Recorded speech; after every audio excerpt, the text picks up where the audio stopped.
Welcome to the GRG podcast, the place for all your gaming news, plus hot topics of the week. Also remember to follow us on Twitter at KMega4. Welcome to the GRG podcast.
What's up? What's happening? How's everybody doing tonight? The GRG podcast has returned. What's going on, everybody? We are live official for the people who come in here late or for people who are just now knowing that we're live. Thank you for coming through and do appreciate you doing that, coming and checking us out, especially doing GRG once a month now. And also, don't forget to share this out. But without further ado, let's go ahead and get to the panel. We might have a late entry come through later on. I don't know, but we will see. If not, we will keep it popping. First off, let's go ahead and get to the man that looking like Darth Sidious. Yeah, I think I said that right. I don't know. Maybe not. I have no idea. But regardless. Venomous. Execute Order 66. All right, execute Order 66. Venomous Viper, what's happening with you, brother? How you doing, man? I'm doing all right. I'm just, coming down from some exams that I've had and getting ready for the last 2 weeks of class before it has to start all over again. And then, I've been playing Hexen Heretic and just recently popped in the updated version of Hellblade 2 and trying out the Dark Rot mode on 60 frames per second. So we're going back to Hellblade 1 with the Dark Rot, and it's gonna be tough because that Dark Rot mode in the first game, I mean, that was central to the first game, but now putting it in the second game where it's gonna be more combat, oh Lord. It's gonna be hard. That's the whole point about replay value, having to come back and to do things. I prefer something kind of like Black Myth. Once you get through that hell, that you come back and that you're stronger and that things is nowhere near as problematic as it once was when you went through your first playthrough. But I'm not tripping about what going through it and trying to have a different level of skill to play on something like that. I mean, I didn't even really pay attention to the Dark Rot part, but because I did go through for a second time and just started it off just to see what was different. And you heard the narration from one of the characters in the game, but I didn't even go through and do a full second playthrough yet. So because I think I am missing one more achievement, just like I did the first time. Like it was just one, and it was a room, so it was really crazy. But other than that, I found all of the achievements on my first playthrough on Hellblade 2, and I was like, I ain't going back to this game. Then all of a sudden they give us this update, and then damn. No. All right. Well, let's keep it pushing, man. Let's go ahead and get to the next person here, man. And man, I have to do a congratulations. I seen my man over here celebrating him getting on with you. I want him to explain it to everybody himself. But this man talking about he want to cut his hair, man. I'm like, well, go ahead, do your damn thing, man. Do that.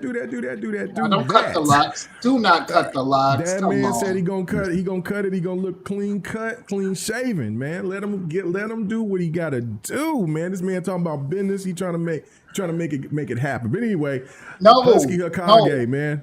He's the next Hokage. You cannot cut the hair. Believe that. Okay, all right. But man, go ahead and let everybody know about what's going on and about the new great news that you just received, I guess, earlier today. Yes. Well, what's going on, everybody, man? Glad to be back on GRG. So earlier I got some news. I got accepted or invited to DreamHack Atlanta. DreamHack is a gamer cosplayer convention, gaming centric things of that nature.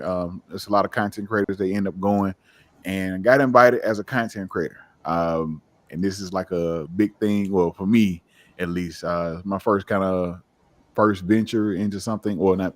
First invite as a content creator. I've been places for media, like with me writing for gamersocialclub.ca, but this is my first one as a content creator, and I am super excited, man. It's in Atlanta, not too far from here. From me, it's like a 2-hour drive, but I'm super excited to go, man. And this is once again a big win for myself. So I'm definitely looking forward to that. But what I've been up to, haven't actually done a whole lot of gaming this week. Over the past few weeks, the boy is out here on these football fields. I'm one time for the big fellas. I'm an O-lineman coach. Okay. Oh, well, not O. I'm not just O. I am the lineman coach. That's O-line and D-line. You know, I got to get them boys right. You know what I'm saying? So for my son's third grade team, so been doing a lot of that, and that's been having me tired, but not too tired to play this Battlefield beta. So your boy did get some of that experience over the last weekend and some today. But yeah, man, I'm just super excited. I'm riding this high of being getting invited to DreamHack Atlanta. So yeah. That's dope, man. Congratulations, man. That's one thing that I've always said. I love when I see people who's, just being a part of what we're doing here. You know what I'm saying? You have time to do that, and then you over here and you doing your grind, and so many others that's done the grind beforehand, and just like I love to see it, man. I'm very, very happy for it and for you, and then I'm ready. I'm just can't wait to see what you do more, man. So just keep posting, keep letting us know, and man, also his link is in the description. That man is doing big things out here on TikTok, and so now I think we'll be seeing a lot more of him here on YouTube and maybe other areas as well. So man, let's go. And I'm saying that man said he's gonna cut them locks. That's what he said. I didn't say that. He said it. I've been going back and forth about it since my birthday, since before my birthday. So I got to actually have quite an appointment tomorrow. I don't know if I'm getting my regular, or if I'm getting the full chop. We'll see. Well, just contemplate. I ain't trying to force it. You do what you got to do, but it is. Oh yeah. Listen, it's been on my mind. First off, being out there on that field, it has been so. That's what I'm saying. Like it's hot. I mean, when I used to have hair, I know what it's like, bro. And I sit there and never really. I mean, I had like when I used to play. How long ago was that? When I played when I was younger. It was you, Mitchie. Long time ago. Don't stop that. It was a very long time ago. But anyway, I used to, and when I'm going to say this, I used to have a jury curl. Like so that's probably why I don't have hair today. Oh, Lord. Yeah. No, I was down to the boy, I used to get my hair permed and whipped and tied in. I braided. I had braids down to here, right down to my chest, over my chest, man. Like, so right down to my chest. Hair back and forth? Oh yeah, like I switched from it went from the Jerry curl to braids. I had it pressed because you know what I'm saying, that shit was stressed, man. That's why I don't have it no more. That's why my hair is gone. I got hair on my face and on my body, but I don't have it on my head. So it's you miss your inches, huh? Bro, you know what? I would have my fade with the lines like I used to, bro. I had the Gumbies, man, and I used to have the Kwames for all the old heads out there. You know what the Kwames are. Anyway, let's keep it popping. All right, so let's keep it pushing. Stop disrespecting my head, man. Listen. I'm fighting for my life here, man. My hairline fighting for my wife is clowning me on a daily. It's natural. Anyway, hush. Anyway, let's go here and go to this young lady here that's just being very disrespectful. I was trying to help her out. I should have maybe just let her have her mic just keep chopping her out so y'all can hear this disgusting ether that she's throwing at me. But other than that, how you doing, Mitchie? It's good to have you back on, man. It's always a pleasure. How you doing? What's been going on? Not much going on. We're just working and playing. What have I been playing? I've been playing. Yeah, you breaking up. Astrobot. Still trying. Oh, she can't even hear me. To finish Astrobot, I'm very slow. I don't finish anything. Finished that, but it didn't happen. So there you go. Oh, okay. Life of Mitchie. Life of Mitchie, but that's okay. You're playing Astrobot, but you are breaking up, so you might need to go ahead and get that update. It's almost like a in and out type thing. Like oh, did you get it? Okay, so maybe it's on my end. People in the chat, please let me know if you can hear Mitchie. Oh, okay, no. I'm just saying it might be on my end. I don't know. It's kind of like how the people in the like people in the panel was hearing me being choppy, but everybody was hearing me just fine. And then come to find out when I was on Discord, it was a Discord update. So this could be on my end. There might be an update that I might need to do here on Restream or something. I have no idea. But regardless of that, if people can hear you fine, that's all, because I just want to hear everybody hear what you have to say. That's all. That's the only reason. So you got the update. We're fine. We're good. Okay. All right. And so you're saying you're playing Astrobot, and you haven't finished it yet. But are you enjoying it though? Is it? Do you think that it's a game of the year? Last year? No. Oh shit. Neither have I finished Death Stranding. Okay. Abacab said that Mitchie is breaking up on his end too. He says K-Mega is fine as well as everyone else. Okay, but it is what it is. We'll just keep it going. And you already did the update. That's fine. If you might need to cut it off and restart it, so we can go ahead and we can hear you, and that's no big problem. That's no problem, and it might be the best time to do it now, because we're going to talk about something that you said you don't even care about, which is going to be Battlefield 6. So same here. I don't care. Battlefield. Oh, okay. So y'all both can. If nobody asked you, Dark Viper. I'm gonna go restart and we'll see what happens. Okay, go ahead. Execute and restart. Order 66. Execute Order 66. All right, guys. All right, and Lotus, thank you so much for going ahead and hitting that like button and subscribe. Thank you so much for anybody who is new here. Thank you. Hit that like button. Comment. Yeah. I will reply to comments. Not all comments, but so I will reply to comments as much as I possibly can. I don't get a lot of comments, but when I do, since I've been doing these shorts, I've been getting a lot more comments and stuff about things, and so definitely will interact with you guys, no question. So thank you. For just even participating and just wanting to be a part of what we're doing here. So, man, thank you. All right, so let's go ahead and do this, man. I gotta do this, and I know that Battlefield 6 had one of the biggest openings or Steam peak. It was peak like a peak numbers, whatever. Peaks of all time or something like that. I mean, let's pump the brakes. I'm not here to hate on the game whatsoever. I'm just saying it is a free open beta.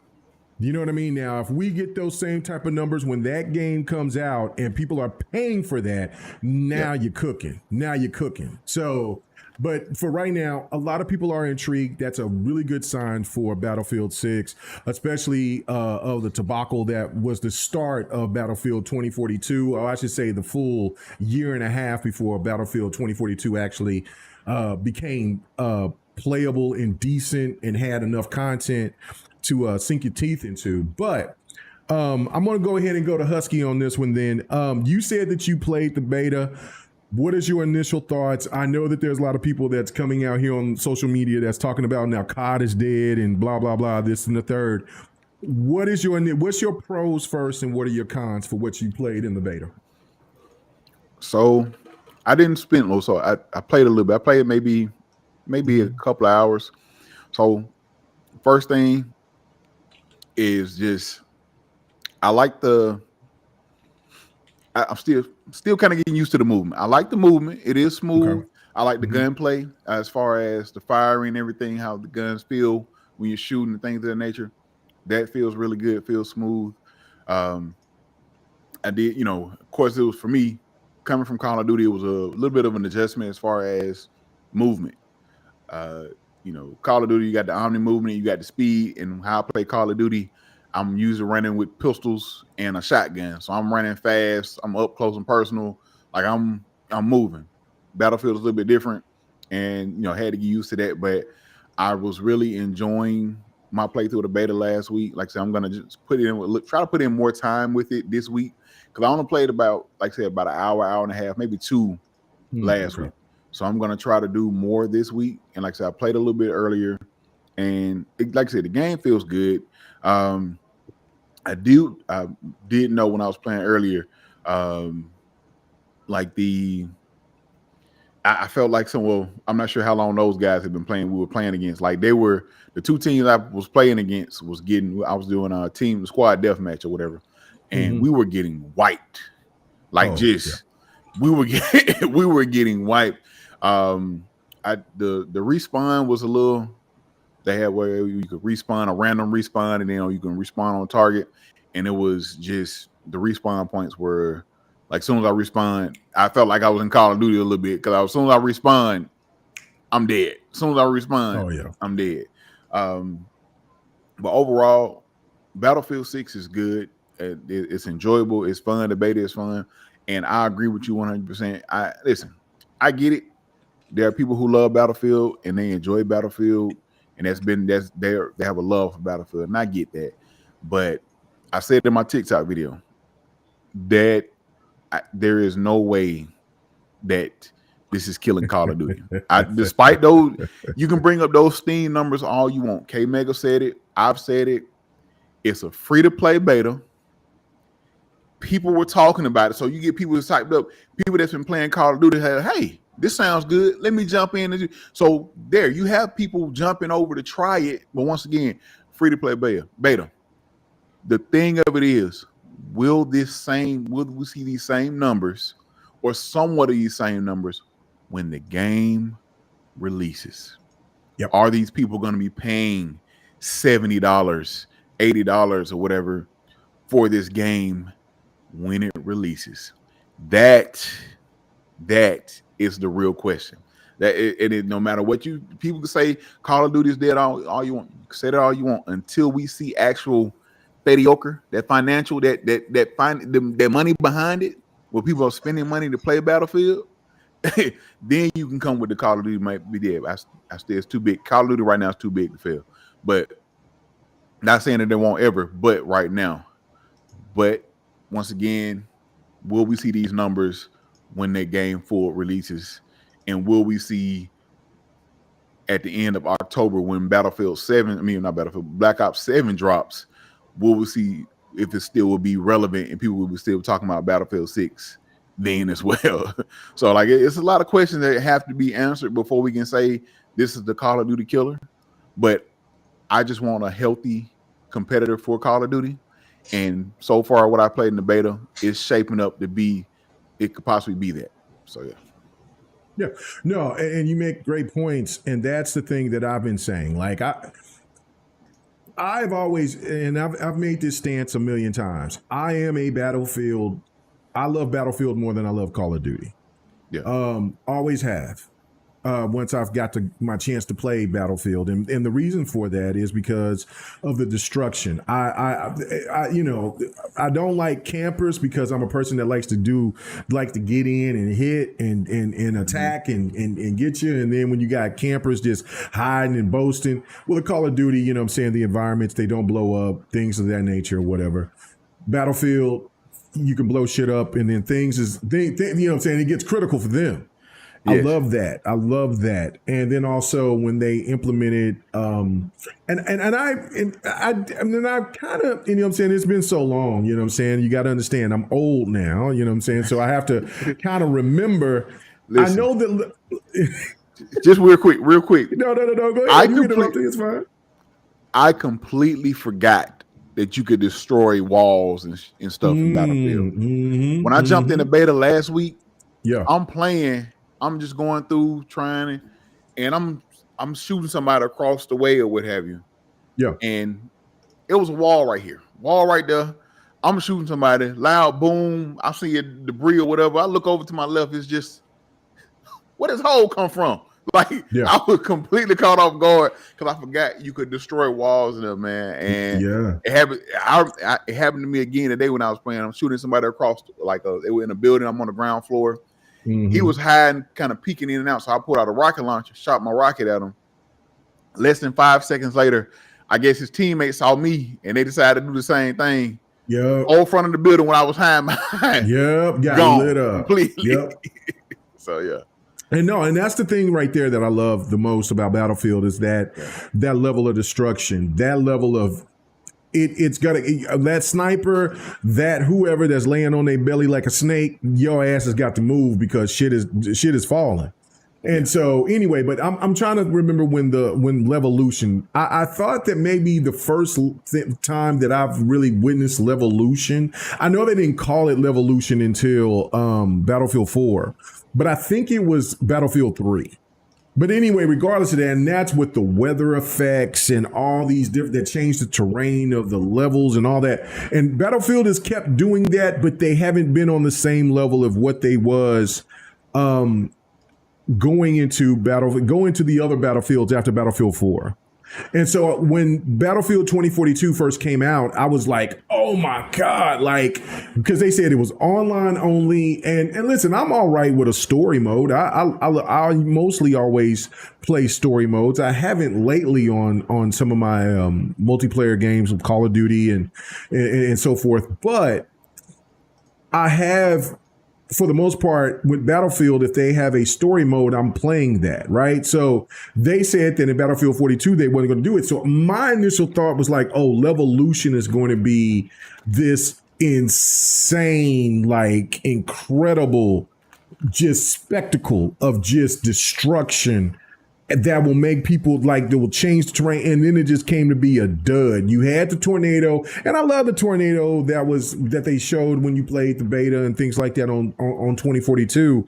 But the lack of everything else within that game was so apparent, plus the desync issues and everything else that was wrong with the game. At launch, as a person who bought the game, I pre-ordered the game. And as we call it, the Shut Up Edition, which was the Ultimate Edition. The disappointment was serious. So with this game here, with Battlefield 6, yes, I've been playing it after this gameplay here from the First Ascended Season 3.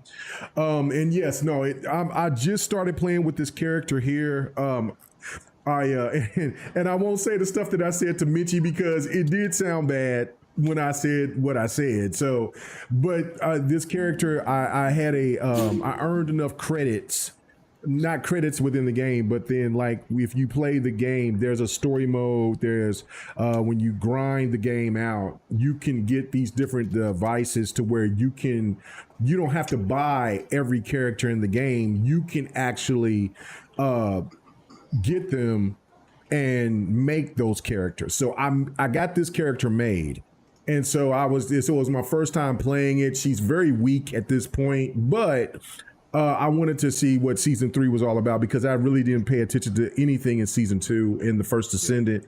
But I will show some gameplay from Battlefield 6. And if you want to check my channel, I just recently posted me playing some, because I'm trying to learn how to play the Recon. And I've always kind of avoided the Recon in Battlefield because it's just not my thing. I'm more of an assault rifle, LMG, SMG type of guy.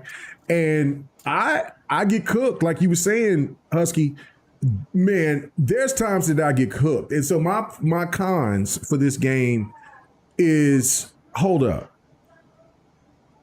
If I shoot you with this sniper, I'm fine if I have to hit you twice. But if I got to hit you 3 to 4 times with this sniper and you're still not dead, that's a problem for me. Yeah. And I agree. They have to correct that, because if a person gets even a sniff of being close to you in the yardage of a shotgun, you're toast. And all you got to do is look at that gameplay. There was times that there was somebody that I hit in the head. I hit in the upper neck head area. They took that like a champ. And I was like, yo, so those type of things need to get fixed. The other factor is that there's a lot of cheaters that's there. They bragged about having some kind of anti-cheat. Well, it's not worked because there's so many cheaters in the game, right? And it is what it is. Like, I mean, I play crossplay. I know a lot of people out there that saying, look, they're tired of cheaters, this, that, and the third. And what cheaters don't understand, they're hurting the game that they play the game on the most, which is PC. There are console gamers that definitely cheat, but not to the level of what some of these PC gamers do. And what that does is that even the PC community gets away. If they like the Battlefield, they'll just say, I'm through with it. I'm out of here. I'm not even going to deal with it. I'll play it on on the console that they have, PlayStation or Xbox or whatever. So that's a dilemma that they have to fix. They bragged about it, and there's cheaters everywhere. And it is what it is. I mean, there's cheaters in everything. I mean, I play fighters, and when I play certain fighters, it's disgusting. But hell, even playing Madden, there's cheaters in there too. I mean, shit, there's cheaters in college. There's cheaters everywhere when it comes to online competitive play. I never been a person that cared that much to want to win that much. Yeah. I want to learn and earn it. I've always been that way, but there are people that feel, I guess, comfortable in doing that type of garbage to make it seem like that this is the win for them in their lives. And that's pretty fucking pathetic, but you do you, boo. I don't care. But I'm just saying that EA, you got to fix that. Or I think the game is going to sell very well, personally. I think it's going to do, let me go. I see Mitchie is back. I think the game is going to do very well. And Viper backed out and back in. I'm sorry, guys. But the biggest problem for me is that if you do not correct this by the time that this game launch, you're going to have the same issues that you had with 2042. The gaming public is not about that life anymore. Yeah. You do not want these people to start bitching and complaining and this, that, and the third. And my last point to this, that which you just said, Husky, which I've also alluded to, is that Call of Duty is too big to fail. See, there's people that bitch about Call of Duty all the time. Facts. But the reality of it is that, and I mean, I've seen other people out here making all these points and being upset and talking about the cartoon characters like Beavis and Butthead and all this, and people the like Ninja Turtles. Yeah, but you know what? Yeah, but people are paying that. People are paying for that. People like that's the thing. People like it. So, no, Battlefield don't need to go that route. Battlefield need to stay in its lane. But Call of Duty is Call of Duty. Stop trying to make Call of Duty into something that you like. Just don't like those characters. Don't buy them, and just shoot the hell out of when you see a Beavis and Butthead. But most 9 out of 10, the reality of it is that Beavis and Butthead is probably going to light your ass up. So, because if they're spending money on a Ninja Turtle that means they're putting in a lot more time than what you're putting in. You see what I'm saying? So like, just let it happen the way it is. And if people are buying these skins, I don't like all these skins. I do events when I'm playing Call of Duty, and I do have a couple of those cartoon skins. I'm not going to play with them unless I pick random. But for 9 times out of 10, I don't, some of them are goofy to me that I'm like, I'm not messing with that. Like a squid-headed character. I have no idea who the hell that is. But if I see a Gundam, I'm going to cop it. And somebody might say, well, that Gundam looks goofy being in Call of Duty. Well, you know what's goofy? Thinking that when you get shot, you're going to resurrect. That's goofy. These are video games. Enjoy the moment. Enjoy the game. That's what it is. I don't know. Anybody else have any thoughts on that? I was just saying the same thing. Yeah. About people complain about those skins, and I first off, I don't get it. Me personally, I don't get it, because if you don't like it, don't buy it. Don't buy it. And key point, they would not make them if people didn't buy them. They found us a lane where people like those skins. The Seth Rogen skin and Nicki Minaj, the wrestlers, all of those, they got bought. People spent money for those skins. So guess what they're gonna do? They're to keep making them. It's simple math that's the simplest math you can get. We make it like the Field of Dreams. You make it, they come. You make it, they buy it. Guess what? We're gonna make some more so they can buy some more. If you don't like them, don't buy them. Now, Battlefield, on the other hand, you build it, they come. They do not. There you go. That's right. If you build it, they come. Battlefield, on the other hand, you see that some people don't like that. So Battlefield, know your role and stay in your lane. You don't have to be Call of Duty to be successful. I've said this plenty of times about other things. Just like DC does not have to be Marvel to be successful. No. Battlefield does not have to be Call of Duty to be successful. You know your role. You stay in your lane. You give the people what they want. Fix the stuff that, the cheating and all that. But you're a more simulation style game. Be that. Keep that. Build on that. Don't try to implement too much of what Call of Duty does. Don't bring over the skins. If you want to make skins, find something different that's more, maybe more realistic, or so, find something that may help in that aspect of it, if you want to do skins of that nature. But don't get to the point where, don't try to be Call of Duty. You don't have to be Call of Duty, man. Like I said, if they're on a good path right now with what I've played in the beta. And once again, there's a lot of people out there that, 1, don't like Call of Duty, 2, were initially Battlefield players and had to switch to Call of Duty because Battlefield went away. And then you have three the people who just stopped playing all together when Battlefield went away. Those people are going to come back if you make the game good enough. Like I said, that's all you got to do. And they have the recipe for it. Follow through. EA, don't get money hungry and start doing crazy shit. That's the real big thing. EA, because I know the article came out at Gamer Rant saying that EA was expecting, or they wanted 100 million players on the game. Was it 100 million? I thought it was 1 million concurrent players. I thought it was 100 million. Either way, it was stupid as fuck. That's I'm just saying. It was astronomical numbers. Go ahead. I listen. I don't know what they were thinking. Now I'm not sure if they got a time frame on those. They want 100 million players in 20 years. Hey, you might hit that. Maybe not like all concurrent, but if people that played the game, you might hit that in some years, like decades. You know what I'm saying? But listen, it really baffles me and bothers me. They got to stop letting. If you work, I need y'all to hire me as a PR specialist. So because stop letting everybody do interviews. Stop letting everybody talk in these interviews, man.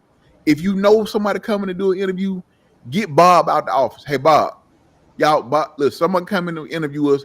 Take Bob to lunch. Don't let Bob be here when they come, because Bob gonna say some crazy shit. We don't need Bob around. Like, stop letting people get on here and say crazy stuff. I get it. You got some expectations. That's fine. Just say you got high expectations. No need to put a number of 100 million players is what you want. Like, I get it. You can just say we have real high expectations for this game. We want to see a lot of players in this game. That's all you had to say. Putting a number on it just adds too much to it. Yeah. And it's like you know what I'm saying? You're almost like you're shooting yourself in the foot, man. But yeah, that's my piece, right, man.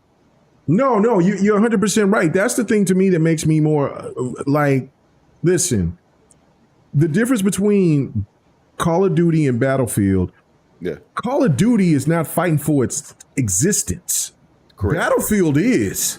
Battlefield has to be right, or that franchise is toast. And I know some people might look at that and say, "No, Mega, that's their." No, it's not. Like, EA is on some other shit. Like, look at how they're disrespecting. Go and look and read about how they're disrespecting the Dragon Age franchise right now, because Dragon Age the last Dragon Age, was it Veilguard? Did not meet expectations, which I thought it was a fantastic game myself personally, but it didn't meet expectations. And so people are wondering if they're going to do a Dragon Age remake. They're saying we're not spending a dime on any of that. So, and then you hear about what they're going to do with Anthem. They're shutting those servers down. Need for Speed, certain games on Need for Speed, they shut the server. They're shutting the servers down on that. EA is on a whole nother mission right now of not wanting people to see their gameplay. I mean, not play their gameplay, but not wanting to spend the money on their games unless it's hitting a certain point. So for me, it's kind of a thing of like, all right, this is trash. And man, Battlefield got to get right. And so, you know, and I know that they're putting a lot of initiative into it. And for what I played, I'm enjoying it. I just last night hit level 20. I hit the max for it. And I'll come back and I'll play some more this weekend or whatever. But it's to me, it's just like, listen, I like it, but it's not something that I'm looking at or I'm looking towards that I'm thinking that it's going to give any competition to Call of Duty. Call of Duty is just in its own lane. Call of Duty can have a couple of bad CODs before people will really start saying, okay, I'm not going to buy it. Battlefield don't have that luxury. So that's the difference between the both. Let me go ahead and read this comment right here from Sapo. He says, doesn't mean we should tolerate it though. But the problem is when the game launches, it's going to have all the anti-cheat software on it, and it's going to potentially break the game's performance. I get all that, but that's so where are we at though? I mean, Sapo, where are we at? Because there's people in the chat that's even saying right now, that's like, look, the cheating, like I mean, Sapo, you said it yourself. Hell, I was over here looking, I thought he was somebody else. It's you. The cheating is unreal. So what do you want to tolerate? The cheating or what's going to happen with the anti-cheat? Like, I don't know. It's very problematic. I understand it. It's a problem, but it's one of those things for me where it's like, we have to curb back on some of these. And this is the thing, like, I don't ever want to be talked bad about the PC community. I mean, listen, you look, I'm playing a game on my PC that I bought, and you can see I'm showing my frame numbers. I'm over here trying to see how this game runs on my PC, right? So the thing to me is just kind of like, I enjoy PC gaming, but the fact of it is that like it's the Wild West, and there's people that don't want to compete.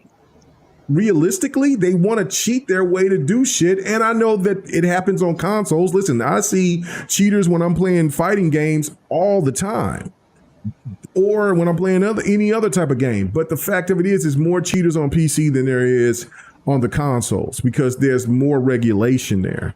So if I'm willing to sit there and not kill a person at the clip that I need to, I'm willing to take that L to die from somebody that may give me that extra bullets so my KD is not going to look as good, to just stop the ridiculousness of some people just doing the wild shit that they do.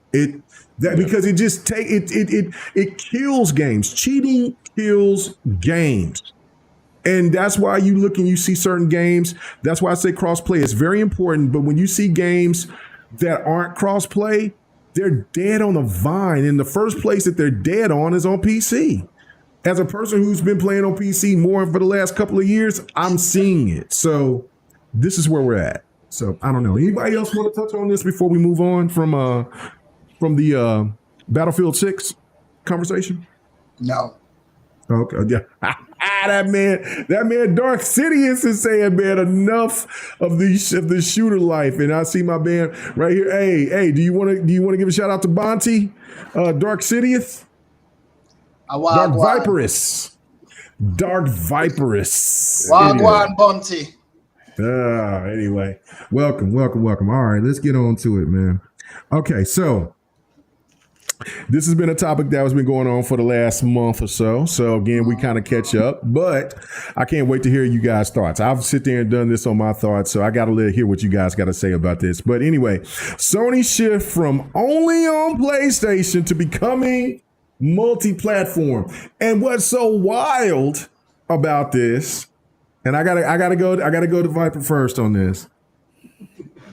What's so wild about this is that when people were still speculating and saying, no, Sony ain't going to go this route. Sony is going to, they just talking about the online games. They already told you about the online games. But Sony even went further. They said they did the same. It wasn't the same exact look of what Xbox did when they had their panel of their big four.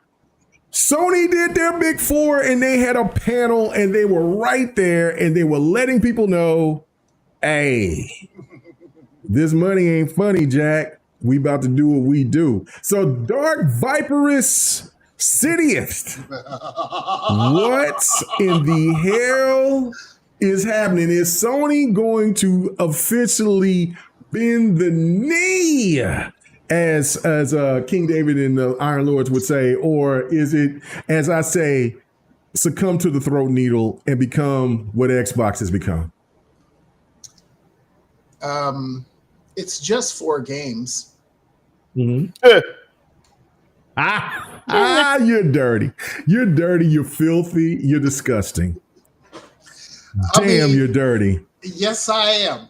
I'm filthy. I'm nasty. Oh, let's get into this because I'm loving things I don't need to know. Tell him, Mitchie. Tell him. He's dirty. Yes, that's right. Y'all want the stank? Y'all want the stank of it all? Oh, my God. Oh, Lord, this is just glorious, and I'm just seeing everybody go crazy. Oh, man, the fanboys they're just falling out. They're just falling off because they're losing their damn minds when we all knew this was coming. Come on. As soon as they said, you are not enough, and they start putting their games on PC. That should have told you right then and there. If we remember back in 2015, the whole controversy with Quantum Break and Crap Gamer getting called out by Phil Spencer and dog walked by Phil Spencer, we should have seen that with the PlayStation section. Now, granted, nobody was dog walked by one of the CEOs or one of the corporate body members, but at the same time, it's just 4 games, people. It's just 4 games. So now I'm just sitting back and I'm just enjoying every bit of it. And the fact that Sony themselves, no, not Arrowhead Studios, it was Sony. We wanted to put the thing on Xbox. You know why? Because we saw Microsoft making that money. We saw Microsoft being the top games on our sales charts. How many months in a row, Viper? How many months in a row? Oh, What, isn't don't do that. Don't do that. Come on, man. Was it 3 months in a row? 4 months? Ew. Ooh. I mean, what's the all right? So we've got Grounded, which they were like, oh, this is diabetic gaming. That's what they were saying about Grounded. It was Honey, I Shrunk the I'm not gonna say what he said, but the FNs. That's what he said. He said, Honey, I Shrunk the FNs. So oh shit. Really? Yeah, who said that? Who you think? Your favorite person? Oh, you know better. Yeah. Or how about Sea of Thieves? The Kraken is lacking. Oh, so now y'all like Xbox games. Oh, Xbox. How about that? Right? Y'all like Xbox games now, but you say Xbox is dead. Oh, really? But yet you like to buy our games.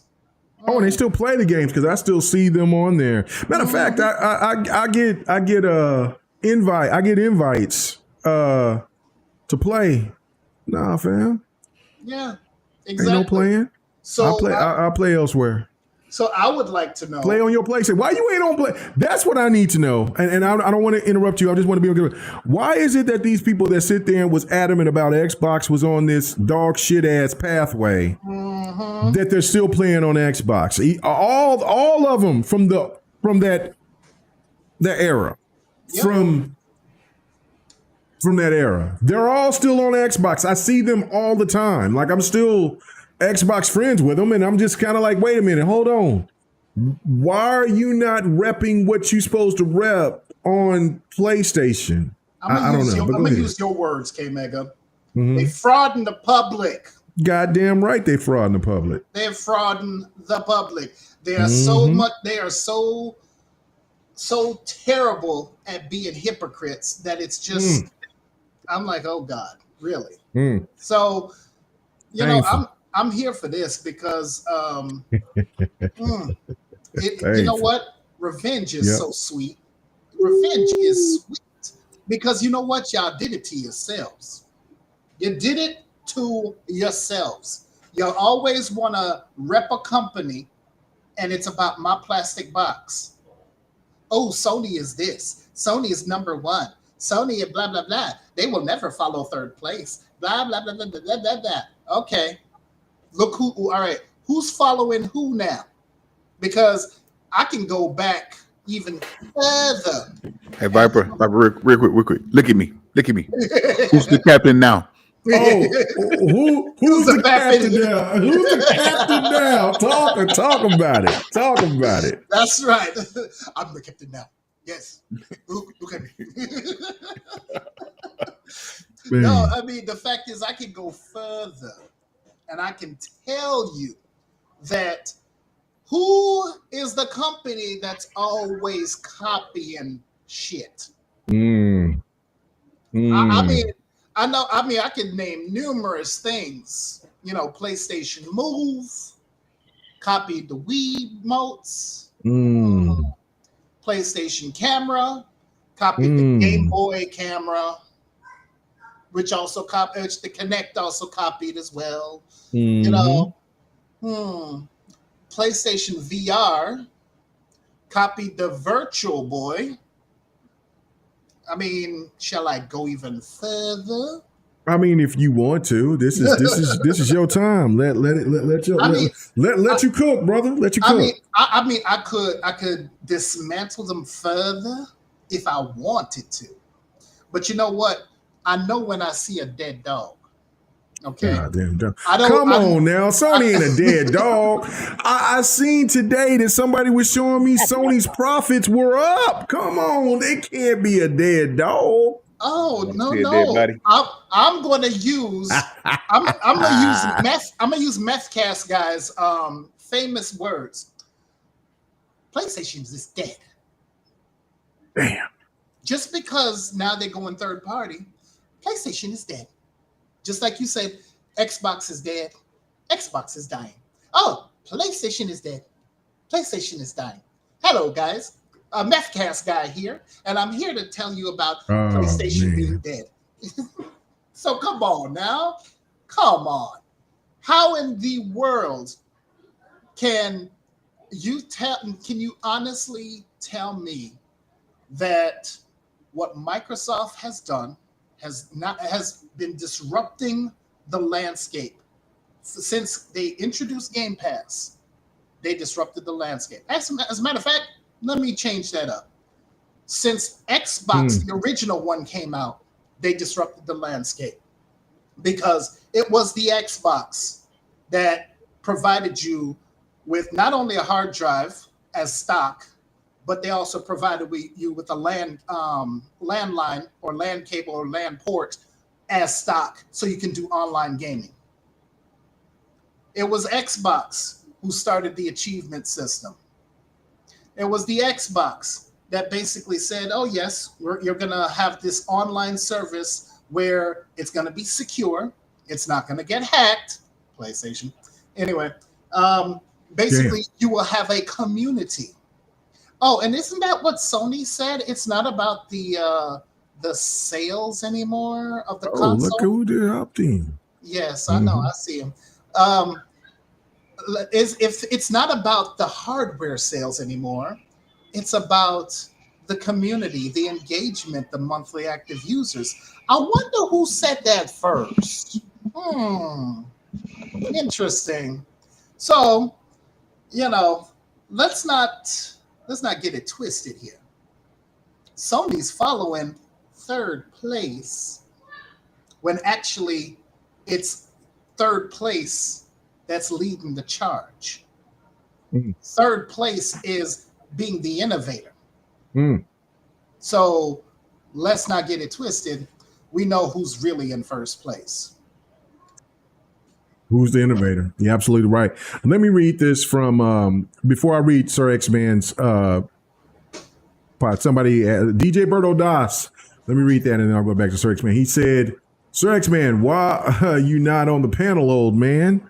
And Sir X-Man sit there and send a super chat. I really do appreciate it. Sir X-Man said that he wasn't feeling very good. He's going through some things. You know what I'm saying? Like, listen, man, this man is our elder statesman. We all wish him well.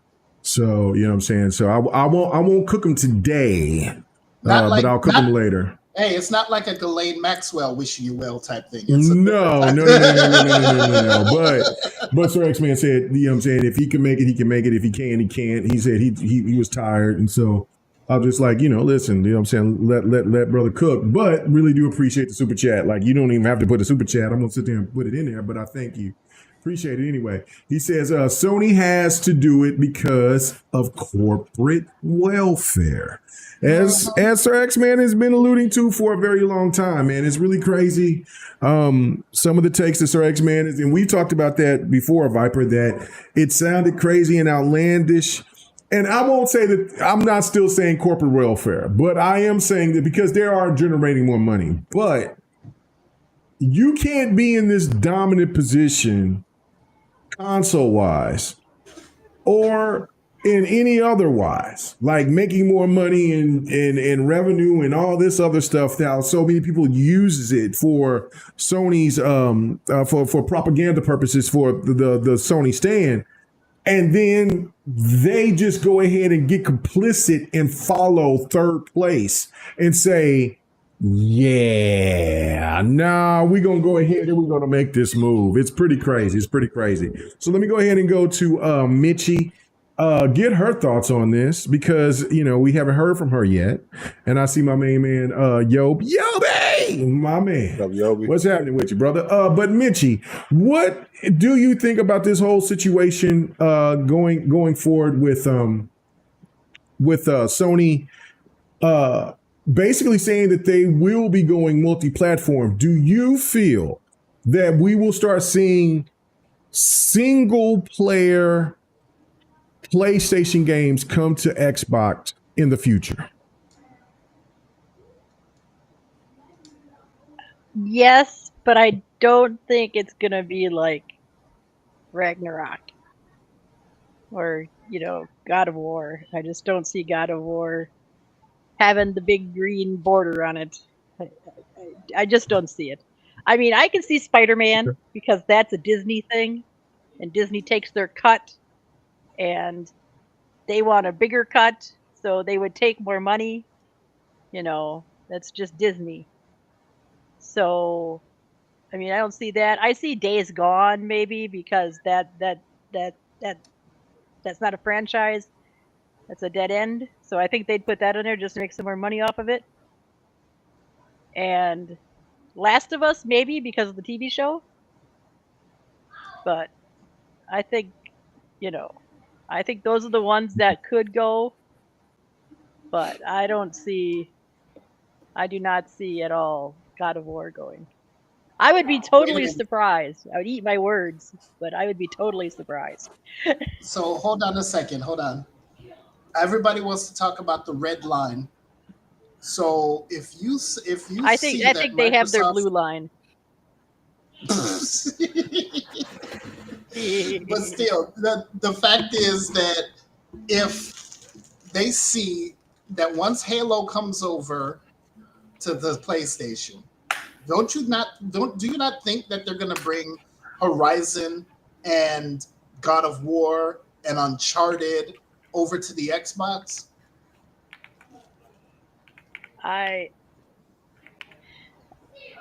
They see themselves as above Xbox. Oh, they see themselves as better than they always have. Mm-hmm. They see themselves as better than Xbox, as above Xbox.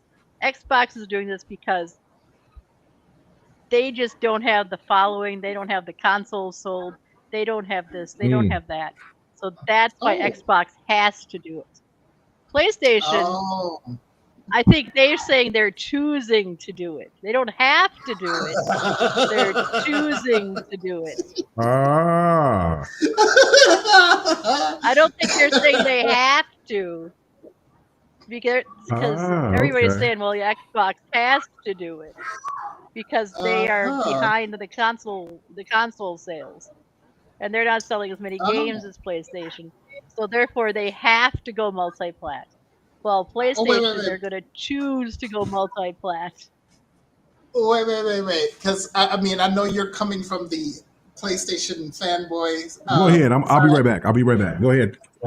I know that you're playing devil's advocate and saying it's, I am. This is the PlayStation mindset. So if Xbox is not selling games, then why is it the top selling on PlayStation? Oh, they're selling games. I didn't say they weren't selling games. That's not what I said. I said they weren't. I said they weren't selling consoles. Yes, that's true. But I mean, I want you to be the PlayStation fanboy at this moment. I need you to defend PlayStation. Well, because we have nothing else to play. Yes. I mean, we only get one game a year over here. You know what I mean? Come on, now. If I was a PlayStation fan, I would be so sad. I get one game a year. And this year it's Ghost of Yotai. That is true. And last year, that's it. Last year, what else was it? Last year, just Astrobot last year. Mm-hmm. Was there just Astrobot? Now they're gonna say, yeah, it was Astrobot. Oh no, there was Square, the second part. That was last year, right? Oh, you mean the Square Enix games? But that's not really theirs. That's a third party. Oh, okay. They are currently right. Not 16, but not 7 yet. Right, but 16 came out last year, and 16 is currently on Xbox, while 7 came out back in 2018, no, 2019, I think. One of those years. But then it's coming out later this year on Xbox. So one of those years. And then, of course, let's not forget about Black Myth Wukong from last year, which is coming out this year. So, everybody buying that? I don't think so. And that's, I want to support that because I've already bought it. I don't. I've already bought it and played it and beat it. I'm gonna be bitter. Okay, but here's the thing. I'm gonna be bitter. Hold on. I want to make that. No, hold on. I do want to make that discussion, but keep going. I don't want. Let's get back to that Black Myth Wukong here in a minute. But go ahead. Finish what you got to say. Okay. Any more questions, Viper? Oh no, I just wanted you to play the PlayStation fanboy or fangirl to He's very disrespectful. I played it quite well, I thought. You did a great job. You was honest, and that was your problem. That was your mistake. You was honest. That's funny. Well, you got to be honest. Well, I know you're going to be honest, but a PlayStation heathen is not going to be honest. They would have told you Death Stranding is right there. That's what it is. I mean, Death Stranding 2 is. I mean, that's like, I have nothing against Death Stranding. I love Death Stranding. Yeah. I mean, nothing against Death Stranding. I want 2 now, even though I haven't finished 1 yet, but I still want 2. I bought it on PlayStation. I'll buy it again on Xbox. Not a problem. I'll double dip. I don't care. Right. But, I mean, they're all going to come. I really don't think God of War is, though. That just sits there. Horizon? It's here or there. Man, they just announced I don't know about Horizon. They just announced Horizon 3 just a few moments, actually, earlier today or yesterday. Did they? Yeah, they did. They did today. Yeah, they just said that Horizon 3 was about to drop. I mean, not to drop, but it was in the works. Yeah, in development. And that they're going to do in the works? online. So I guess that MMO that they've been talking about for the last about 7 years is now about to happen. So. That'll definitely go to Xbox. Thank you. They're going to bring out the first 2. And then you have to put... Yep. Okay. Yeah, So have to put the first 2 over there. Mm-hmm. Okay. So let me ask you this question, Mitchie. I didn't know about the third part. Yeah, but let me ask you this question, Mitchie. Before I go to Husky. Yes. Okay. So if they bring you just said this, okay? You said that they will definitely bring the MMO Horizon to Xbox. Well, why what'd you say? Well, no, we know there's going to need players, but what I'm saying is that you don't think that more than PlayStation players. Well, no, by far, but no. Listen, what a question I'm going to ask you is that okay? So if they're going to bring the Horizon MMO to Xbox, wouldn't it be smart for them to bring the Horizon franchise over to Xbox so they can be familiar with Aloy and the whole setting?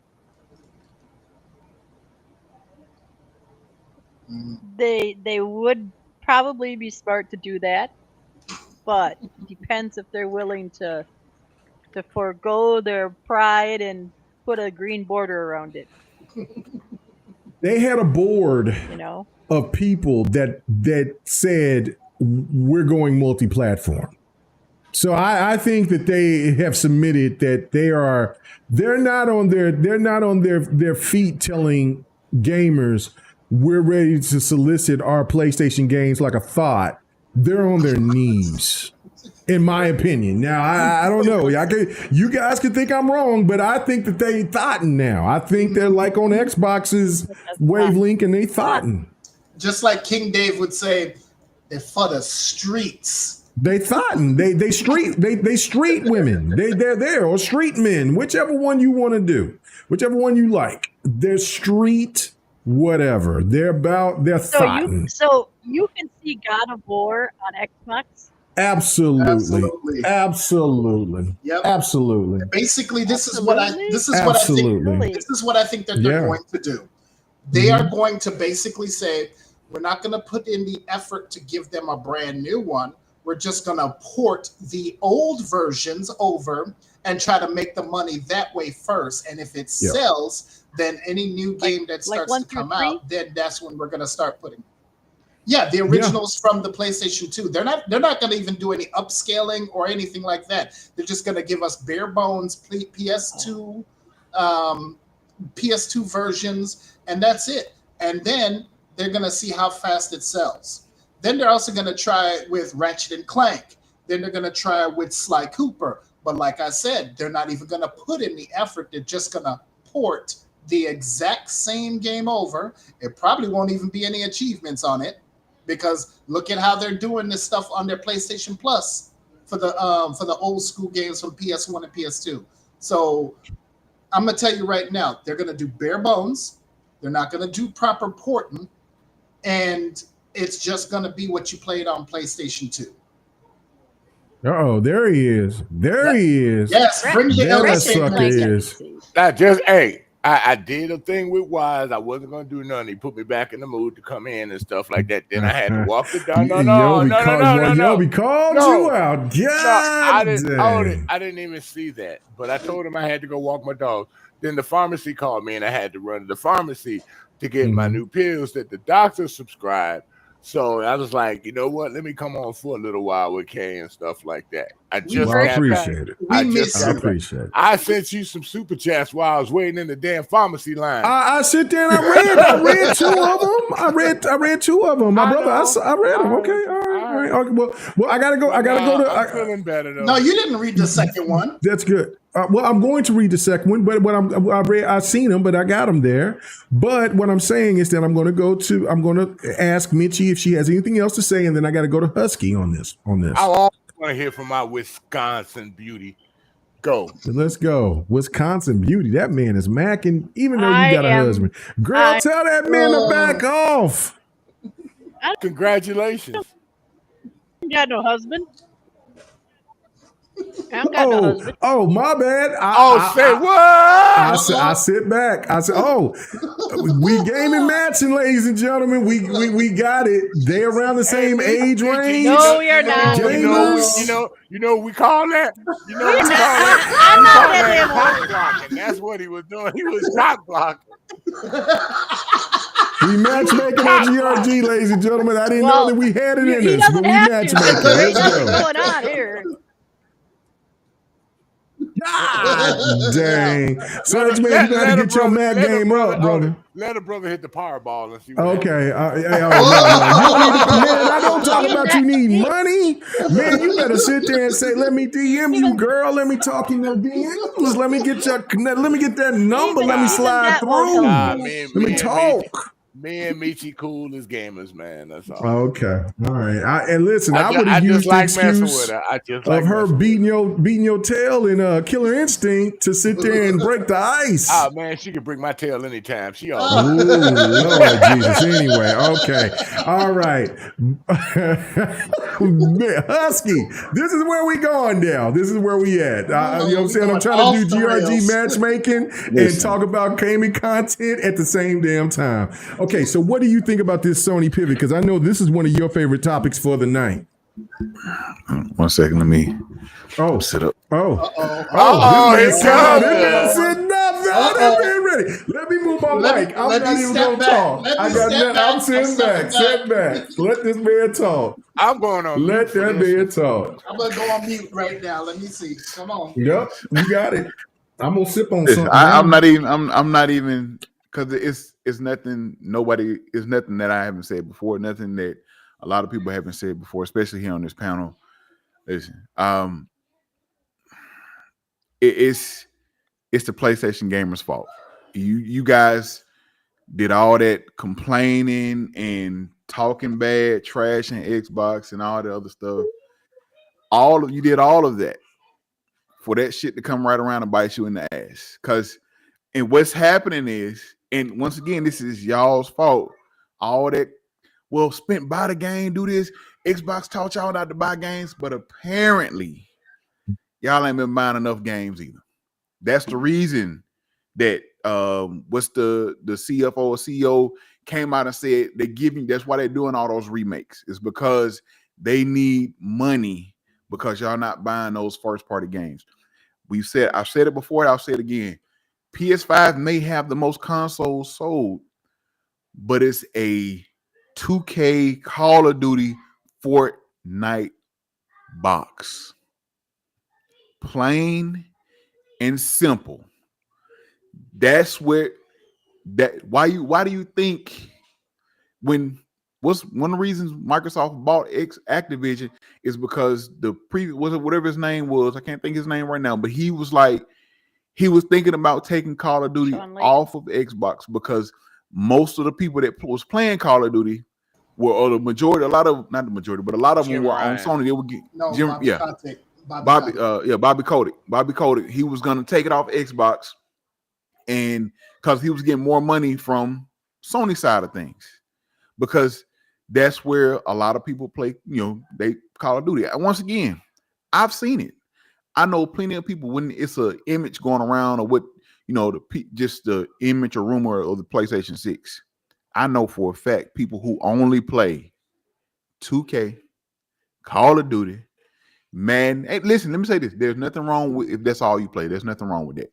But I know those people, and they were like, "Hey, I got to get this I can't wait for the PS6 to drop." You play the same games, guy. It's only gonna look so much better on the new one. But my what's the point? Like, that's what I'm saying.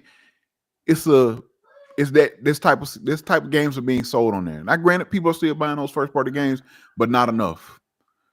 Astro bought one game in a year, sold 1.5 million, if that, maybe a little bit more. Death Stranding 2 dropped. We still don't, I think it sold a couple, maybe a million. I haven't looked at the numbers recently, but it's not selling enough.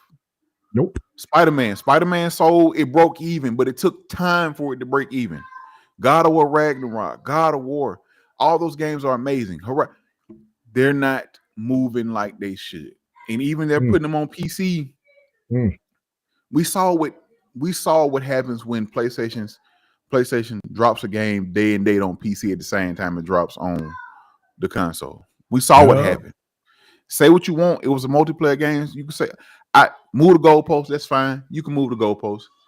Either way it goes, we saw what happened when they dropped the game day and date on PC at the same time it did on PlayStation. And PC carried that game. Helldivers 2 was carried by PC, not PlayStation players. PC gamers carried Helldivers 2 to the success it went to. It is at. Now we're about to see the same thing when it drops on Xbox in a few weeks. So in a week. Helldivers dropping a week. So, and I play game. I have a PlayStation. I have an Xbox. Listen, I play on both of my systems. So I prefer Xbox to like my ecosystem and I like everything there. However, it's just a lot of you people that are stuck on this brand loyalty. And I've just real quick, this week or over the past week, there's a thing going around on Twitter and TikTok and everywhere where it's got the 4 brands: Nintendo, Steam, Xbox, and PlayStation. Delete one forever. And everybody, like a lot of the majority of people, I've seen some people say Nintendo, but when I tell you people say Xbox and they go in, Xbox ain't had a hit, Xbox this, they should have, like it was a guy, he was saying Xbox should have, he wanted to delete Xbox because they closed certain studios. It's like people forget that Sony closed same amount of studios in the past. Oh, more studios, if not more. Xbox closed. No, I'm just saying, like in the past, in the past few years, people love to forget that. They'll bring up with Xbox. Oh, Xbox keeps laying off all these people. Now, granted, I don't like that either.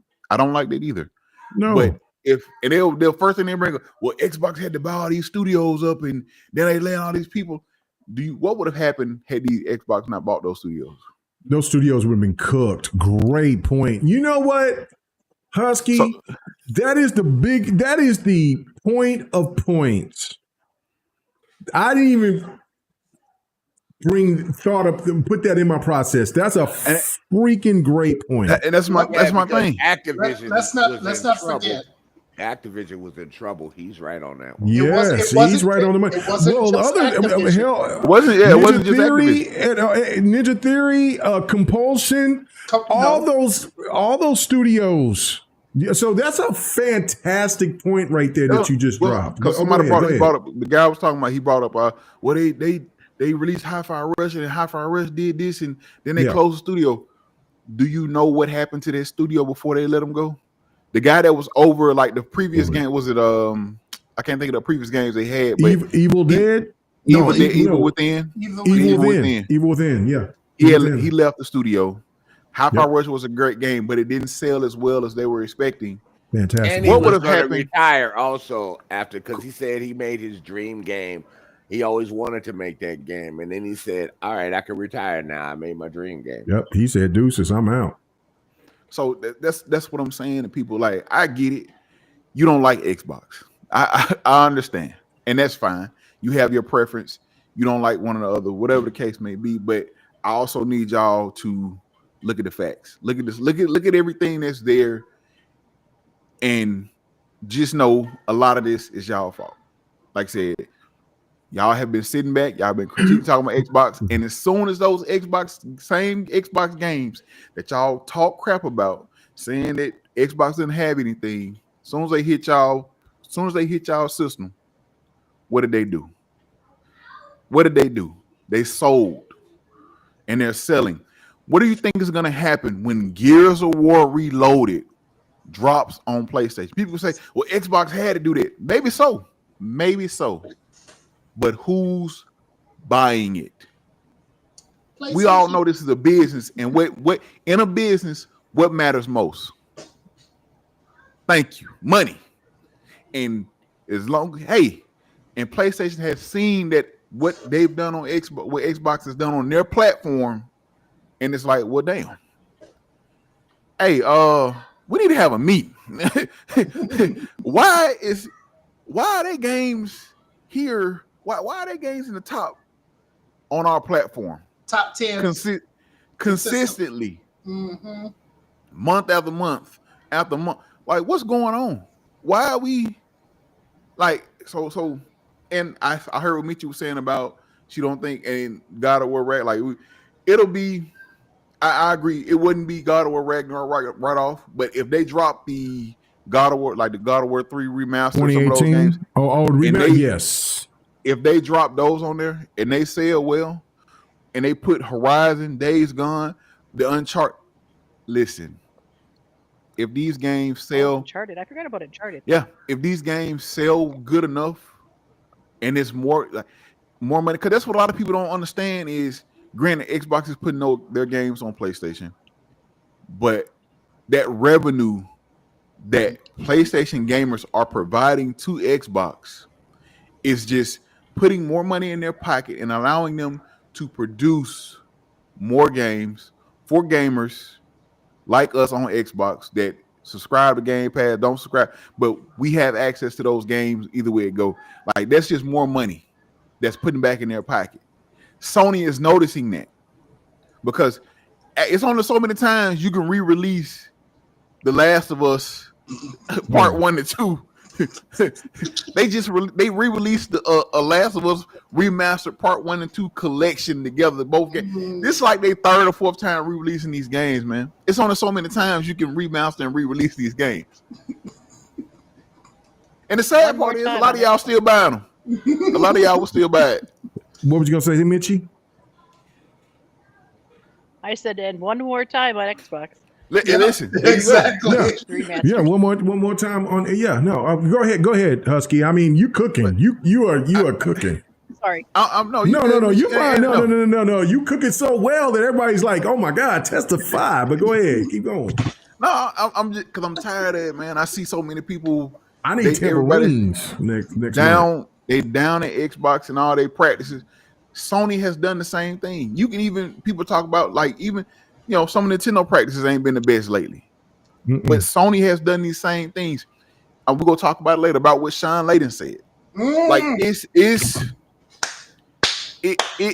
it reads and seems like, I ain't gonna say jealousy, but it looks like it don't look good, man. It's jealousy. It's jealousy, fam. I'm gonna interrupt you on that one. It is jealousy. Yes, it is. Listen. Yeah, it is jealousy. That's the bottom line on that one. If Shawn Layden created Game Pass, trust and believe, it would be a different topic. Of course, and I get tired of seeing people. oh well, devs don't like Game Pass. How do you know? Well, this dev said it, but also this dev said, like the people that just released what's the name of that game? It just came out not too long ago. The Anchors or the altars, the or altars. Whatever. Yeah, altars. They were clapping or applauding that their game was on. Like that's what I'm saying. It's different for everybody, and it's some people ain't gonna like it. Some people gonna like it. Everybody's not. It's not meant for everybody to like everything, man, and that's okay. That's what y'all gotta stop feeding into. Like I said, once again, y'all been so stuck on PlayStation as a brand, and you don't see the shift coming. PlayStation shot themselves in the foot. Where before when they initially tried to get all their studios to focus on those single cinematic story-driven games. You got all your studios working on games like that. Then all of a sudden, while y'all working on that and putting out those games, the multiplayer thing happened. And then when Jim Ryan came out, we focus on the multiplayer now, and we got 10, so many multiplayer games coming out over the next. They're behind. They're behind on the trend. They're trying to catch up. So what's the best way to try to catch up? All right, we might still be in first place when it comes to these console sales, but that's just console sales. We've heard time and time again, they lose money on console sales, bro. They lose money on console sales. Where they make their money is where? Software. And their first party software is not selling as well as they want it to sell. Because they're putting so much money. Where's Wolverine? Canceled. Where's Wolverine? It is not canceled, sir. Somebody tell me why haven't we not seen it's Wolverine? It's PlayStation 6. Yet? It's a PlayStation 6 title. It's a PlayStation 5, PlayStation 6 title. For life. That console ain't that console is coming out here in the next year or two, and that game is coming out as well. They're going to do the same thing that they did with Miles Morales and Spider-Man 2 and Spider-Man 2018. They're going to remaster and they're going to bundle.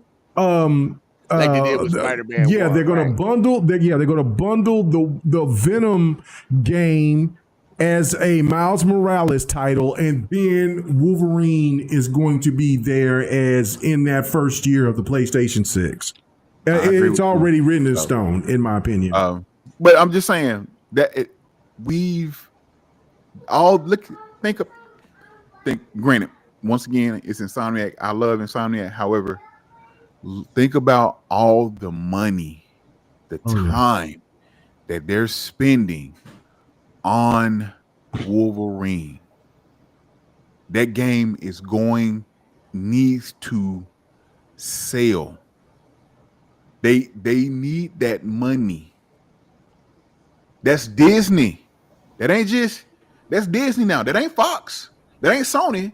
Disney need that money too, because they want their money.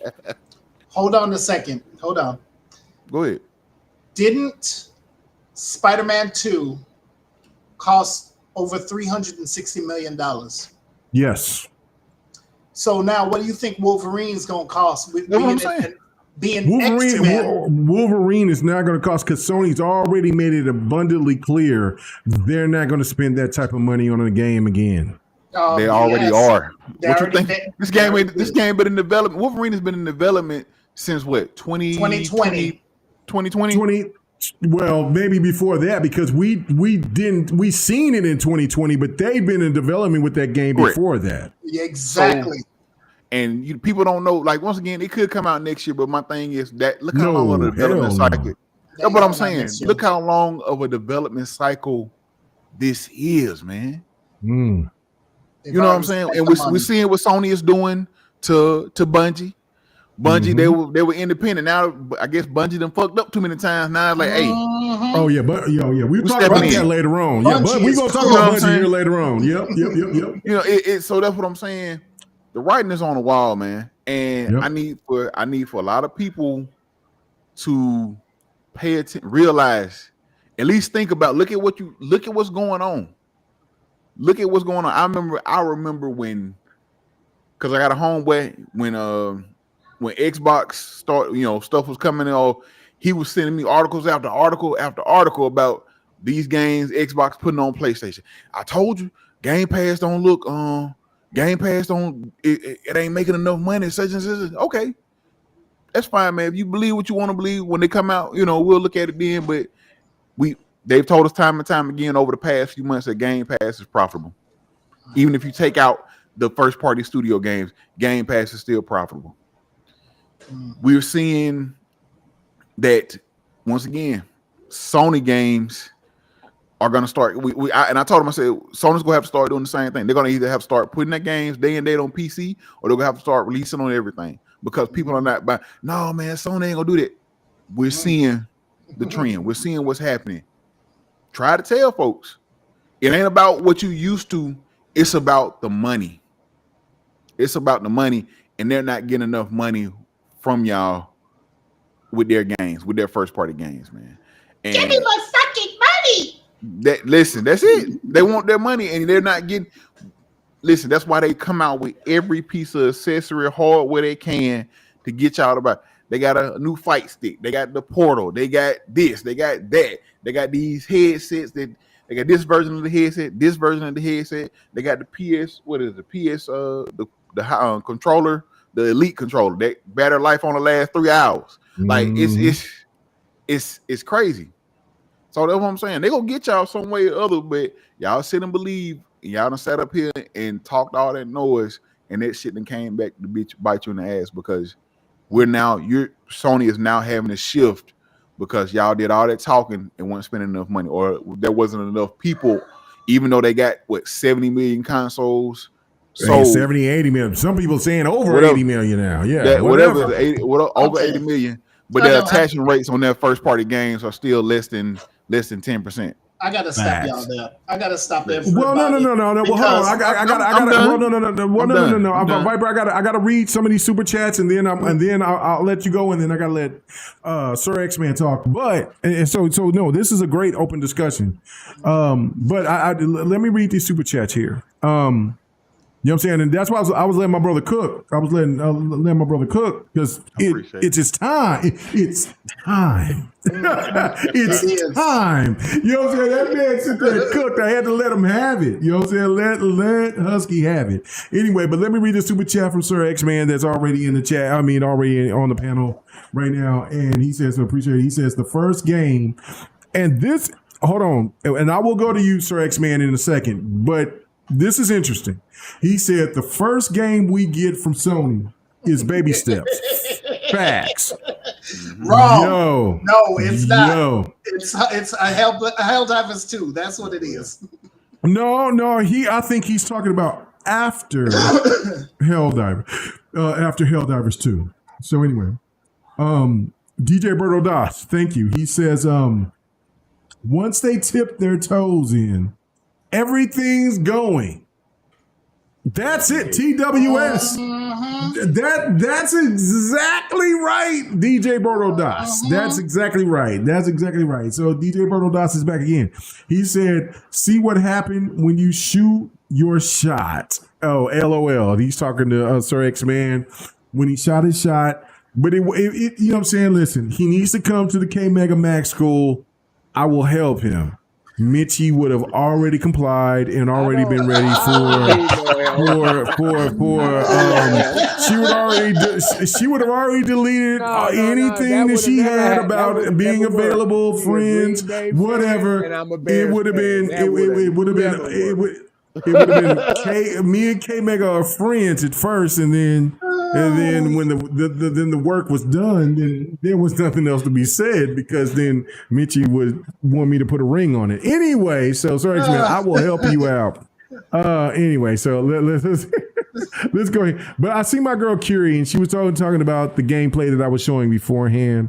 Because I always want to show, because Curie is a big fan of anime, and that's why I do always show that I play games outside of that wheelhouse, and I play games that are anime.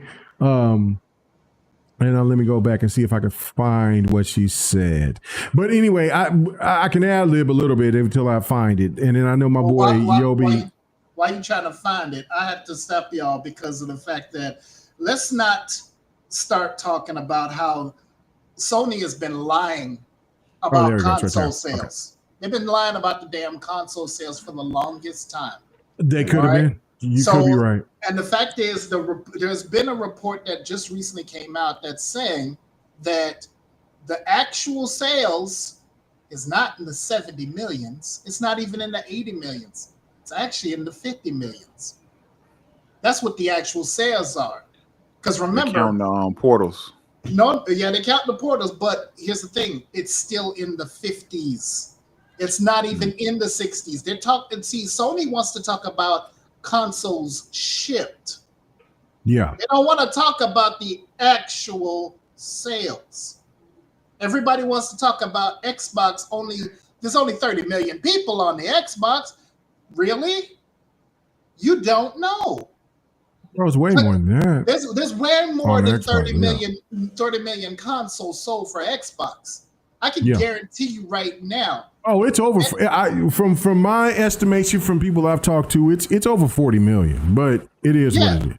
Yeah, and that's where I have to. Every time I hear this BS about 70 million consoles sold, 80 million consoles sold. No, you talking about shipped. There's a difference between shipped and actual sales, because if you just got consoles sitting there in a warehouse or sitting there on the shelves, then that don't mean that people have bought it. That don't mean that it was sold. No. So there's so many. No, go ahead. I'm sorry. No. Go ahead. No, I was just going to say there's so many PlayStation 5s. If you remember how many PlayStation 5s were confiscated, as we can look at it from people that were anticipating that people was going to buy the PlayStation 5 in bulk like that, and they could oversell it. There were warehouses full of PlayStation 5s. Exactly. That was there. So anyway, regardless, I'm not even. Who cares about the numbers? You know what I'm saying? There could be people that could say 200 million PlayStation 5s are shipped. Who cares, right? But the reality of it is that and this is what goes back to Husky, what Husky said, and I'm going to go to you here, Sir X-Man. I'm going to read a couple of comments, and then I'm going to go to you. If console sales matter the way that people project them to matter, Sony wouldn't be doing what they're doing. Exactly. Hands down, bottom line. I know, and listen, Mitchie, I totally would agree with you 2 years ago. 100%. 2 years ago. Like, they said they were going to throw these multiplayer games and they're going to throw the shit games at us at Xbox, and they're going to do. Nah, man, this is different. Mm-hmm. They didn't, because they already are throwing their so-called, what people would say, shit multiplayer games at us. But they also had a lot of their shit multiplayer games canceled. They lost, and that's the thing with what Husky brought up. They lost so much money that they have no choice in the reason. And the fact that also what Husky also brought up was that PlayStation gamers aren't doing this. And I wanted to make this a topic. And so, Sir X-Man, I'm gonna deliver this one to you. I'm gonna read a couple of comments and I'm gonna deliver this to you all in a package. Okay. But this is the reality of what we are in gaming right now. 18 to 25-year-olds aren't buying games or consoles on the level that they have in the last 30 years. Mm-hmm. That's over a generation. A generation is considered 25 years.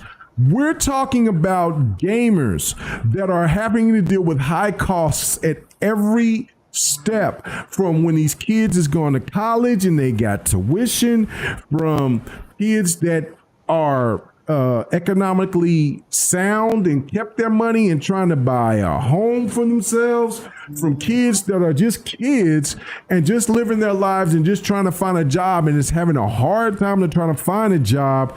They're looking at everything in their reality right now in the economy is like, shit is bad.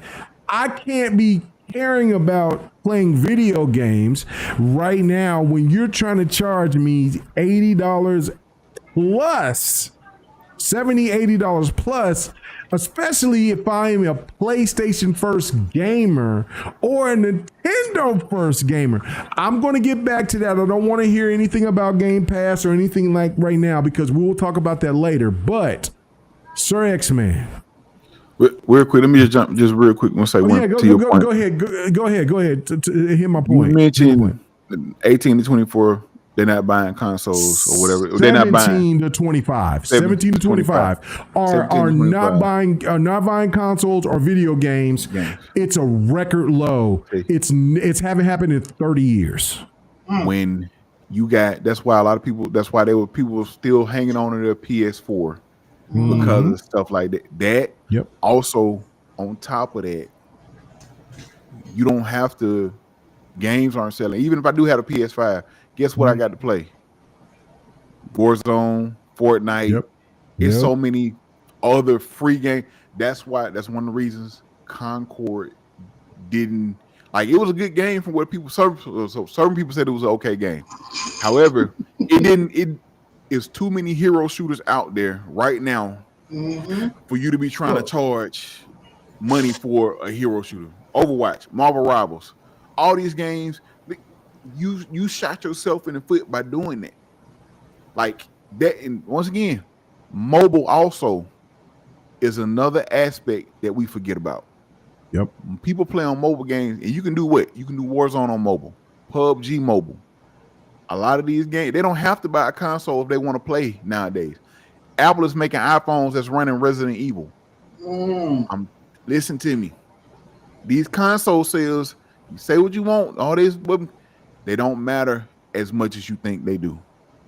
I'm stepping back. I'm good. You can get okay. No. It's a great point. No. You make it heat. Sir X-Man, before I get to you though, brother, I gotta sit there and my girl Curie, I love my girl Curie, you know what I'm saying? And she's sitting there and I had to post this.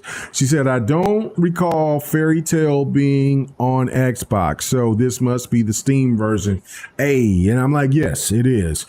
As you know, I am a guy, you know what I'm saying? I'm an Xbox guy, but I love my Asian games. I love my games overseas. I am a gamer that will get in and support all types of games. And you know, and this is why I always say that again. What'd you say? Get in, you said.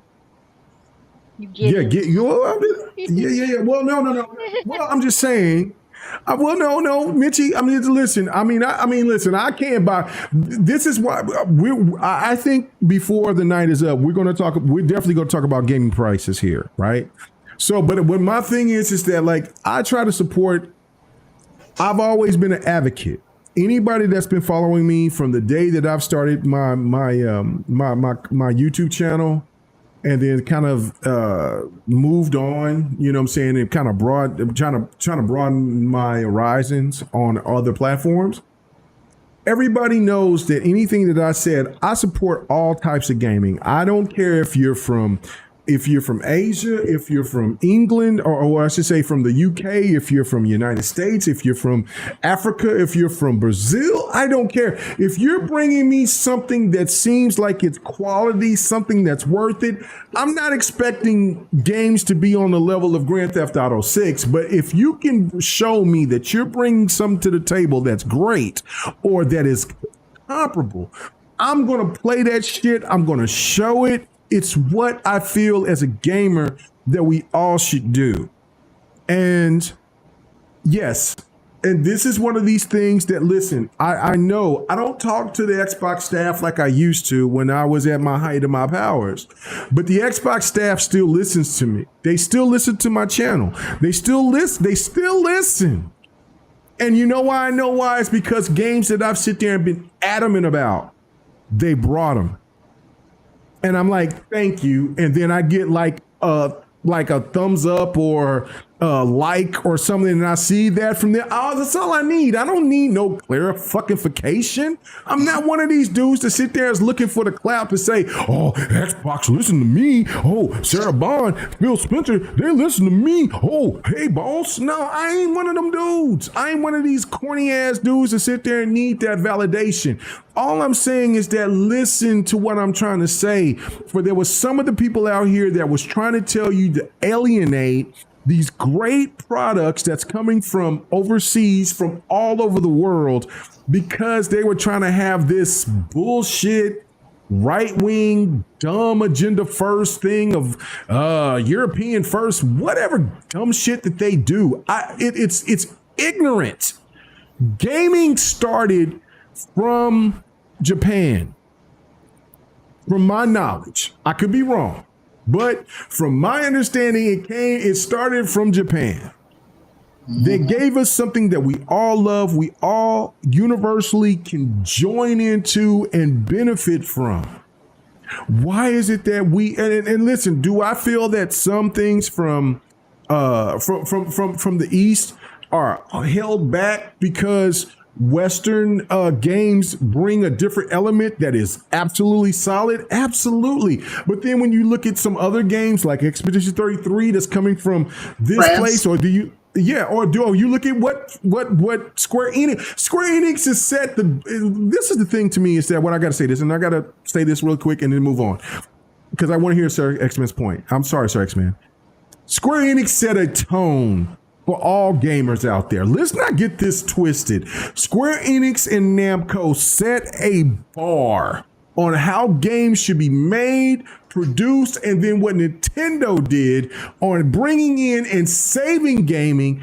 God damn it, that is great technology and skill and ability that we should all praise as gamers all across the board, all across the world. And we should give the Asian community, wherever, if they're from Korea, from Japan, from China, from Vietnam, from anywhere, is their love. Just like if from those districts, when they look at a game, like look at games like Grand Theft Auto, they look at The Witcher, they look at stuff from 343, they look at stuff from Naughty Dog, they look at these gaming developers from all over the world.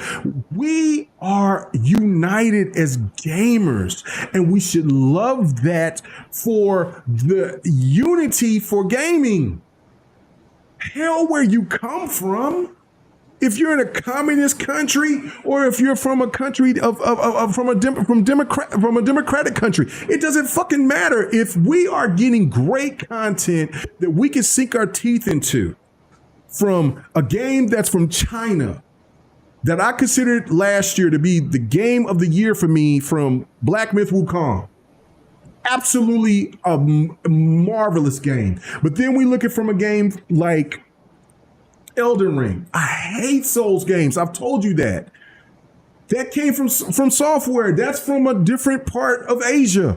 Then we look at something from Europe. When we look at Cyberpunk, one of the best games I've ever played in my goddamn life, next to The Witcher. And then we look at something from EA. I don't know where. You know what? I really don't. I'm hoping that that's from the United States, from the Mass Effect. Mass Effect. It's from the United States. EA. It's from the United States. When anybody plays something from Mass Effect, you sit there and say, "Oh my God!" When you're playing from something from the United States like Halo, and you're looking at that and you're saying, "Oh my God, this revolutionized shooting, Gears of War, or any of this." Gaming can actually open up something that can get away from the bullshit that we see on social media that tries to tear us apart. Mm-hmm. That's my thing. Stop thinking that you're talking about this racial bullshit on one side to the other. Let's talk about what it's all about when we see these developers bringing a fantastic product from all around. I'm hearing Donkey Kong. I ain't played Donkey Kong. I don't have a Switch 2 yet. I will get it. But I'm hearing that's so-called the game of the year. Now, even if I play Donkey Kong, my mind is always going to be stuck on Expedition 33, a French game that I don't know anything about French, anything except that they make chocolate. And from stories of that, some of them women don't wear deodorant. I have no idea. Some of them women are hot as hell. I have no idea. I don't know. I don't care. No. They don't make no damn chocolate. That's the Swiss. Oh, whatever. I have no idea. I don't know. I'm ignorant. I'm a dumb American sometimes. But what I'm trying to say is that Expedition 33 is the game of the year for me, hands down. Nothing has come close to it. I love South of Midnight. I love what they do. It should be nominated for something. But Expedition 33, I love Donkey Kong from when I played Donkey Kong for over the years, and I'm sure it's a great game. Fuck that. Expedition 33 from a small developer should be that game that wins. Hands down, Nintendo, take the L. Stop it. Give these small developers out here that made a game that was affordable for gamers, that is giving you something that is so immersed that it made me make a topic at the end of this show tonight that's saying, wow, fuck that. Nothing else is touching that right now. Even the great mighty Ninja Gaiden that's going to be coming here at the end of the year, or Borderlands or whatever. Expedition 33 is everything for me. So that's my whole point. Okay, I'm sorry. Sir X-Man, go ahead, take it from me. I'm sorry. I had to do that rant. You know, I got a rant every time I do a GRG. I got a rant, but that's it. Go ahead. At least you ain't drinking. I'm about to drink now. My cup is ready. Shit. Oh, here we go. Sir X-Man, what's your thoughts? Okay, so yeah, what's your thoughts, brother? Which one? Okay, well, the topic is I know. I'm sorry. The topic is about PlayStation and them going to are they going to go multi-plat? That's the topic. Yeah, because they broke bitches. Oh, put your mouth on the mic because you sound low. Go ahead. Okay. Let me reiterate. Yes, because they are broke bitches. Wow. I've been trying to say because Sony don't have the movies making money anymore. Mm-hmm. They don't have the equipment making money anymore. I'm not talking about PlayStation. You know, they're before they used to have their TVs, the Bravios, and everything else making money for them to hold them up and sustain them and stuff like that. They losing that to the other businesses. So for years, the Sony business has been counting on PlayStation for revenue. They've lost a lot of that from their other business aspects. Yep. So finally, they realized, all right, we need to get down to the point where we need to start making some money off this system that we supposed to be playing games on. But you've lost the edge with that because you've been letting other people jump ahead of you in the software development for their games. You stopped developing good software.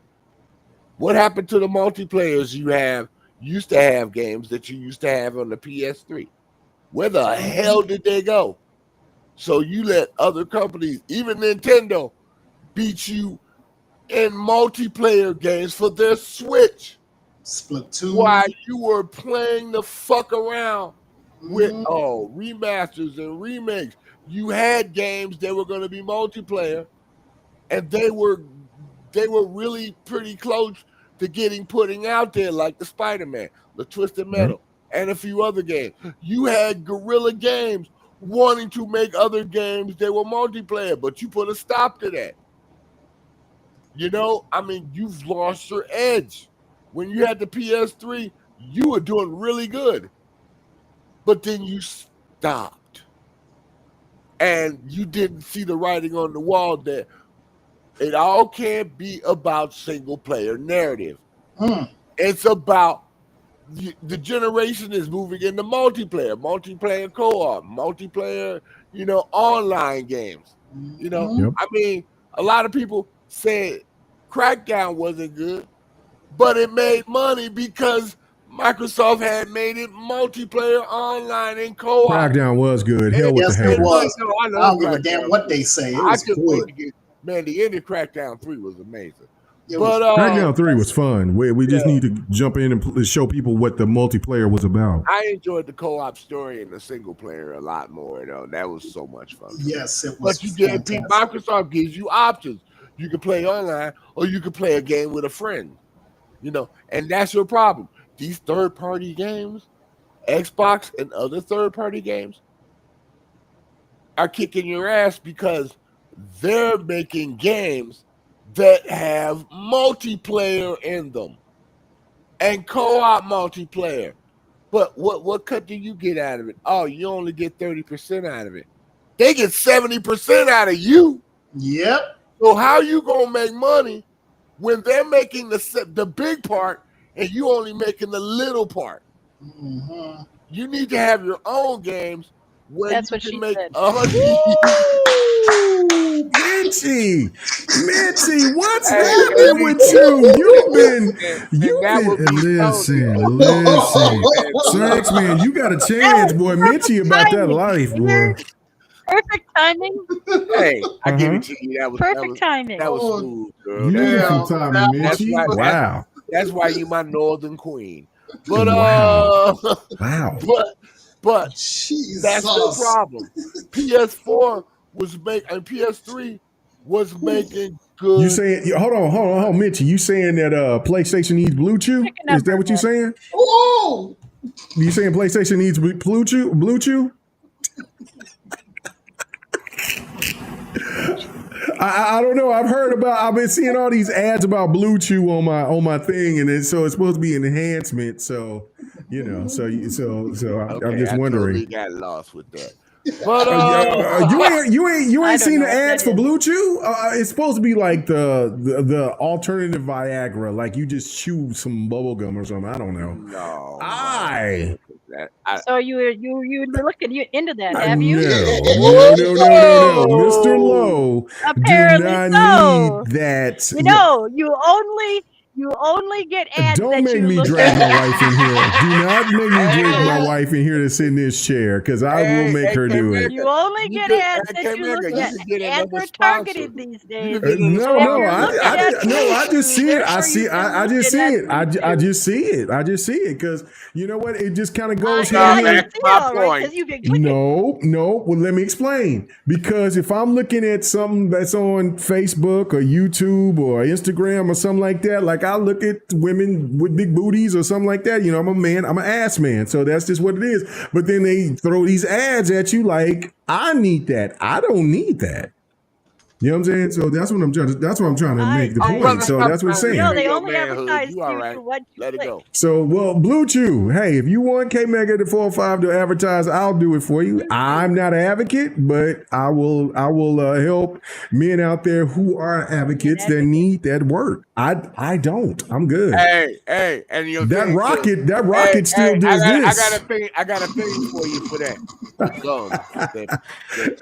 Okay, go ahead. I'm sorry. I got a couple of super chats to keep reading, but go ahead. I'm sorry. Go ahead, Trex, man. I'll read them later. Go ahead. I almost lost my train of thought for a minute. I'm sorry. You start talking about Blue Chew and your ass got all lost. You lost your mind. No, you started talking about Blue Chew when Sony 3 was making money. Okay. Yeah, that was you talking about what you ordered. When the PlayStation 3 was really making money and they just started cooking near the end of their generation, they had wonderful multiplayer games, wonderful co-op games. But then for some reason, when the PS4 came out, they stopped it. And that's why these games are hitting on the PlayStation. That's why they're losing money on all these single-player narrative games. Xbox brought something to people, and PC brought something to people that people really enjoy. Playing together with other people and not just yourself, so you can enjoy the beautiful experience of getting to know other people. And that's where Xbox started, and that's where Xbox still is today.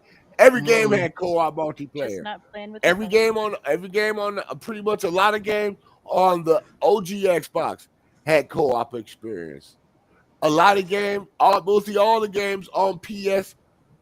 I mean on the Xbox 360 had co-op multiplayer that Microsoft brought out. Yep. You have some single player narratives because they was trying to wheel some people over a little bit, you know. But almost every other game that was Xbox that wasn't a third party game that went to Xbox had multiplayer. Every single one, and multiplayer co-op. So that's what Sony been missing. That's why these games are hitting so hard on the PlayStation 5, because they can play with other people. They can experience other people.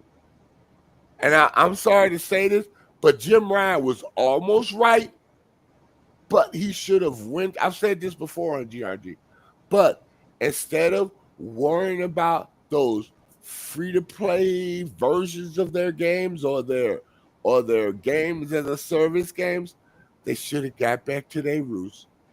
Built it for games that you can play with other people first. Throw some DLC in there when you're with people, and then build up to games as a service. But they tried to rush everything. And that's where they made their big mistake. And I said that, 3-4 years ago. Yes, Yep, that was Sony's biggest problem.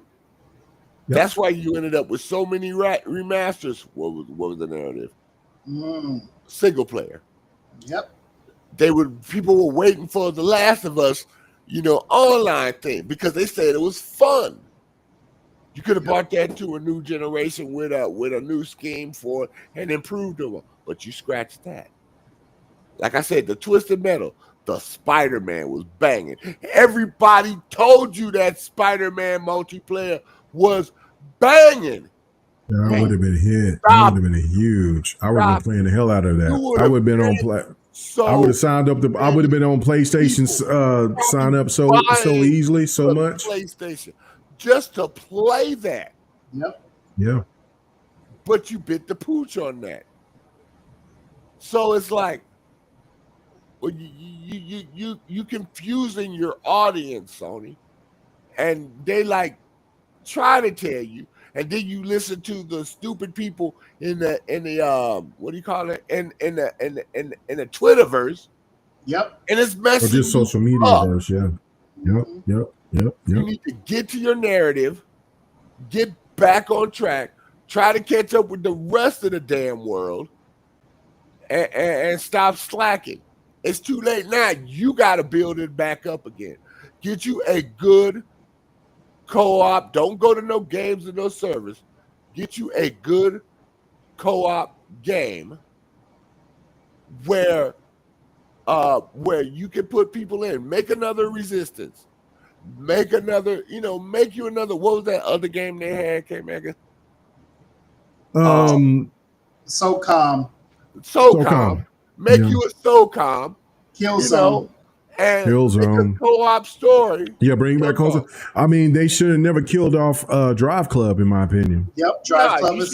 They could have made Drive Club They Drive Club 2 with improvements. They could have made Drive Club the alternative to Horizon. Yep. But they didn't want to go that route. They kind of go third party to give them multiplayer. And I told you the biggest problem of Sony was, remember I always said, they never invested in servers for this stuff. They always had a third party game with their own servers do the multiplayer games. And that's their biggest problem. They invested their money in the wrong part because they didn't see where the future was really going with multiplayer. Microsoft doing in the back with the OG Xbox. That's why they said broadband only. Yep.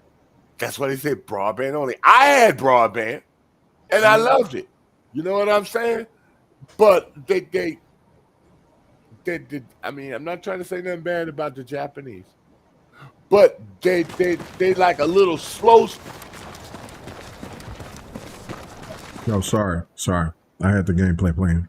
Okay, go ahead. I changed the gameplay. It's like to Battlefield 6. Yeah, I love that game. I can't wait for the release. it's like the old people are finally starting to change over. The old regime of Sony is finally changed over as far as the gaming department. And these newer people are starting to see the light. Now, I'm going to tell you, the corporate people at Sony are still going to try to fight stuff like this because they still got that old mentality. Yep. And it's going to be a while before it finally comes to fruition for them. We need to start playing ball or else we're going to be out of the gaming business. Sony Corporation can still be there without the gaming division. I don't want Sony to die. I want them to learn and improve because we all need competition everywhere. You know what I'm saying? You got competition with car dealers. They fighting against each other, except for the American car dealers. They kind of stupid. But right. We all agree to that one. Mm-hmm. Yes. But it's like, yeah, that's why Hyundai's kicking a lot of their ass, you know. Yep. But it's like you need to grow with the times. And unfortunately, you're gonna have to pick it up a little faster than everybody, but stick what you use. Go back like Battlefield. They went back to the OG. Go back to the PS3 OG way of making games. Go back to that. That will get you so much love for one in the community. Because be like, oh, we got a multiplayer now. Let's go. We got a co-op game now. Let's go. Because if you have a co-op game, here's the thing about a co-op game, and y'all all know this. You get it. Your friends say, hey, man, why don't you come on and play for me? Yeah, I'll pick it up. Or I'll get it on Game Pass. But we'll all play together. Yep. You know? And playing together, people come in and say, what y'all playing? And then they in your party and they'll ask, how the game feel? I say, we loving it. You see, we've been playing in like 6-7 hours. So it's like word of mouth in gaming is still a mofo. And when you had your great multiplayer games, it was word of mouth how good it was. I love Hawks. I enjoyed Hawks when they had. You know? And, you know, it's like Sony, like, you need to invest in servers. You need to stop worrying about that. You know you need to invest in. Microsoft gave me the Azure service for Pete's sake. Yes, they did. So it's like, there's no excuse.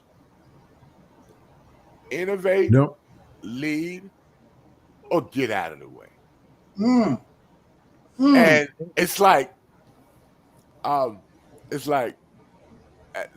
multiplayer is where it's at. It's been there for almost 25 years where multiplayer has been growing. Yeah. There is no excuse for you not to be right there with Xbox. You know? But your stubbornness for single player games after the PS3, that's what killed you. I'm done. Well, no, I mean bottom line, it does. Let me read let me read a couple of these super chats and let me read some of these comments because there was a lot. Appreciate you guys coming out here. Do not hold back. Share, like, hit that like button. Hit the dislike button if you don't agree with what we're talking about. Oh, where's that dislike button? I gotta hit that motherfucker. Okay, that's fine. But anyway, but I also want to know. I want to hear comments because I've been getting more comments here lately, and I will engage with you. You know what I'm saying, for sure. Especially if you're not saying something stupid, but that's what it's all about. You know, because I'm a gamer just like you guys are. That's why I always say, you know what I'm saying, I'm a regular gamer talking times, right? Right. Like that's why I always say that's when I start doing anything except for GRG, I say I'm just a regular gamer talking to the intelligent gamers. I want to hear your input on if you agree or disagree. So don't be afraid to sit there and say what you got to say, and we can have a discussion about it. No doubt about it. I'm not going to be mad about it. You know what I'm saying? Because I've had people that disagree with me many times. But anyway, let me go ahead. True facts. And so DJ Berto Dawson said, he said, thank you for the super chat. He says, once they tip their toes in, everything is going. TWS. That is a fact. I see DJ Berto says the whole slate, and I do agree with that. And also, but I hear Abacab. He says this. He says, did they say that Final Fantasy VII won't sell on Xbox over 10,000 copies? I kind of agree. Since most gamers on Xbox won't buy it, not in Game Pass, and it's not a shooter. Now, I will say that. Well, no, hold on. I will say this, and I will say. So I'm going to pull. Okay. So I'm about to go to our main topic for the night. But again, you guys know we only do GRG for once a month, so we do go. We will go long tonight. So that's just what we will do. I don't want to go way long, but we'll go long. Meaty, you got your comfy blanket you like to throw off? Oh hell yeah, I'm ready. But no, I got my poncho. Get your poncho, your comfy blanket, because I got to bring this in because they're.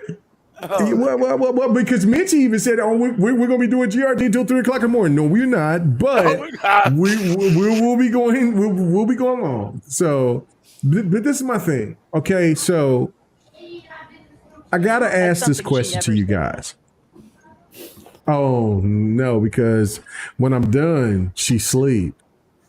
Anyway, so whatever. And she come and say, "Don't come." I'm ready to get me something to eat. She sleep. That's what happens on my end. I don't know what anybody else, but anyway, big man handles business. I don't know. I've been a big man and handle my business for a long time. I don't know. Husky, he a big man too. You know what I'm saying? He married, he got about 10 kids. So obviously he handled business over there. All I know is that this stigma about big men not doing what we do.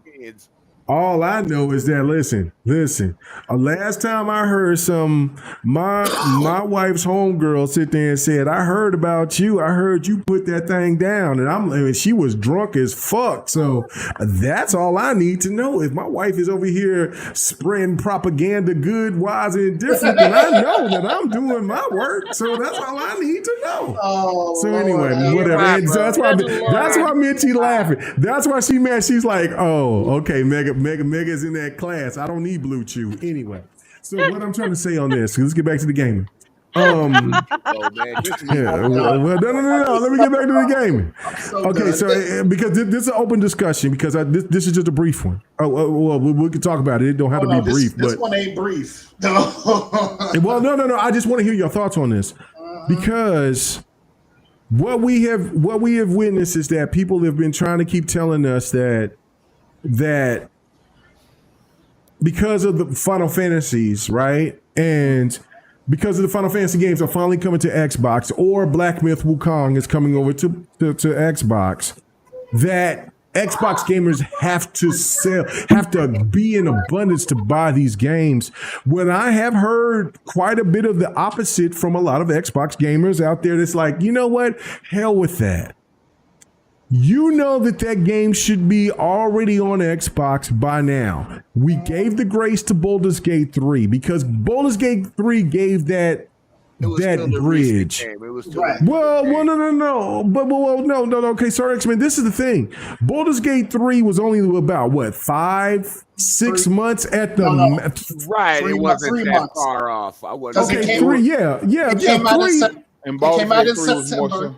It came out in August. No, it came out the end of August, but it came, all of August. December. Yeah, it came out in December on Xbox. Xbox gamers aren't going to trip on that. Go ahead, Husky. It was a little bit on both sides on that one, because you got to think about it. It was the issue with the S they were having, and with Xbox having the past, because they can't, they didn't want to release it on one, before then. So that's what they had split screen. Yeah, correct. Yeah, so that's why I say that you can kind of get them a little leeway, because it's them.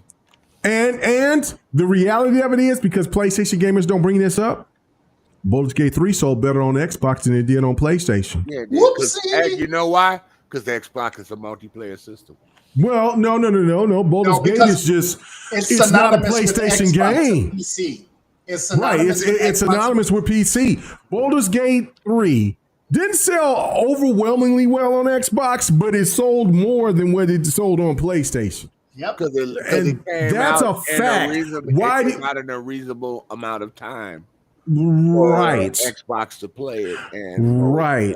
And this is where the discussion comes, and this is why I'm coming to you, and I'm going to shut the hell up because. No, you're not. You go say no, something. No. For this topic, I will, because I do want to hear what you guys got to say, because I've said it many of times.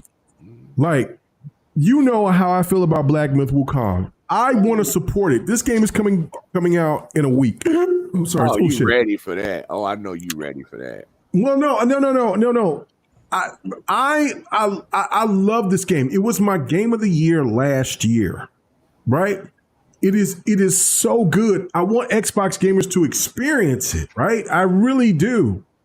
But I do understand why Xbox gamers are so pissed off, because it is abundantly clear that the studio that makes Black Myth Wukong took the bag from Sony. Yeah, it had nothing to do with the Series S or X and all that bullshit. It was because of Sony giving them the bag to keep that game off of Xbox until the first DLC came off and all this, that, and the third. You know why they gave them the bag, right? Because Sony ain't had no games during that time. That's right. Right. No, you're right. But anyway, with me saying this, is it fair for Xbox gamers to be ridiculed about Final Fantasy 16 and then Final Fantasy 7 remastered coming over to Xbox finally after years later and not selling well? That's my question. And this is an open discussion. Whoever jumps in first, jump in. But I want to hear from everybody, from Mitchie, Viper, Husky, Sir X-Man. So whoever goes first, go first. But I want to hear your thoughts on this, because I feel that it's bullshit that Xbox gamers have to be ridiculed for them having to be looked at as second class when we know that these games could play on the Series S and Series X, when some of these games are already on the Nintendo Switch and on the Switch too. All right. Here's my problem. I'm gonna hit it and then let me hit this. Okay. By the time you decide to release that game on Xbox, there'll be something else. There's always something else that's coming out on Xbox where people forget about your game, even if you bring it out later, and they're enjoying other stuff. And that's what also killed Final Fantasy. You waited that long for Final Fantasy 7 when, a year, I can see you doing a year exclusivity, but not 8 damn years. Not 8 years. There's no excuse for that. And it's getting old. So Square Enix, you burnt yourself on that one. You burnt yourself. So, and some other games that's coming, it's like, all right, Spider-Man 1, I got it on PC. I'm good. You know, K-Mega, he bought it on the PlayStation 4 when he came out. Why is he going to buy it now when he's already played it? Yeah, I bought it on PlayStation and PC. Right. So why? Yeah, I know it looked good on PC. But it looks stunning on PC. Yeah, but why am I going to buy that game almost 8 years later when I've already played it? You know, and it's like PC is fine, but for a game that's a console game and you swing it over like that, I can see Microsoft has done stuff like that, because there were certain games back in the day that you couldn't run on the PlayStation, because I had to be honest, it wasn't programmed for that. But for you to do your main games like that and make people wait forever, where's Forsaken? That was supposed to be here like over 8 months ago. Where is that? I wanted to play that game on my Xbox. K-Mega played it. He said it's wonderful once you get to a certain point. But I want to experience that. We'll never see it on Xbox now. Oh, yeah, I know. So by the time you bring it to Xbox, we're going to give it to you 2 years later. I'm like, it's too late now. We don't care. I can go get a PC right now. So it's like, I won't make a point, then you just go right on, Viper. You're going to be good. But it's like, you get late to the party, like Sony late to the party on things that they should have been building up for their console, like the multiplayer and games and stuff like that. And now you're in a drought and you don't know what to do. And Xbox is playing Captain Save-A-Ho when they could have let you die. They could have let you die. Woo! Say that again. You said Xbox is doing what, sir? Captain Save-A-Ho. I want to be sad. But it's like you depending on somebody else from the competition to keep you alive. If they did not do that, what would you have had? Nothing. And you, like I said, you see, we don't bring now. Microsoft ain't bringing you games 8-9 years later. Forza Horizon, that was a different story. We never expected that, but it is what it is. They needed something, so Microsoft gave you they old shit because you needed something. And Microsoft knew when they sent out those 4 games for you, they gave a measurement of what you needed. And you didn't like their single-player narrative games, but you love their co-op multiplayer games like Sea of Thieves, and I think it was one other. Grounded. They realized you love those games where you could play with people. So now they say, all right, we're just going to send them some multiplayer games because God knows they need some help. Phil said they need some help with multiplayer because they can't handle it. They don't know what they're doing. And that is why Microsoft is ahead of them. They're like, you know what? We can use them too to make 70% off their ass. So it's like, and give them something to keep it sustainable because Microsoft doesn't want to see Sony die. They don't want to because they want to steal competition. So right now they're still, I'll still say it, Sony's in business welfare. But breaking news. I need to bring my breaking news sound to when we do GRG. But I'm in it right now. No. Hold on. Let me read this and then you can finish this. Yeah, let me this is on Twitter right now from about 3 hours ago, three and a half hours ago. Oh God. From somebody, I don't know if this is true or not, but we're saying What's the name? Won't on SOUP2. That's their name. Won't on SPU2? SOUP2. Breaking rumor. Oh, wonton soup. Okay. Wonton soup. Okay. Wonton soup too. Okay. Okay. You're racist as fuck, but whatever. That's not me. Sony will be sending Horizon Zero Dawn remastered and Lego's Horizon to Xbox this winter. 2025.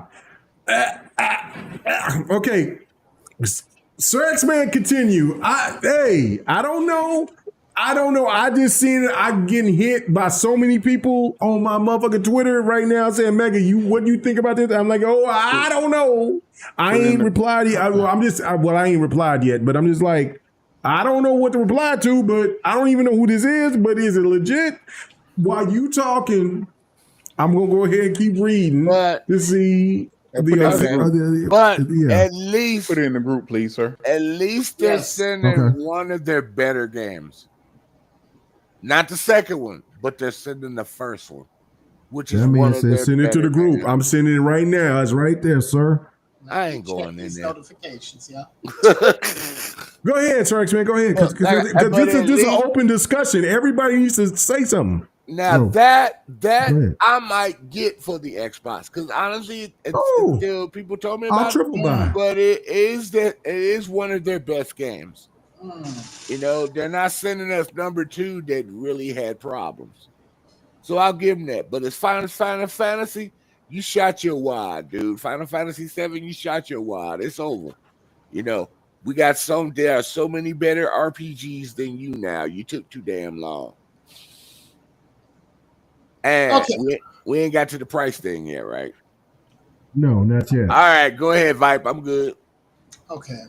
So let me talk to you about Oh boy. what. Why am I so scared? She said, "Oh boy," and I'm like, "Why am I so scared right now?" You about to get censored. K-Becker, you about to get censored. Hell no, they get. I'm gonna be like LA Knight. Let me talk to you. Yeah. So when a game comes out and it's heavily marketed by somebody, I don't think we have a problem with that. I think we have a problem with the fact that you drop the bag. Oh. Can't make it the volume. Keep going. Talk. You good? No, the volume is kind of high on the game. Oh, I was congratulating you for winning the match. Thank you for that. Yeah. No, I'm fighting hard for my life. I'm sorry. I don't know. It just jumped. Okay, Skip. Thank you. I guess I was trying to. I guess the way that it moved. I don't know. I'm sorry, but go ahead. I'm sorry. So the fact trying to get my accolades. Sorry, I'm fighting hard. The fact that you put the bag down. I don't think there's a problem with you putting the bag down and say, hey, we're going to go ahead and publish this game, or we're going to go ahead and support this game. Fine. I think what we do have a problem with are the developers. If developers are supposed to be multi-platform, then that's where you shouldn't be taking no bag to say, oh, I'm going to make this game exclusive. These developers want to have their game played by everyone. You will not have your games played by everyone if you decide to take a bag from a company. It doesn't matter which company it is. It could be Microsoft, it could be Sony, it could be Nintendo. But if you are only going to be on one player base, your game is not going to have wide-reaching appeal. So when you say, oh, yeah, we want to now put our games other places, by the time that you put those games in other places, and Sir X-Man said this perfectly, nobody cares. It's too late. We have moved on to other stuff. Persona kicked your ass. Yeah. So basically, just if you're going to, if you really want your game to have mass appeal, if you want your studio to survive, then put your games everywhere. But if you feel like Sony's bag or Microsoft's bag or Nintendo's bag is good enough, okay, fine. That's your choice. But when your ass decides to close shop because you can't pay the bills, don't come blame us. Don't blame us. Because you had the opportunity to release it everywhere. Now, I know some people are going to say that, oh, the development costs are kind of high, and, there's, the optimization for each platform, and it's just taking too much time. Stop being a lazy developer. And I'm going to say it with my chest out. Stop being a lazy developer.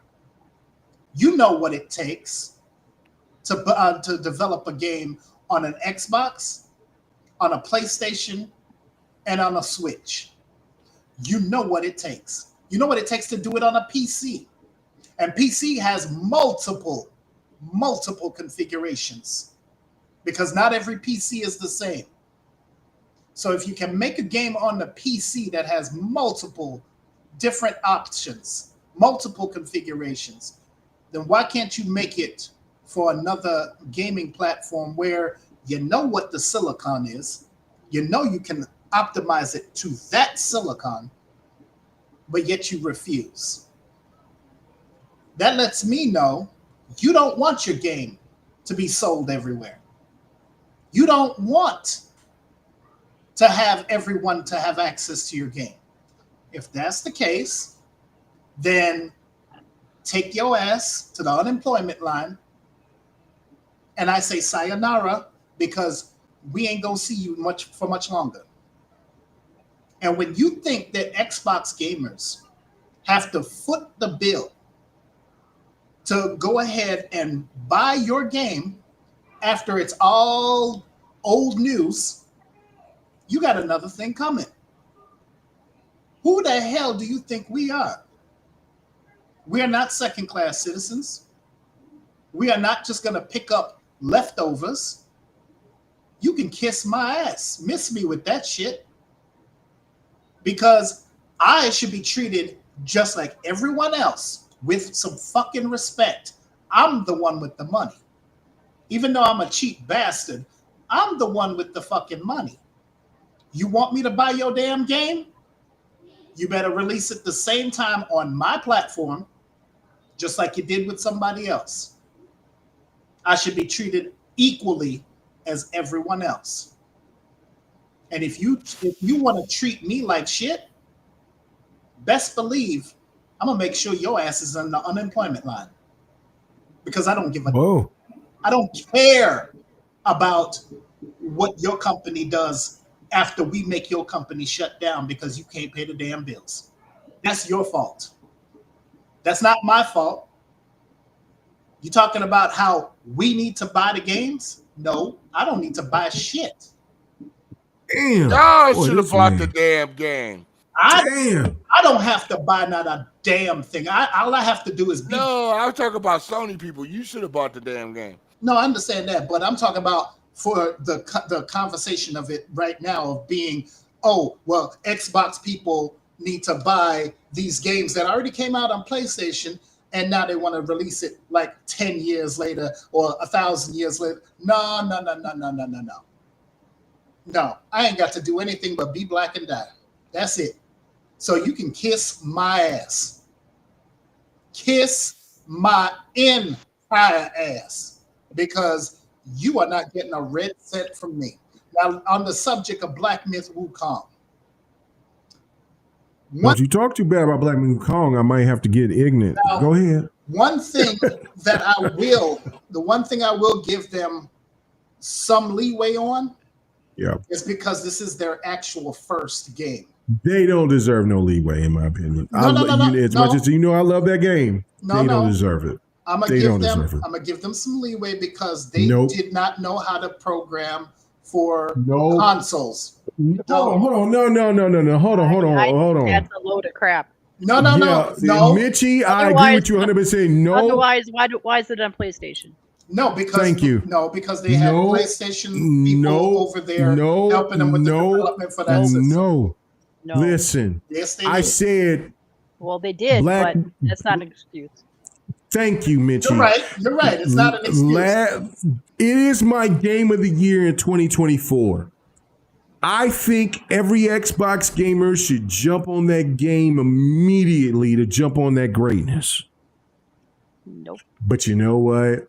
They took the bag from Sony. And then you go ahead, Mitchie. Say what you got to say. Sorry. I said no. Don't say sorry. Just jump in. What? Then they made excuses. Yes. About why it couldn't come. Yes. And that part I'll agree with you on. And there should be nothing else being said. There should be nothing else being said. Gentlemen, ladies and gentlemen. Well, no, let Mitchie talk. Mitchie ain't said too much. So go ahead, gentlemen. We value women being on this podcast. Let the woman, when she open her mouth and you hear her, shut your goddamn mouth. So that's what I'm saying. Even me. I love it when she talks. You nasty mother. Okay, Mitchie, get a restraining order. But other than that, no, I'm just saying. So go ahead. If they would have just been upfront and said, okay, we have a timed exclusivity deal with PlayStation. Yes. And, we took the bag or whatever. And they helped us complete our game, so this is why we're doing it. That would have been fine. But don't make excuses that it was the Series S, and don't make excuses that they just couldn't do it because Xbox was Xbox. I agree. Yes.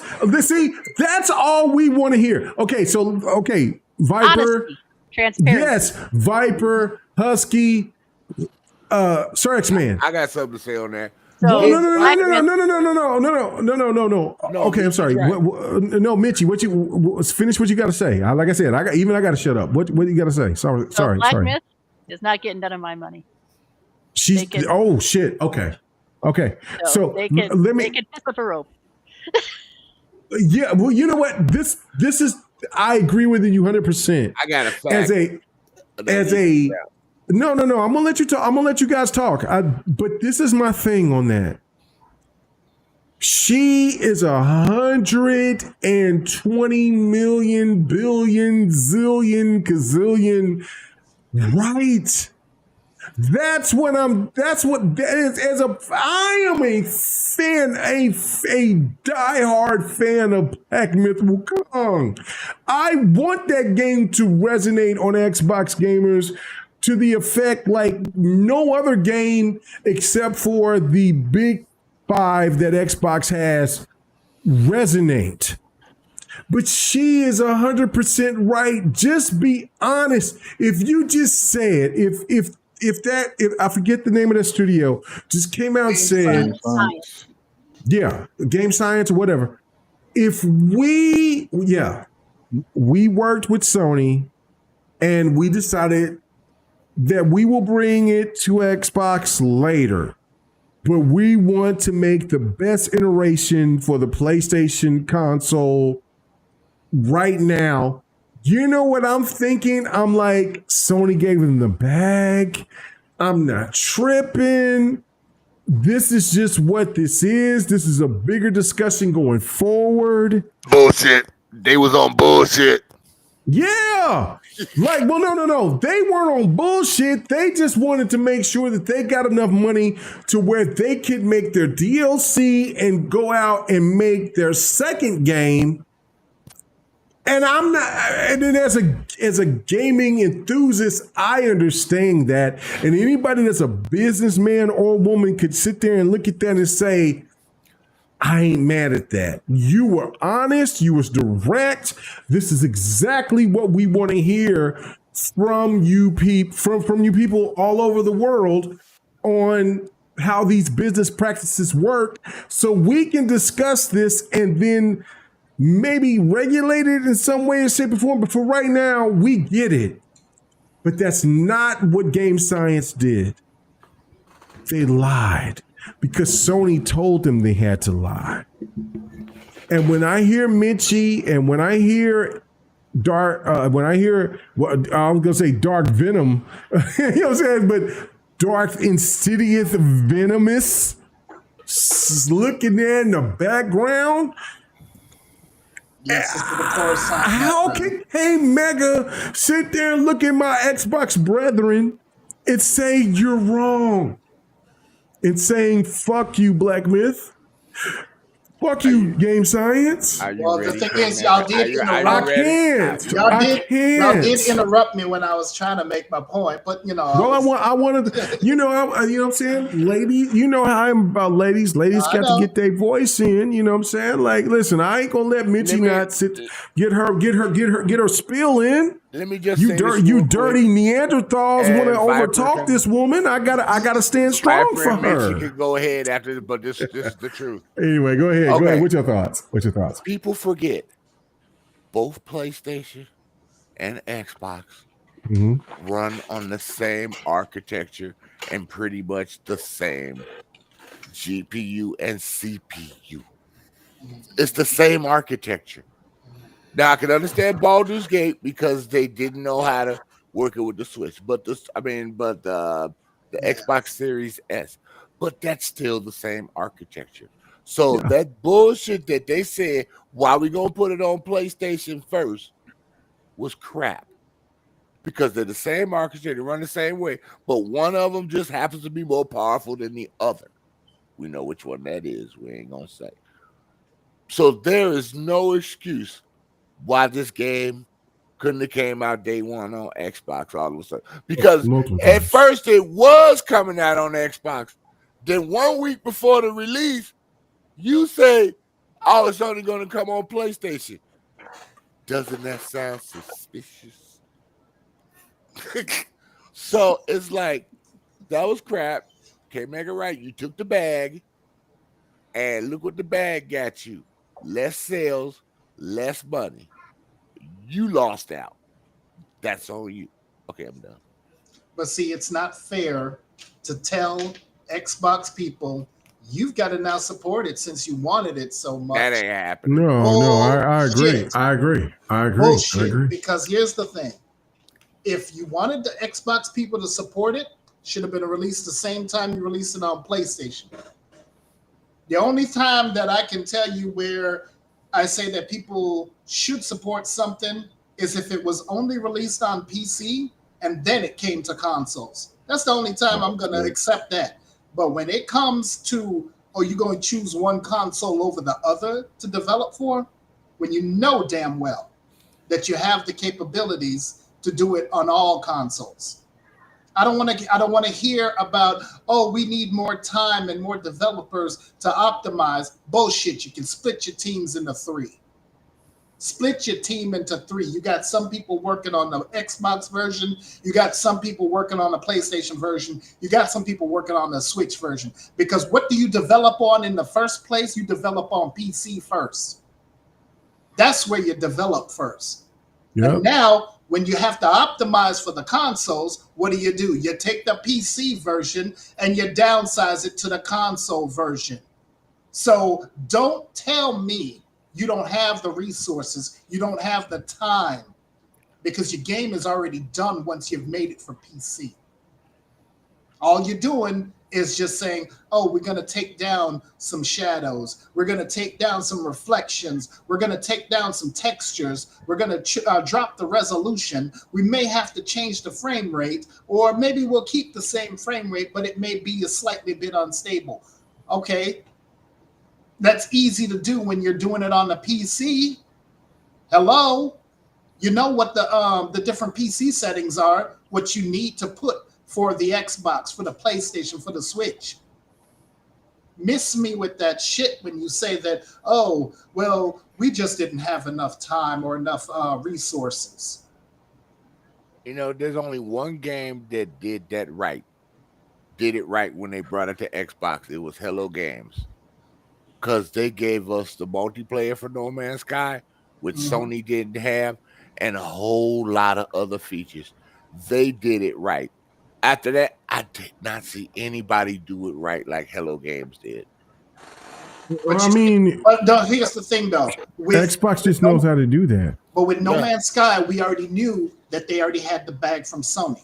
We already knew that. No. We knew that it was developed by Sony. I know. Right. So the fact is that when it came to the Xbox, did anybody complain about it? No. No, we gobbled No Man's Sky up, dude. The minute it got there, I had it day one. And I wasn't the only one.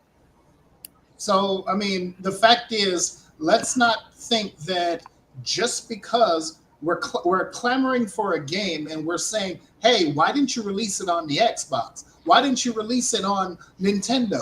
Why didn't you release it here? Why didn't you release it there? Okay, be honest and upfront. Tell us that, hey, Sony paid us. We want to bring it out to the next. They obviously didn't want to. They didn't want to say that. And we got to get ready to move on. Anybody else got to sit there? Well, no, because we got. Hoggy, get the point. So if Husky got something to say about it, but we got 4 more topics, and so no, sorry, X-Man, but you're still talking. But I'm just trying to explain to you. This was an extra topic on top of this. I got 4 more topics left. So, Husky. See, 3 o'clock in the morning. Yeah, no, we're not doing 3 o'clock in the morning because then I'm going to have to start regulating. So we won't be 3 o'clock in the morning. So anyway, regulating. Yeah, I love it, but it'll be on Philippine time by the time we get this show. Hell no, we won't. Anyway, so Husky, you got something you want to address to that? So go ahead. All I was going to say, man, is transparency. Transparency goes a long way. If they had came out and said, came out and just said, hey, you know, and maybe not in the layman's terms, but made it sound like, well, we took the bag from Sony. Came out and said it in a decent way. It would have been, you know, it more people would be more excited for. They would probably be looking to buy Black Myth Wukong when it drops. Now, as far as Final Fantasy 16, once again, same premise. You drop Final Fantasy 15 on Xbox the same day it came out everywhere else. There was no reason for you to drop 16 only on PlayStation and then bring it to us later on and expect people to buy it. I don't care what nobody says. I don't care marketing or not. That doesn't mean that's fine. Sony had the rights to market Call of Duty. Call of Duty still came out on Xbox as well. That marketing bullshit is just bullshit. You can market all you want. However, that game still should have came out on Xbox. Same thing. Final Fantasy 16 should have came out, especially if you drop Final Fantasy 15 on Xbox same day. 16 should have been the same way. I get it. You know, Final Fantasy 7 remake. That's fine. You want to delay those? Okay. But the continuing of the series or whatever, though, there was no reason 16 should have came out on PlayStation first. And no Final reason. Fantasy 14 made a killing when it came to all consoles.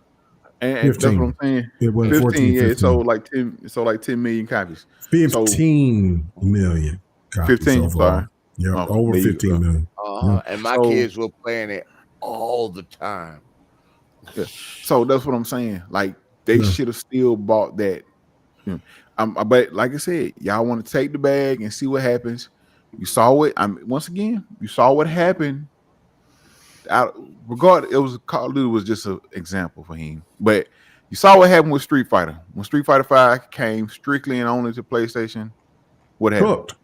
Almost killed the franchise. What happened? It almost killed the fucking franchise. So that's what I'm saying. Like y'all play around. Like you play around, you want to, you see what happened. FAFO. Yep. Fuck around, find out. Listen, we in the era to just say what we say. Fuck around, find out. That's exactly where we at right now. Like, ain't no need to be cute about it. And that's my thing. Like, and you got people like that. Like you're saying, he's not buying it until everything comes. Because people listen, people went out and spent their money on this console. You're a third-party developer. I don't care whether it sells 50,000 copies or 500,000 copies. That's money. So I'm sure they not giving you a big enough bag to miss out on money. Mm-hmm. And like Sir X-Men said a while up last hour, whatever it was, word of mouth is still word of mouth. So imagine people pick this game up, they see you streaming it. Hey, that game, what you playing? I'm playing such and such. That many times when I was streaming South of Midnight, hey, what's this? This is South of Midnight. Oh man, yeah, I want to play that. Yeah. All I got is a PlayStation though. Yeah, I'm sorry, you know. Yeah, Starfield worse with the people when they saw us playing. Once again, that's what I'm saying, man. So it don't matter how it's doing. It's doing the fault. What it's doing is their fault for him. Look, how much you get paid? I want to know how much does Sony pay you for him? No, that man licked boot for free. I want to know how much they pay him. Bro, he licking boot for free. Bro, I'm not even looking at. I don't even know what Fahim is saying, but he licking boot for free, and that's the sad shit about it. Because listen, it was one of his talking points as well as the stands, and we're going to the next topic so we can try to slow this down and get out of here. You know how Fahim is, dude. Come on. No. What I'm trying to speed this up. Thank you, Minchie. I will. But what I will say this, and so that we're going to the next topic after what I say, is this. Y'all was all about it's gonna take 2, 3, 4, 5 years. Why anybody would care about PlayStation games going to PC, this, where, that, and the third, blah, blah, blah. Starfield has not been on it's going to PlayStation. We don't know if it's going to PlayStation this year or in 2026. So you're telling me that you're willing to sit there and brag about a game that dropped on Xbox 3 years later to brag and say it's on PlayStation? When y'all said that game was trash, that game was this, that, and the third, you guys are joke. You can't even be serious. You can't be taken seriously. Stands are the worst. I'm looking. What if the Metacritic on that for the PlayStation version? Stop even bringing in Stop bringing dumb topics. That's even extending this what I'm trying to jump on to the next topic, because that's ridiculous. Who gives a damn about that? They've been exposed to with Hellblade 2 automatically. Yep. They sit there and they jumped on here and jumped on the bandwagon and say Hellblade 2 is better played on the PlayStation Pro, when gamers aren't even buying the PlayStation Pro on that level. They're buying the PlayStation 5 and they're over here like, oh, I got this Hellblade 2. And they're still enjoying the visuals because you know why? Because Hellblade 2 is that game. It looks that good to where even if they played that shit on the Switch too, it would look phenomenal, and it would have some of the best visuals that you've ever seen on a Switch game in its history. Because what Ninja Theory has done is absolutely incredible. I'm going to say something later on, probably when we get out of here, about Ninja Theory sounding like thoughts, trying to get PlayStation promotion and all this and that and the third, but okay, we're going to move on from that. All right. Okay, maybe you didn't hit them where it hurt. Can I get to the main topic? Let me get to the main topic. We got 4 more topics. And I want to get to that last topic for tonight because I want to hear everybody's main topic, because I want to hear everybody's brain get turned into mush, because when we started the podcast, I was hearing people's like, oh shit, I don't know this, that, and the third. Come on, let's get to it. All right, so Shawn Layden. Oh yes. Shawn Layden dislike for Game Pass and his view for games prices should be higher each generation. You agree with this strategy for gaming? So I'm going to go straight to Mitchie on this one, because I don't know. I want to hear what you got to say, because you're diplomatic, Mitchie, but he thinks Game Pass is a waste of time. He said that he pretty much came out and said here this week and said the Game Pass, any games that's on Game Pass is pretty much are prostituting to just trying to survive. And he said that Game Pass is useless and that every generation should have raised prices in games in order to not even have Game Pass or any type of subscription service to be available for gamers. What is your initial thoughts, Mitchie? I think Tencent has corrupted his brain. Oh, it ain't just Tencent. It ain't just Tencent. Let's hear what she got to say. He's been working at Tencent a while. Okay. And I think they corrupted his brain. And he's lost his mind. I mean, why? I mean, there was the $80. Look what Xbox said. They had to reduce the price of Outer Worlds 2. Well, yep. Yes. Because the hullabaloo was not good. I mean, people were not buying it. They were not pre-ordering. So why would he think that higher game prices are necessary? Gaming is already a luxury, essentially. And Game Pass makes that possible for people that can't afford to buy $80 games all the time. X. So, I don't know. Whatever he's smoking, don't smoke that. Damn. No, Mitchie, you're making so many great points. I just gotta ask you another question on this. Like, okay, so I seen Jez, and I respect Jez up and down. I have my disagreements with Jez up and like on certain equations or whatever, but I do really like what Jez says on most occasions. Sometimes I just look at it and I'll question. I'll even throw my shit to him and he'll answer back to me or whatever. But he asked a question about Grand Theft Auto 6 coming in at $100. Would you support a game? Standard? Well, no. Would you support a game like Grand Theft Auto, or a game to that level that you think that is a high tier game coming out at $100 standard? Would you support that? Well, I'm not supporting Grand Theft Auto anyway. Well, I know that, but I'm talking about a game that you like. I didn't play any Grand Theft Auto. Okay.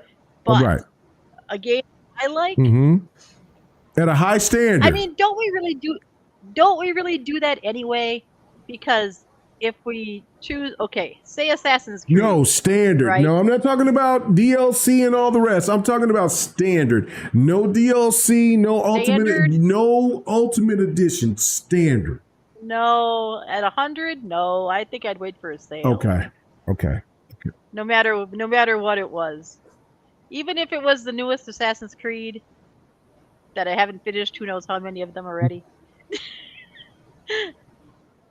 And if they said it was $100 for the standard edition with no add-ons, I mean, I pay for the extra if there's add-ons.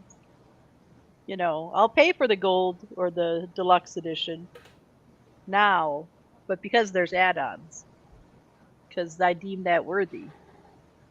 But if it's just standard game only, no dice. Okay, so then I wait for a sale. Okay, so let me add. I need to go deeper into this because you're talking the language that a lot of you're in the same space as a lot of gamers. I'm an idiot, right? Like I'm willing to spend money, right, on as a fool, not $100 though on a standard edition. No. I'm saying that I'm a fool that. If you're telling me that this is, like a game like Grand Theft Auto, because I know that I'll get hundreds of hours of content that I'm like, well, but for a sensible gamer like you, not saying that because you're smarter than me.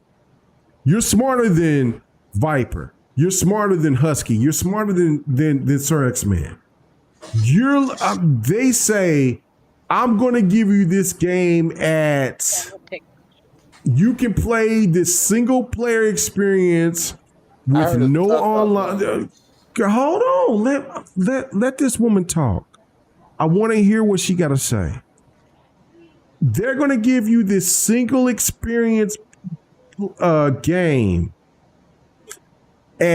we'll end it at 35, 40 hours of gameplay. And you get no DLC, you get nothing, but you'll get a great gaming experience for $100. Are you going to pay that $100? No. Okay. No. Smart woman. Because smart woman. Let me explain something. So the way that I play games, that 30 or 40 hours is way down the track for me. Mm-hmm. Like, that is far, far into the future. I am not a finisher. I'm a starter and not a finisher. I start well, but I don't finish. Okay? No awkward comments. I was already thinking it. But never mind. I thought about it. I know. I can sense it in the air. Who cares, though? That woman gaming though. She's a gamer. Oh, we weren't thinking about that part. Oh, okay. They were talking about that. We were down in the deep, bro. Oh, I gotta think more. I gotta think more nasty. So you telling me that she needs to get more into the person that's gonna finish her? Okay, You too, man. Mitchie. If I wasn't married, I promise you, I'd finish you. I'd make you say, when we done, it would say, finish her. Promises. Fatality. But anyway, Hey, Mega wins. but that's not the way I play games. Ring on finger. Hold on, let me put a ring on my finger right now while I'm talking this shit. I'm sorry, miss. Go ahead. I'm sorry. So since that's not the way I play games, that wouldn't make any sense for me anyway. And I play games like you too as well. I mean, it's not like I don't buy games new, on release week or whatever. I do. Yeah. But, And if you don't, who gives a fuck if anybody tries to ridicule you if you don't? Well, they don't know because I don't brag about it. Or Well, anything, you shouldn't have to brag. See, on Twitter, hold on. Okay. Not like I announced it on Twitter going, hey, I bought this. But hold on. Everybody on this panel and everybody that's listening, PlayStation, Xbox, PC, likewise, mobile, wherever if there is idiots that's on your feed that tells you that you need to do this, that, and the third, you tell them to eat a dick or buy that game for them. For you. No one should ever be in your pockets that deep to care about what you are doing. Nobody. Yeah, I've been doing this YouTube thing for about 10 years now. 10 years plus. If some idiot came to me and says, well, Mega, you should have enough revenue to sit there, and I'm going to sit there and say, hey, I'm going to tell you this. Go subscribe. Help me out. I'm not going to sit there and tell you, why are you in my pockets? I'm not in your pockets. I don't ever sit there and try to say, because if you tell me I need this game, that, and the third, and I do buy a lot of games, and I've made it clear that I'm going to pull back a little bit because I got other things that I need to do. But for anybody that's in a position to where we know as gamers that people are trying to buy games, assess consoles, PCs, whatever, and you're trying to downgrade them, Mitchie, you know what I'm saying? I know that there may not be anybody that's coming at you like that, but honey, never. Fuck them. If anybody said, you send them to me, and I will be glad to sit there and to send all the smoke and all the heat on them to come at you, because if you don't have the resources, or if you did have the resources, it don't matter. These games are too goddamn, they're asking for too much money in this equation. And this is the reason why I brought up this topic, but I know that we're in another topic, but I'm just saying this is not right. We aren't billionaires, millionaires, quadrillionaires, or anything like that. And when people keep on trying to insinuate that we should do better, those are the assholes out there that is kissing the ass and kissing the ring of people out there that are paying them to say that. Any gamers out there and all gamers out there know better. Games are too expensive. Everything is too high. And we have to, and if you want us to keep on trying to be about being a part of your legacy or being a part of this genre, you got to lower these prices. And if you don't, we're going to start throwing the middle finger at you, and we're going to start taking care of our families more than we're going to start taking care of the gaming industry. And if the gaming industry folds, you know what that is going to include to us? Well, that's less money that we got to spend at the end of the day. It is what it is. It is what it is. I'm sorry. Go ahead. I'm sorry. I you know what I'm saying, Mitchie? The way you said that, you almost seemed like there was people trying to jump on you. And baby girl, there's nobody that should be jumping on you about anything about how you spend money on anything. It's you that makes the decision. It's not that. I know. Okay. It's just that, and the way I play games, that's not, you know, it doesn't, that 40 hours that you were talking about, that might be Grand Theft Auto 6. That would not matter to me because I wouldn't be finishing it in 40 hours anyway. Okay. Like I got 40 hours to kill. Yeah. That's a 1 week paycheck right there. I'm not wasting my damn time. It is, and if Grand Theft Auto ain't paying me, then I ain't playing it. Hey, make that money. I feel you. Okay, all right. Let's get to the main topic. I'm sorry, but Mitchie, thank you so much. That, you know what? But it made me feel a certain way because there are a lot of people, and I see it on social media where there's certain people that try to demagogue people about their financial status on what they should do and what they shouldn't do. And I'm gonna tell you that, and I'm gonna say this, and then I'm going to say this, is that thank you for killing gaming. Bottom line. I appreciate your bullshit ways to get into the gaming space and have gamers feel stupid enough to believe your rhetoric to make you feel that gaming should be at this place to where you have to buy any and everything, and we don't, as gamers, take value. So, let me go to this topic. And you didn't ask. I think we're already on the topic of Shawn Layden. We are on the topic, but I just got to read it because it makes me angry inside. Like, bro, like I can't tell you how infuriated. I like Shawn Layden. I do. I think I thought that he was a good person for PlayStation. But now the more and more that I hear about how his visions is, I kind of understand why they gave his ass the boot. He is irrational. And case in point, okay, Shawn Layden dislikes for Game Pass and for and his views that game prices should be higher each generation. Do you agree with this strategy for the gaming community? Let me go to you, Husky. Wait, before you go to Husky, hold on.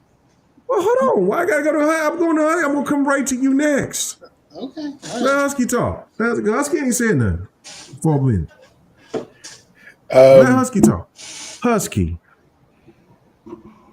what is your initial thoughts about Shawn Layden and what he thinks about this situation about gaming value like Game Pass and telling the gamers that we should pay higher prices for games each generation? Is this something that you support? Absolutely not. I mean, he works, like Mitchie brought up, he works for Tencent. I mean, we all know Tencent is, not the best consumer company or nowhere near any, a consumer company or what have you. So, I mean, and I say this, when it comes to games going up, I am completely against it.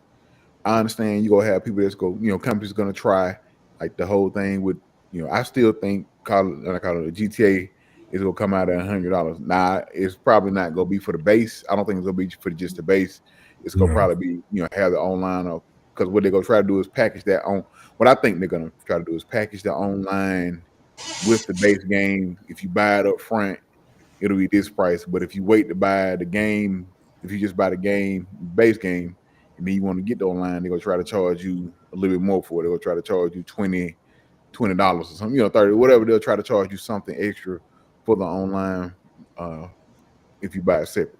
But as far as Shawn and Layden, man, listen, these people, once again, with all this money at the top of these companies, don't know shit. They're out of touch, and all they think about is how to, more money or whatever the case may be. So if you got people that's out here listening to this man saying, hey, games should be $80, no. And if people say, you see now the stats are digital is more than is what what people buy anyway. Why are we paying more for digital games, or why are we paying $80 for digital games? You know what I'm saying? That's a whole nother thing. So I just think, first off, is him not liking Game Pass. I think that's because that's an idea he didn't come up with first. That's plain and simple. But as far as, once again, the whole game should be $80, man, this is coming from somebody who already has money, and as you see, for him, you're right. They should have never let him leave. Should have let him leave. Y'all would have been paying, or something. PlayStation would have been paying $80-$90 for PS5 games. So all those PS5 games would have been $80-$90 if he'd have stayed at Sony. Had he stayed at Sony. Yep. And you really wouldn't be getting these sales. Nope. So all right, Viper. Oh no. Did you have something else you want to say? That's it. Viper, what's your thoughts? I didn't want to interrupt because I know that you was hype on it, but I just wanted to try to get through this so we can get to the next topic, so we can go ahead and get on out of here in a little bit. But that's it. What I'm gonna say, because I'm pissed. Now he revealed his hand, which I take your time. No. This, I don't need to take the time. No, trust me on this one. Okay. He revealed his hand. Okay. So when he was talking to, I think it was GameIndustry.biz, right? And they were talking about the $80 games. I'm gonna read you an exact quote, and I put the link in the chat so y'all can look at it too, because y'all gonna see as proof of what I'm about. In the chat? Where in the chat? Where on Facebook or where? No. It's the YouTube YouTube chat. You click the link, and I want you to look at the damn quote that I'm about to read, because it's gonna be right there in front of your damn face. Here's his quote. I think it's because everyone's afraid. No one wants to be the first one to raise the price because you're afraid to lose traffic. So what you do is just end up eating into your operating income, your profit margins. This is one I want you to pay close attention to. There were more sports cars in the parking lot in the PS1 era than there were in the PS4 era. Because if you're selling 20 million units at $60 for something that only costs you 10 million to make, that's different than selling 20 million units at $60 for something that costs you $160 million to make. Now, I'm going to go back to what he just said right there. Who the fuck cares if there were sports cars in the PS1 era more than there were in the PS4 era? I don't care about your damn sports car. I don't give a fuck. Exactly. Why do I need to care how many sports cars are in Sony's parking lot? This is about my hobby. I like playing games. I'm a cheap bastard.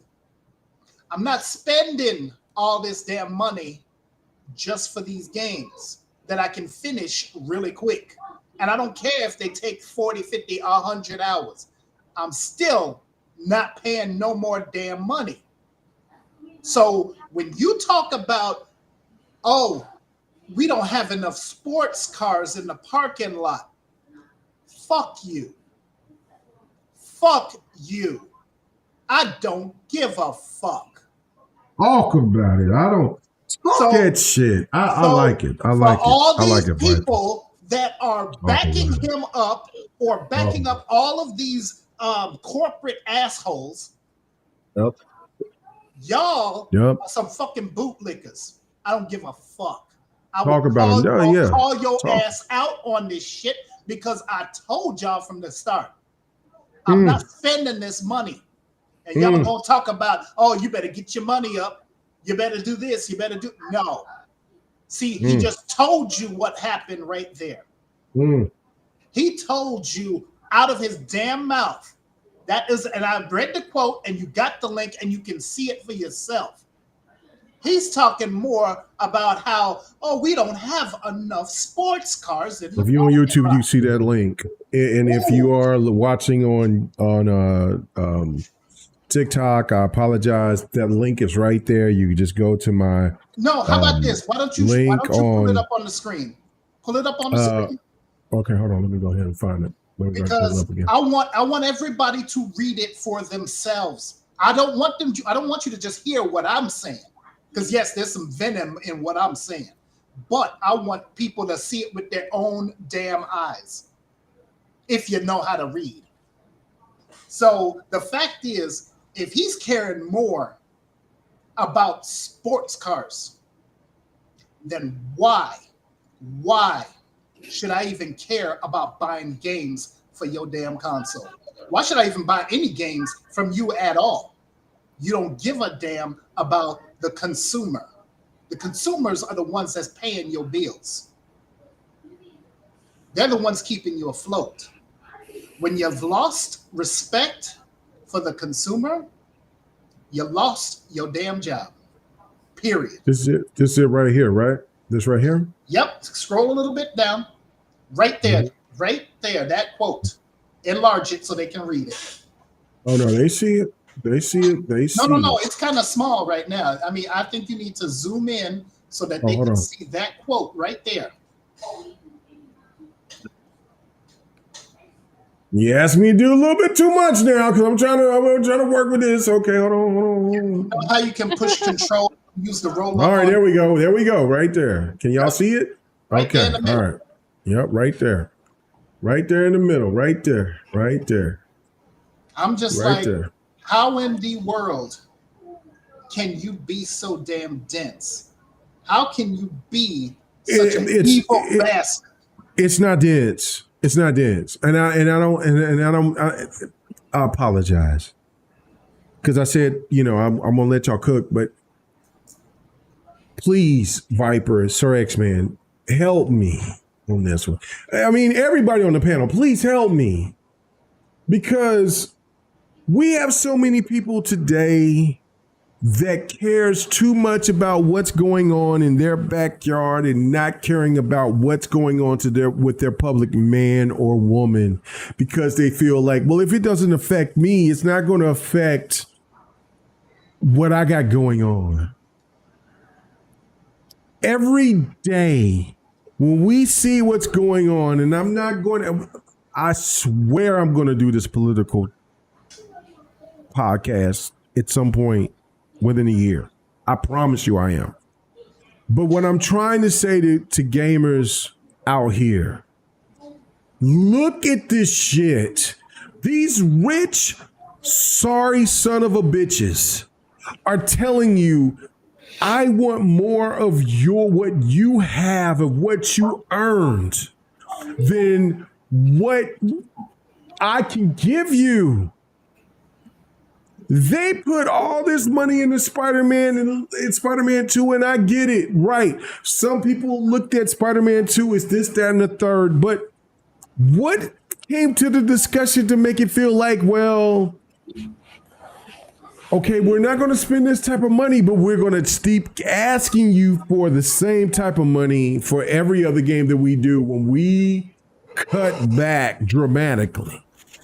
So the money that you got for your raise at your job that you work at, That's cool. We want that money, but that game or that situation, just trust us.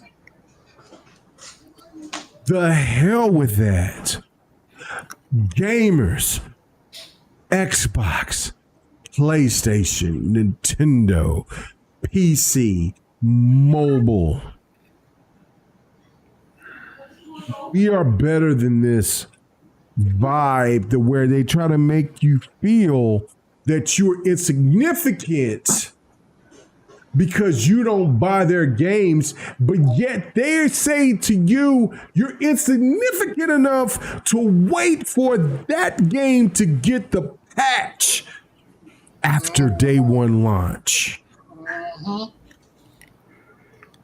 When did we get to a point in the gaming history to where we need to be treated as second-handed citizens to where we have to wait for them to get the game right when, even though, a lot of times games didn't play up to par, there was some issues, there was some inconsistencies when we came to online play.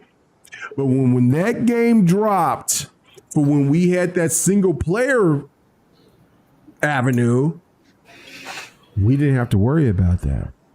Now they're telling us everything is up in flux. Stop falling for the bullshit.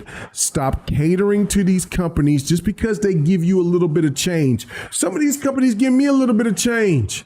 But I will never, ever sell my soul to my gaming public, and I will never sell my soul to any company when it comes to gaming, to the gaming public getting what we deserve. Facts. It's always consumers first, man.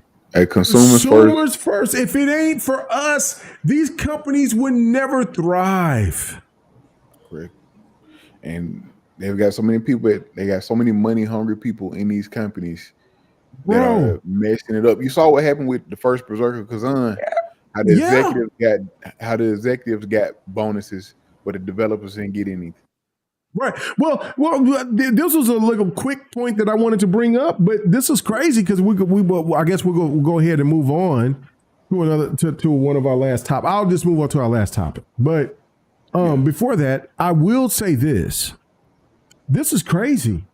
Now you know why I'm heated. Now you know why I'm fucking heated. No. I'm flabbergasted because I was going to get this game day one because this is exactly what I've been trying to preach for. And this is not an Xbox problem. This is a problem within the industry. So Wu-Chang, right? Okay, so Wu-Chang came out and it's on Game Pass, and I know a lot of people are playing this game, and there is getting some good sentiment about this game. You know what I'm saying? It is what it is. It's a soul-based game. I feel like a lot of games need to go back to the hack and slash instead of this soul shit. But regardless, whatever. Wu-Chang is not bad. It's not as bad as other Souls-like games. But for the people who already beat the game, and for the people who is already going deep within the game, they had to come and get a patch today or yesterday to where the achievements that they earned is null and void, or the bosses that they beat is null and void, because all of a sudden the Chinese government said, well, these characters here aren't characters that we want you to say that you can beat up. This game is already out. This is different than Assassin's Creed Shadows, which was smart by Ubisoft to sit there and to take in from what the Chinese government sit there and threw in and said, oh, hold up. What are you trying to tell us? Okay. All right, well, we aren't going to desecrate these monuments, this, that, and the third, and then we had all the Japanese. I thought it was the Chinese. Okay, Chinese, Japanese government. I'm not trying to. I know there's a big difference between the Japanese government and Chinese government. Let me make that clear. I don't want to be sounding too ignorant in what I say. But what I'm trying to make this point is that with Wu-Tang, is that now the boss battles that you fought and that you beat, that is null and void, and that you have to, you're not getting credit for beating those characters, and those characters can't be beat now. So therefore, it's just whitewashed. This, as a person that has been an advocate of saying new technology in games, I'm all for, I'm with it, I'm this, that, and the third. This is the type of shit right here that makes me sound stupid because it doesn't make sense. What? There are people that already bought this game. There are people that already sit there and that is played in, streamed, showed their dedication and love to this game. And then all of a sudden these changes happen. If anybody tries to come into defense of this type of stuff, you're nothing more but a troll. Because this isn't what's right for, and this is why gamers, for the most part, fuck Game Pass, but gamers as a whole is saying, I'm holding back. I'm not taking in all this stuff when we don't know when this game drops, if you're going to sit there and you're going to pull the wool over us, which in the case you got a situation like Concord, and then you got a situation like Wu-Tang. That's not smart gaming.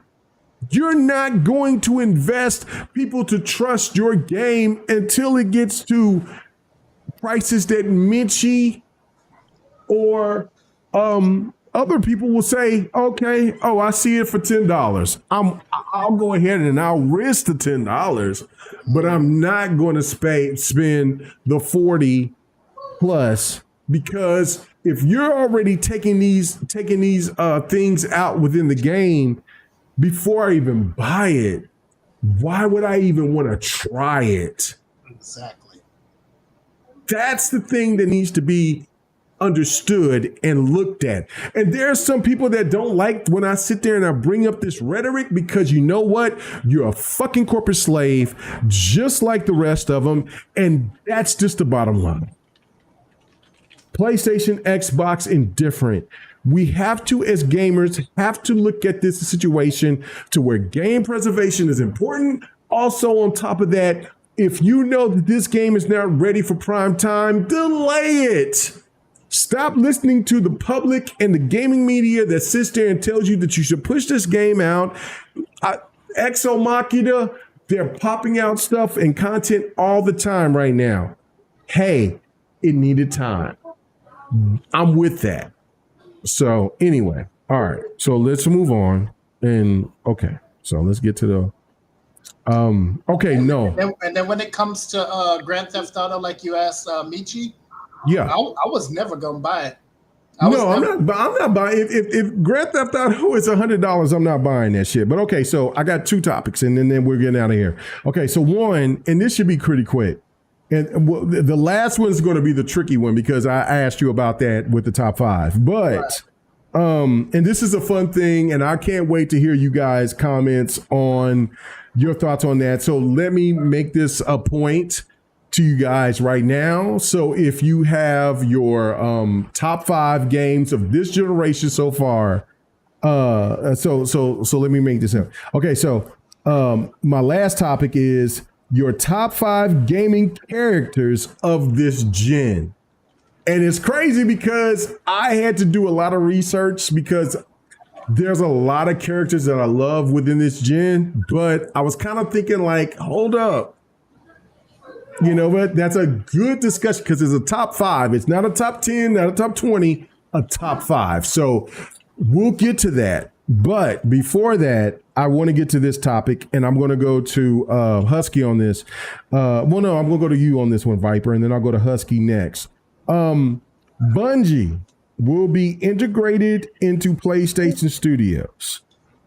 Is Bungie as we know it cooked? Is it done? Is it over?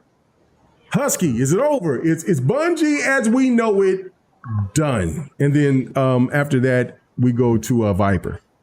Is it over for Bungie? Pretty much. So I'm gonna say this, and I hate to go. Okay, I got a lot to do tomorrow. I got to get up in the morning, and we got weigh-ins for the football team. So I got to. Damn, you gotta get on out of here. Okay, all right. Yeah, all right, yeah. all So right. I'm gonna say my piece on this real quick, but I think okay. so. Just 2 points real quick. First, yes, I think Bungie is done. We talked about the updates to Destiny 2, and they ain't been hitting like they've been hitting off and on. They've been inconsistent with their updates or the popularity or people liking the updates. Second thing, Marathon. So Bungie, if I'm not mistaken, Bungie was the one that told them to cancel the factions. The Last of Us multiplayer game. So if I'm not mistaken, Bungie was the one that advised that they didn't think it was going to do well or whatever. But as you see, they follow suit. They canceled it. Now Bungie's game is on the chopping block because apparently Marathon people didn't like it or it didn't do well when people played it or whatever. Then it got delayed indefinitely. So it's supposedly it's gonna come out either later this year or next year. I think it was next year when they said, but like that's money that they didn't invested in because gotta think about it. These games were canceled. That means they were in development. That means time and money was spent on working on those games. So therefore, time and money that you can't get back that that Sony paid or invested or whatever, that's money lost. Now they invested in Bungie for Marathon. Nope. About to be money lost. I heard everything you said, by the way. So go ahead, keep going. Yeah. I'm just listening. I'm just saying that's money lost. So it's like, hey man, I done sat up here and listen to you. I done counseled something that we probably could have made some money on. And now what you was working on that was supposed to be a game changer ain't changing shit. That's basically what it is. And Sony is basically like, hey, y'all done fucked up too much. We about to step in. We tired. We done tried it your way. It's not working. We let y'all remain independent. It ain't working. We about to step in. So I think Bungie is cooked at this point in time, man. It's only a real matter of time before you see, they try to do something or try to fandangle their way and get out of there, but they cook. Sony is gonna take over and they're gonna do whatever they need to do. Like I said, but Destiny 2 is winding down. Are we getting more updates for Destiny 2 that you know of? Yeah, there's another DLC coming out. Okay. They gave some DLCs for Destiny 2. I'll address that because I had to do some research on that shit because it was weird. But anyway, go ahead. But yeah, that's all I had, man. I appreciate it. I got to get up out of here, man. Appreciate everybody that was in the chat. Make sure y'all like and share, man. I hate to leave, guys. It's just, but I'm tired. Oh no, it's okay. We go on 3.5 hours. I know that, like, you know what I'm saying. I mean, I can sit there and I can bitch and complain if we're doing GRG every week or whatever, but you know what I'm saying, we're doing GRG once a month, so I know that we got to go a little bit longer because we pull in all different types of topics or whatever. But yeah, no, let everybody know where they can find you at, brother.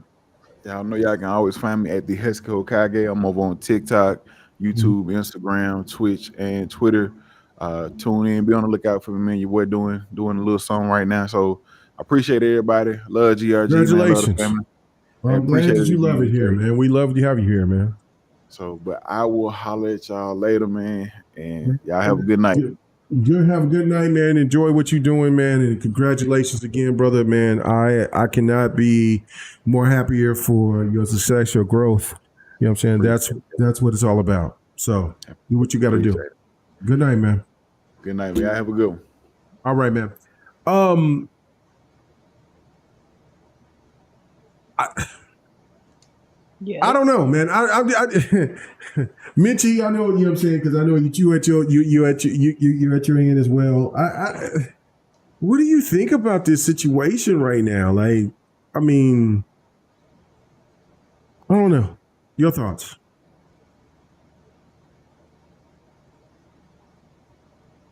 Hold it. What topic are we on? Oh shit! Okay, I know you said you did. Bungie, yes. right? Bungie. The Bungie topic. There we go. I know that Bungie. you said you had to hop back in because I know that you said there was having some problems, but I thought you heard us. Okay, yeah. Yes. The Bungie topic about Bungie. Bungie's toast. Oh yeah, Bungie's toast. You think they're done? They're toast, you think man. You think they're Sony? They're Sony's. The mess that is Marathon. Wow. Okay. The thievery, I think they're just as bad as Activision was. That's why they get along there so well, because they're just as bad as Activision was. Wow. With all the, the thieving and it's horrible. But I think they are toast there to become a Sony support studio, and they will be. And did you guys hear that Factions game that's back on? Did you hear that? Nope. No, I heard that the people that got fired, they're making their own type of Factions game, which is crazy. Yeah, I did see. I heard that too today. And I'm like, well, that's interesting. and maybe wouldn't the irony be that Bungie would have to help them do that? Oopsie. Oof. Wouldn't that be the irony? That's so funny. They're the ones that told them that it wasn't good enough, and they'd have to That would be amazing. That would be amazing. And I don't know. I mean, what do you guys think about Marathon? Do you think Marathon is going to do anything? Is it going to sustain? It'll be lucky it comes out. If that. I don't even know if it's going to come out. I mean, you're going to have to redo the whole thing. Imagine what that's going to cost. I mean, Sony already took a big hit with Concord, and then they're going to have to take that hit too. That is not going to be pretty. My God. Okay. All I gotta say is, then they'll really be wanting their games on Xbox. See, listen to now you're talking like we're talking. Like you're now coming to the understanding of what we're talking about. Not coming to the understanding. It's just that they're going to need that, because if they can't put Marathon out because it's too costly to revamp all what they did, or they're going to have to hire that girl they stole the art from, A or B. And would that be ironic too? And make her lead art designer or something. Oof. And man, that at least they could use her stuff, and they wouldn't have to redo the whole thing. That part is true. But they're probably not going to do that because they're thieves, and So I just think they're toast. They're going to be they're just going to be a support studio. Golly, so you said they're thieves and they're toast. Okay, bottom line, Mitchie is about that work. And then that's fine, because you know what? Bungie has not shown that. Okay, so the Bungie of old is done and over. Oh yeah, it's dead. And this is the crazy thing, because I watched a few videos. I watched about like 7 videos before I did this, before I wanted to give my interpretation about Bungie and where they're at.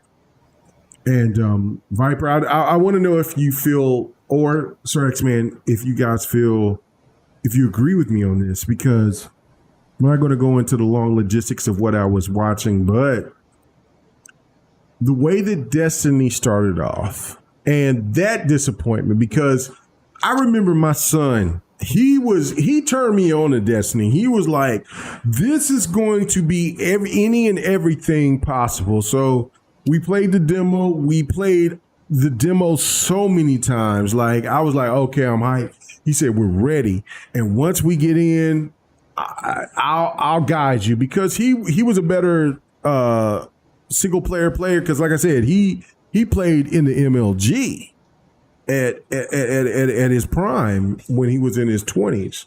So I was like, okay, I'm with you, because he was just so ecstatic that me and his father could join in and do this, and he knew that I could play games and stuff. So we were all in it. But then when the game released and then we were playing the same stuff, I looked down and said, Xavier, we already did this. And he was like, I know. And then I never heard anything else from him about Destiny.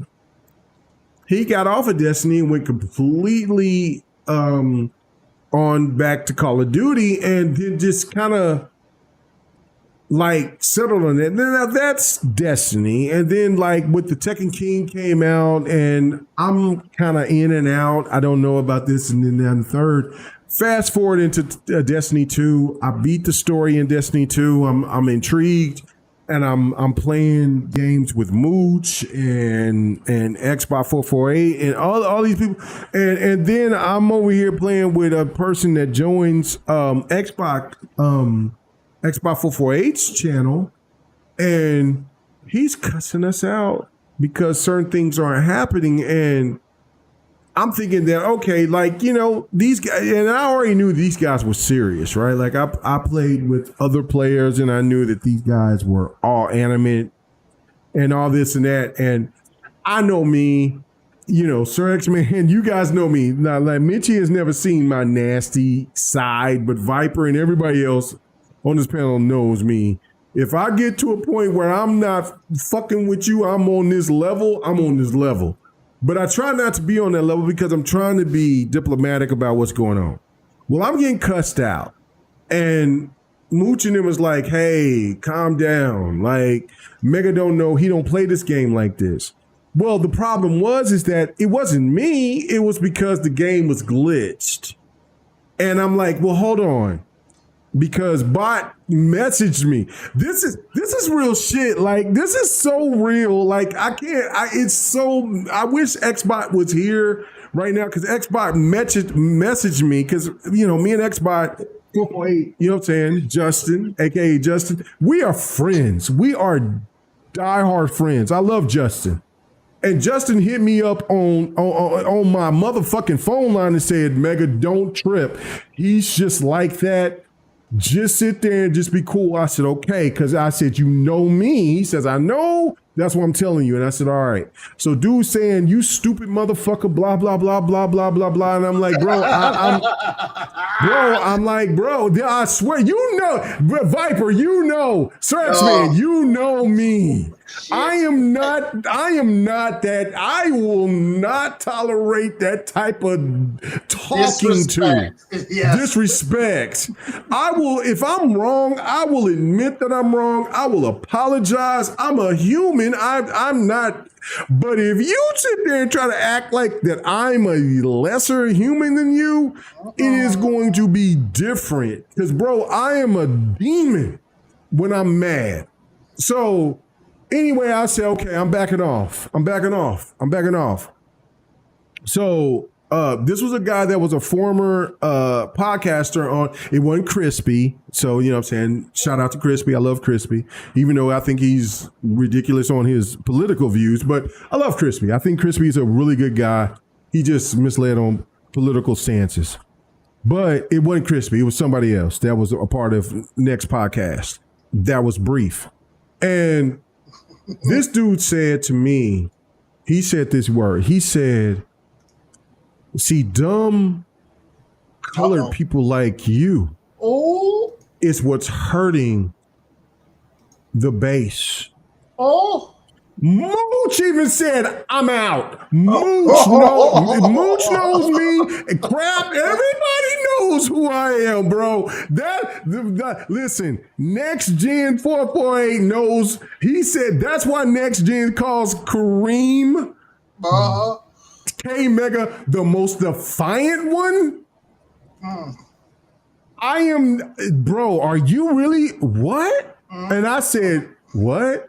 And then Bob said, Mega, please just drop out. I said, no, I'm not dropping out. I'm not. Mega, Xbox said, drop out, just leave. I said, nah, I'm not dropping out. I'm not dropping out. I'm not dropping out. I'm not dropping out. I said, this dude said some wild shit like that. And he's a Latino dude, right? Like, I'm like, yo, what? No. Oh, no. What? Oh, no. And then come to find out, long story short, that the game was just busted. Destiny was the raid was just busted, and it had nothing to do with anybody. The raid was just busted, and so I said, so I kept cool because I knew who I was gaming with. And I'm trying to keep bot right, you know what I'm saying? Because bot Xbot is my boy. Like I said, Justin's my dude. Like I talk to Justin still today, right? Like, all right, you got to get out of here. You got to hear? Okay. Tell everybody where they can find you at. Find me tomorrow on 108 Dragons TV at 5:00. Y'all know where he's at. And I'll be on a new show. It's gonna be our third week called Gaming Ain't Easy. No, okay. Man, and oh my God, I'm tired. I'm sorry. And 8:00 Central Time, the Lord's time, on Proto Foxy's channel. I'll send the link in, Twitter and stuff like that. And you can come and join us and just have some fun. And that's about it for right now. All right, man. Well, get well and do your thing, man. You know what I'm saying? And get well and go support. He's Sir X-Man link is in the description. So go support him and what he does. So you know what I'm saying? Thank you for coming through, Sir X-Man. All right, everybody. Y'all have a good night and get some Battlefield in. Oh, I'm already level 20. What level are you? Because if I'm a level 20 and you're not level 20, then I'm over here disgusted with you. I haven't had that much time to play. You right ain't now, a level 20 and No, let me sucker. finish. No. I've been going through some stuff. You know what I'm saying? You know I'm injured. Like you. Don't snap on me like that. Okay. I'm gonna back off, but I'm gonna fry your ass here later on. It's been a rough couple weeks. Okay. But nah, I'm like level 14 or 15. Okay, I'm level 20, sucker. So I'm just letting you know I'm going through the shit that I'm going through. I'm trying to get my shit together. You know what I'm saying? Keeping my legacy with my family's farmland and all that shit. All that. So enjoy the game no matter what level you in. Just get into the beta. People play Battlefield 6 beta. I love you, Sir X-Man. You old bastard. And the only game I will pay $100 for is a Tomb Raider. But that's just me. That's my niche. That's who I love. So is Square Enix hit his old ass with the money. I'm not buying no I'm not paying $100 for Tomb Raider. I'm not paying no $100 for no. Thank you, Mitchie. No way. I love Tomb Raider, but I'm not paying $100. It's just I love Tekken with everything in my soul. Tekken is everything to me. I'm not paying $100 for no standard version of Tekken. I am not paying $100 for fuck Tekken. If Tekken sit there and had it, if Harada had any sense. What EA did, they kept their games at a reasonable price. And when you buy it on Xbox, it's like $80-something for the top version. You good for the top. Well, we have a good night, man. We love you, brother. But anyway, so I'm gonna bitch my last point, and then we're gonna get out of here, I guess. But I just saying that on Destiny, I had people to sit there and that just was so disrespectful. And then I had PK, former member of the GRG podcast. I don't know if PK is on Lemon's podcast on a daily basis or whatever. PK is a really good dude. Whatever. There's no animosity or nothing like that. PK is a really good guy. Very intellectual. Very smart guy. And I'm jumping on him with Destiny, and he's like, "Look at this gun I got." I'm like, "That shit's hot," and he's just wiping dudes out. And so I'm jumping in and I'm trying to kill people. And he's just wiping them out. And I'm like, yo, can I kill some people so I can get some experience? Oh, you'll get some experience, but it's not the same experience. But I get it. You know what I mean? Because the same thing happened within Borderlands 3. But the difference is that I put a lot of work in Borderlands 3.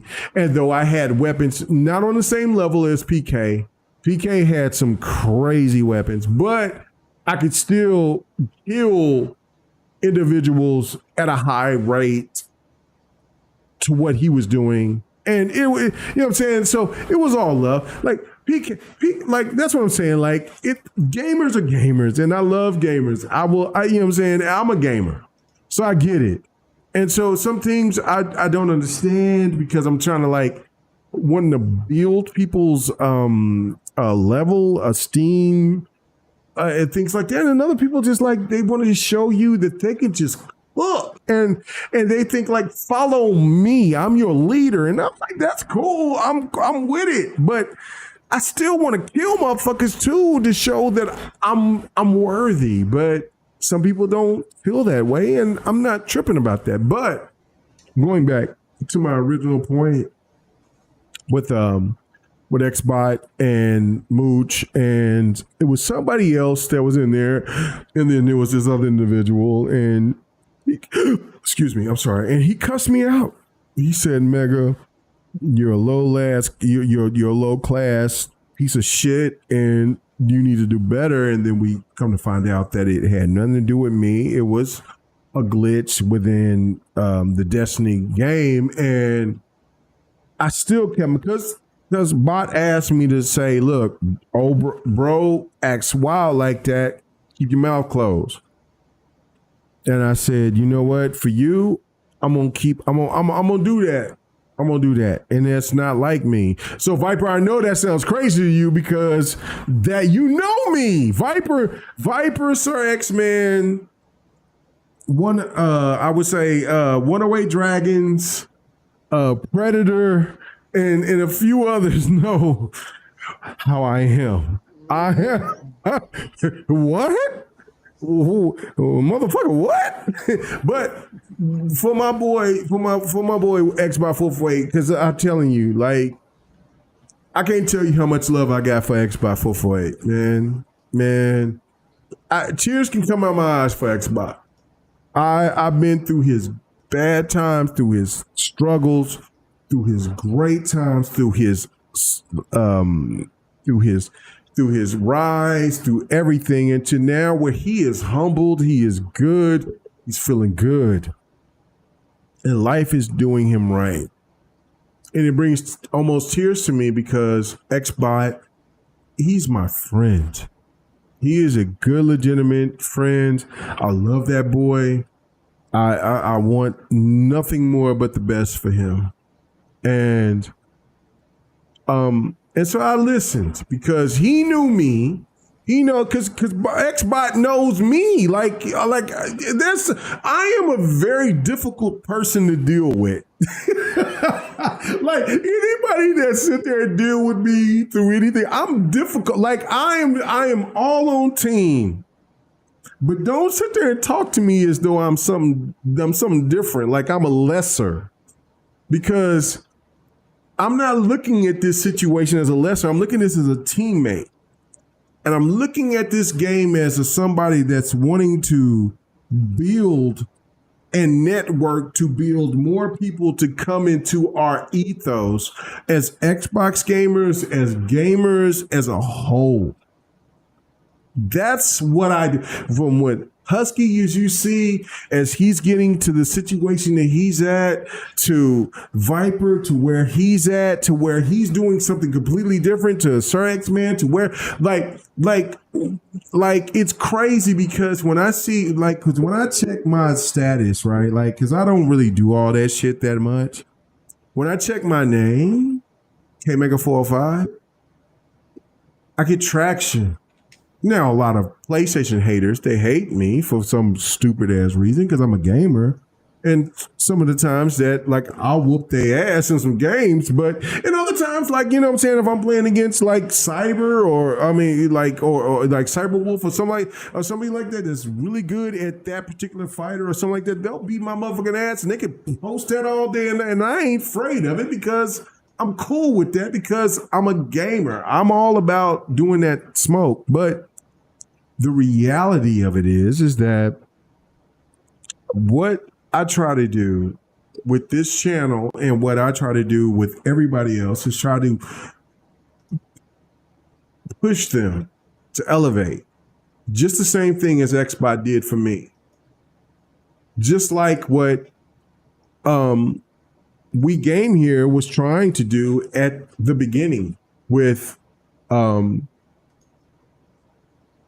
people that was a part of that group.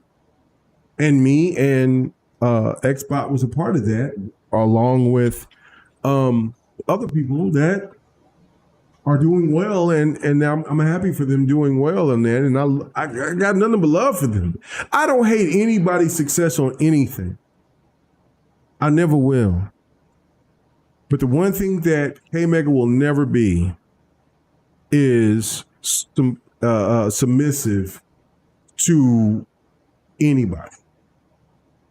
I had a couple of times where I seen some messages come from people that said, oh, well, Mega ain't coming here, he ain't coming there, blah, blah, blah. The third, I'll come there when I'm ready. You're not important to me to where I got other things that I got to take care of that I will assess, and I will be there when I'm ready.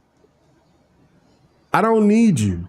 My life is already established to where I'm at, to where I've set a stable, somewhat stable. I mean, it's never stable throughout your life, but somewhat stable to where I'm cool.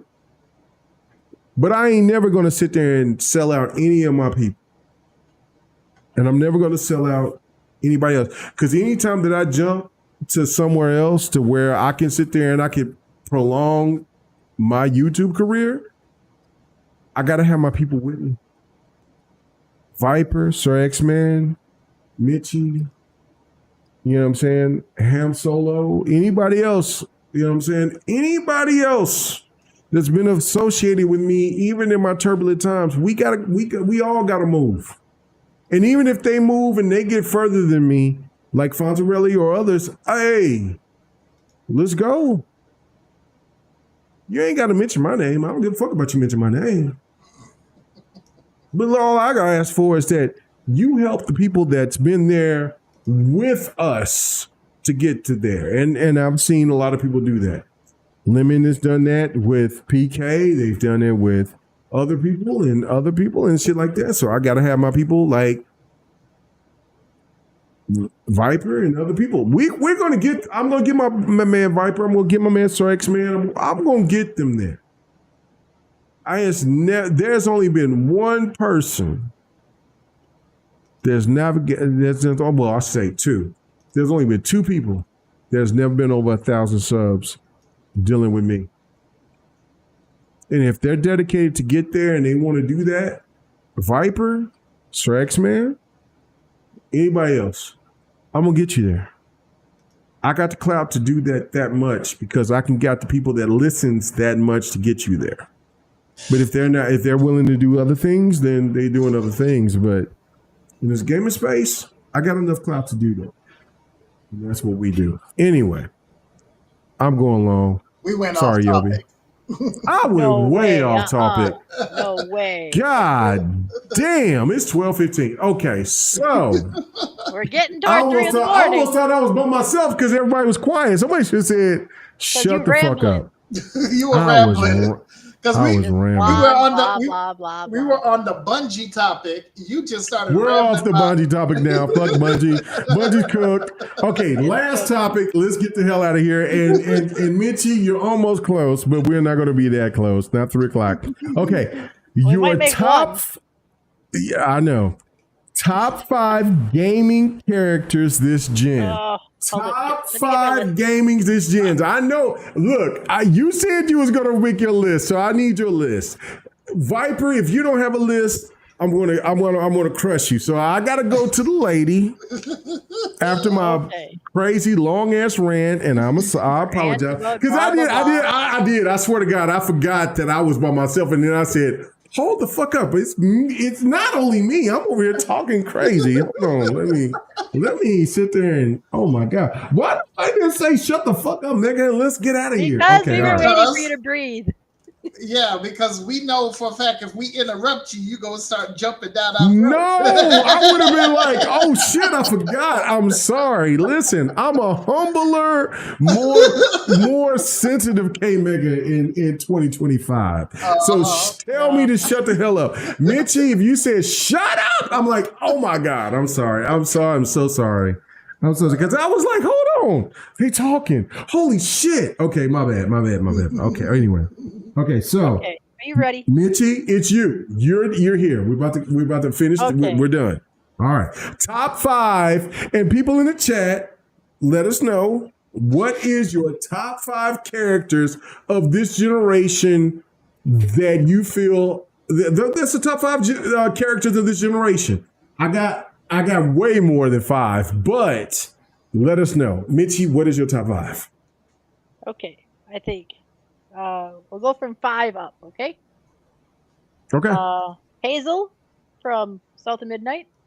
I liked your character. Oh, you really like? Okay. That is a great choice. Great choice. Judging? Hell, I said it's a great choice. No, I know, but you no. had that surprised voice. Like, no, because I had Hazel. Like the white girl, like the black character or something. No, I had Hazel in my. I really did have Hazel, and I really did. I was like, because South of Midnight was a really great game. I was like, damn. But anyway, go ahead. Okay. That's a great choice. And number 5, perfect. V from Cyberpunk. Who? V. That's the character you play. Is V. Oh, V from Cyberpunk. Okay, Cyberpunk, all right, yeah. okay, great choice. Okay, here's my laughing one. Okay, it doesn't have a name, but the cat from Stray. Oh, I never played Stray. I love What's that Stray. cat's name? Did y'all give it a I don't think name? it has one. You don't give it a name or anything. I don't think Alley cat. It is an alley cat, yeah, because it's a stray.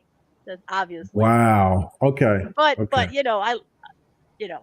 I bought that game like 3 times now, so I gotta stop buying that game. Wow. Because I got a Switch finally, and so. So you triple bought it? Damn. I bought that game it is on that good for you? because it came out on PlayStation first, so I bought it there, and then when it came to Xbox, I bought it there, and then I got a Switch and I bought it there. Wow. Chat, don't be scared. Let us know your top 5 because I'm seeing Curious saying, wow, this gen, yikes. It is pretty crazy. It's hard. But I need figure to it out. give us at least your top 3 this gen of your favorite characters. Your favorite characters this gen. Let's do this. And I will do this again in my thoughts, but I want to know. Please give us some characters so we can sit there and we can talk about it. Okay, keep going, Mitchie. Sam Bridges off of Death Stranding. Sam Bridges. Who is that? Who is that character? That's the main character. That's the lead character. Is that his main name? Okay. Yeah, that okay, is his okay. name. Sam Yes. Bridges. Okay. All right. I had to think about it for a while because I'm like, what is his name? Okay. And final, Astrobot. I love Astrobot. Oh, Astrobot, that is kind of easy to me. Come I on. love Astrobot. I need love some. Okay, you're loving it. I love Okay. Astrobot. Okay, and there's nothing wrong with that. I heard He is too cute. it was the game of the year. It was. That has nothing to do with it, by the way. Okay. I could care less. I'm still not done with it, by the way. Okay. Well, that part doesn't matter. I'm But like a quarter of the way through. But you love that character. If you love that character that much, that's all that matters. That character is reminiscent. I think Okay. he is just too cute. I even bought the controller. he's Okay. too cute. He is too cute. Now, Okay. see, Mitch, at first you thought we were going to laugh at you about this, and I didn't laugh at any of them. I did not. No, laugh. I got my thought you guys glasses were gonna on laugh so I about- can read I mine. thought you guys were going to laugh about the cat one. Because it has no name. No. Because it has no name, so I couldn't really call it a name. I know there was a lot of people that love Stray. I never played it. It's not a game in my interest. But I respect it. I have the game, but I didn't play it. So it's just a game of my interest. I just didn't care. And I'm not a cat person either. So I think I'm more of a dog person than a cat person. But I mean, I respect cats as well, so it's no big deal. So I don't respect them. They're evil as hell. They're not evil. Cats are independent. Evil. They're independent. Cats is more independent than a dog. A dog is needy. Dog is just looking to. Oh my God! Dog I love is you loyal. so much. A cat is like, you fed me. That's great. Now screw you. Right. Like, you know what I'm saying? Like, yeah, you fed me, but that shit ain't enough. I need more from you. But a cat can be I'll loyal. let you pet me. Maybe. Right. Cats, I've seen, especially dealing with my son, cats can be very loyal. They don't show it like a dog does. And that's just the difference. Like, cats can be very loyal and be on your team. It's really wild. I would rather see the loyalty than you having an ulterior motive, because that's what the cat is. They got an ulterior motive. Oh, cat. Oh, yeah. Well, dogs have ulterior motives, but they're just a little more dumber, I would say. They're just kind of when they express their ulterior motive. But yeah, no. I get it. Cats are just much more conniving, and that is exactly. What it is. They're more conniving. So they're very conniving. Okay, so Viper, your top 5 with honorable mention. Well, hold on. I have no honorable mentions. Okay, that's fine. I kept it to 5. Okay. See, Mitchie is about that control. Work. Yeah, she has control, and she's saying, listen, I have control to get out of here at a reasonable time. So, we'll get out of here in about the next 30 minutes at the max. And so you'll be done. It's only once a month. That's why I don't do once a week anymore. So I don't see you, but only once every 2 months. But that's okay. Viper. Okay. Your top 5 with honorable mentions, if you have, and of your top favorite games. And people in the chat, like I said, let us know your top 5 characters within this generation. Okay. So I don't have a specific order. And yes, it is more than 5. It don't have to be in order, but yeah, I have mine in order. But yeah, you don't have to in order. So I'm gonna try to put it in order. But let's start off with Kina from Kina Bridge of Spirits. Okay, number 5. Okay, not mad at that. I would have to say Senua from Hellblade 2. Okay, good choice. I would probably say Clive from Final Fantasy 16. Oh, so you've been playing Final Fantasy 16, sucker? No, I have From where? I have the demo. Hello, the demo. I played the demo. I didn't play the game. Okay. I was just like, that man spent that money. No, I did not. I did not. He told you. I told you. I'm not spending the money. And remember, you know why I'm not buying the game. Right. Same is why I didn't, but I got lucky. But that's okay. And plus, you did say last time that he's gonna get your wife to do it. So I will. I'll have my wife to get it for you. So I will for you.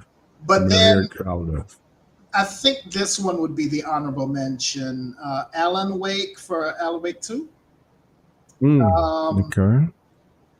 I would have to say Doom Guy from Doom, the Dark Ages. Okay. And then the last 2 that I got, I don't know which one would be an honorable mention and which one would be number 1, but I'm just going to say them both. Got Yasuke from Assassin's Creed Shadows and Hazel from South of Midnight. Wow, that's those are both good honorable mentions for sure. So no doubt. So yeah, those are my 7. Okay. Curie in her top 3, she got Basil, Zenless, Zone Zero. It's Belle. Oh, okay, Belle. I've played some of Zenless Zone Zero. I'm thinking that's the chick that had all the issues in the beginning. She was real mean, but and I guess that she kind of playing those gotcha games, huh? Changed up. Well, no. That Zenless Zone Zero is not bad. It's really actually good. It has some quality to it that I was surprised about. Honestly, just like Genshin Impact. Genshin Impact had a lot of quality that I was not expecting. And then she says, female rover. And then she brings up Withering Waves. And she says, Riza. I think the female rover is in Withering Waves. Okay. So, no, I don't know. I've played Withering Waves. I got past that whole part where you get to the castle and you set everything up. And that's the last part I played with Rovering Waves. So she's all about those type of games. Those games are fun. Those games have a lot of content. And listen, if you're a person that wants to put in the money to play for just like you would pay for a regular game, hey, I'm not mad at that because those games do have incredible content. So I have not got that far. I'm thinking that the female rover, I probably not played as her, but seen her, but I don't know. And then there's Razia, the Altair, Riza. I have no idea. And I'm pretty sure that's all from Withering Waves, which I haven't. And I know that my man Still Rain, he played the hell out of that game and then he stopped. So I don't know. So I see that Curious saying she's the protag of ZZZ along with her brother. Okay. So, I know exactly who that is. Okay. Playing, player chooses which of them they see for their POV, which affects the plot quite a bit. Okay. I know exactly who that is. Okay. When you start the game, I played as the guy. So now I played as a brother. So now I get it now. Okay, no, that's fine. I ain't gonna knock because those games. I would say ZZZ, Zenless N Zero. I think that's what it's called. That shit is insanely good. So, like, if for anybody that wants to jump into some games, I will say these type of games to jump into: The First Descendant,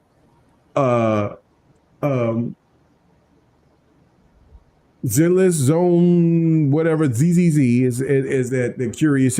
Those games or Withering, like those games are worth your time to jump into and to Genshin Impact. Those games are all because they're all kind of in that same ilk.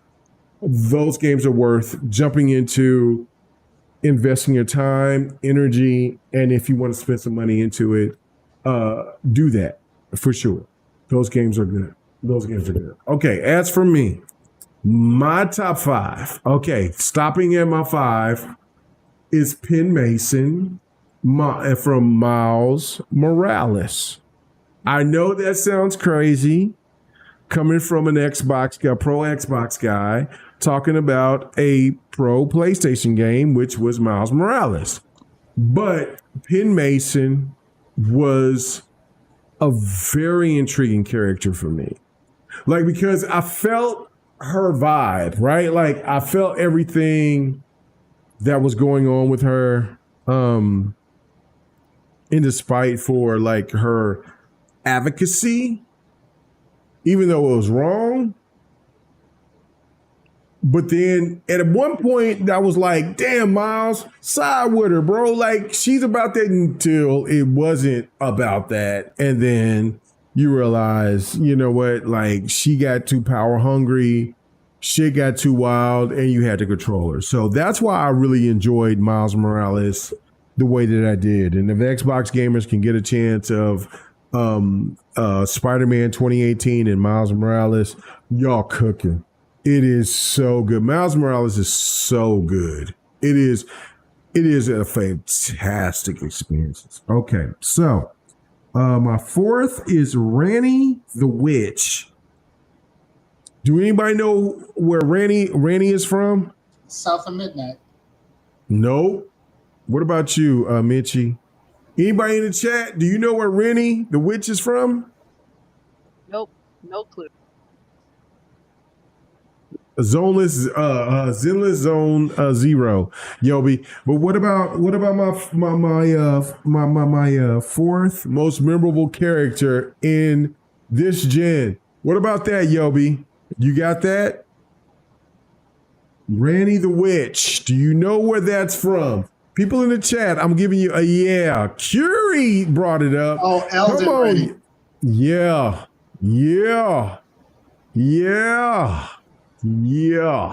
And if you played Elden Ring long enough to understand about Rennie, because I got the special ending for Rennie. I didn't know how powerful she was. Right? Like I did her special mission because you had to do her special mission. You had to go back to this area where all these goddamn hand-fingered, like, that was one of the creepiest levels because there was like tarantula looking things that was coming at you, but they were like hands and they were coming at you and shit. And you had to beat that whole sequence and then go back to Ranny. Then Ranny said, I'm out, right? Like you had to do that shit. And then when you did the special mission to get Ranny to do the ultimate ending was wild. And then you really realize how powerful Rennie the Witch was. Rennie the Witch was a goddamn monster. And that's when I knew that I could play you know what? Listen, there cannot be any Dark Souls player that can come to me and say, well, you ain't played the original. What? Take these L's because you know what I'm going to tell you? You didn't do the whole main mission that I did to get the ultimate ending, to get Rennie to sit there and to do what she did at the end, which brought the you know what I'm saying? Like I should have showed that ending because I got that ending right now on my background. I got that ending, son. I got that ending. I got the best ending in Elden Ring. And that's why I don't ever have to play any of that bullshit ass the Souls game shit for that reason. Other until they say Elden Ring 2 is dropping, I'm on my way because I need to know more. Other than that, I hate Demon Souls, Sekiro. I care, but not care enough. So anyway, that's my fourth. I love, but I thought Rennie was very impressive. Who was an honorable mention was the Queen of the Rock, Melania, I think how you said her name, because she made me play, and I've said this before. She made me question if I should keep gaming because she beat me so many times. She beat me for a month straight.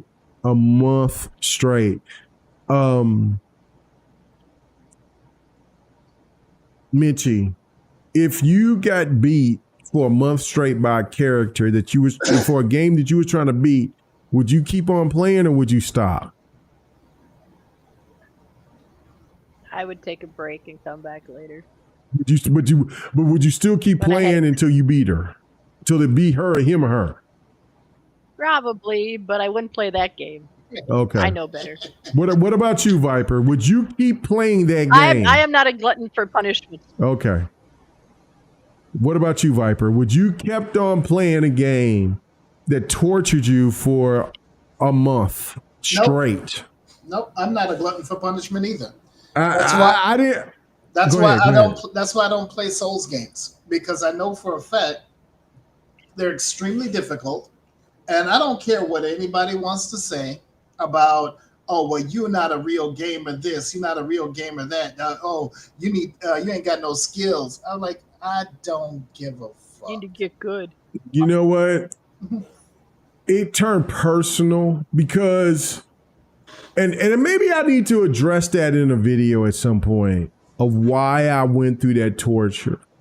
Because my wife seen it. Like, I really did have a complex of, am I not a good gamer anymore? Have I lost what I was?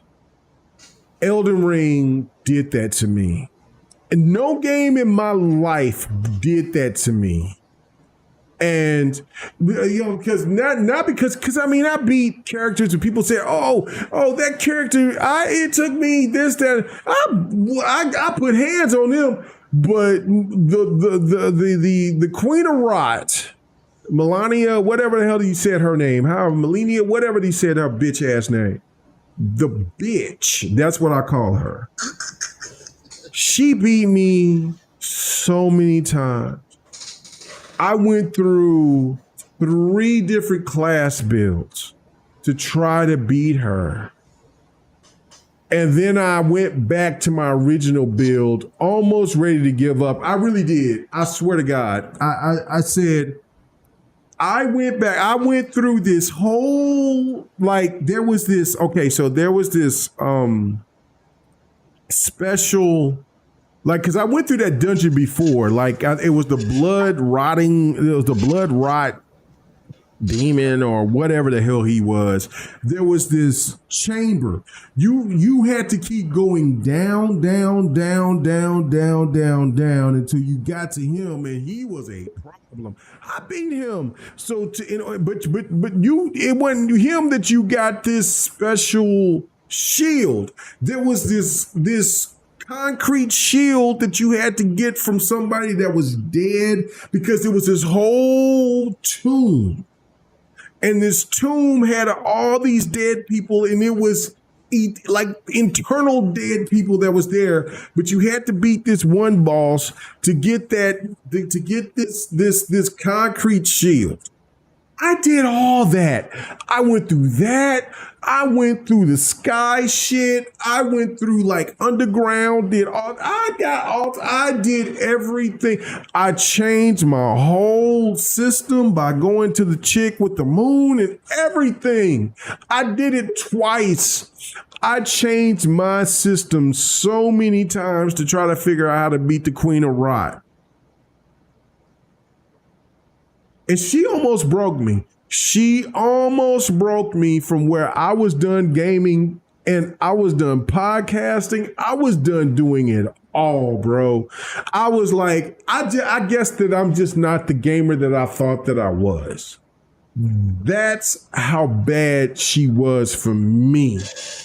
I know that there'll be some Yahoo that will say, oh, I beat her the first time. Shut up. Shut up. No, you didn't. And if you did, you probably did everything before you went to her after you heard all the accolades of what that crazy chick was. I don't follow the internet like that. I just jump in and just play. So I was going in that shit, and that chick beat me so bad until the day that I beat her. It was it. I remember it, and that's what's crazy. It was at like 3:49 a.m. on a Wednesday. I remember it because she had me shook that bad. 3:49 a.m. and I went in there and woke my wife up and said, I beat that bitch. That bitch is dead. And my wife is like, what are you talking about? I woke my wife up in the middle of sleep and said, I beat that bitch. That bitch is dead. That bitch will never be me again. And my wife, I swear to God, on my kids, on my soul, on everything. And my wife said, what the hell are you talking about? And why are you waking me up talking about who is, because I called her Melina.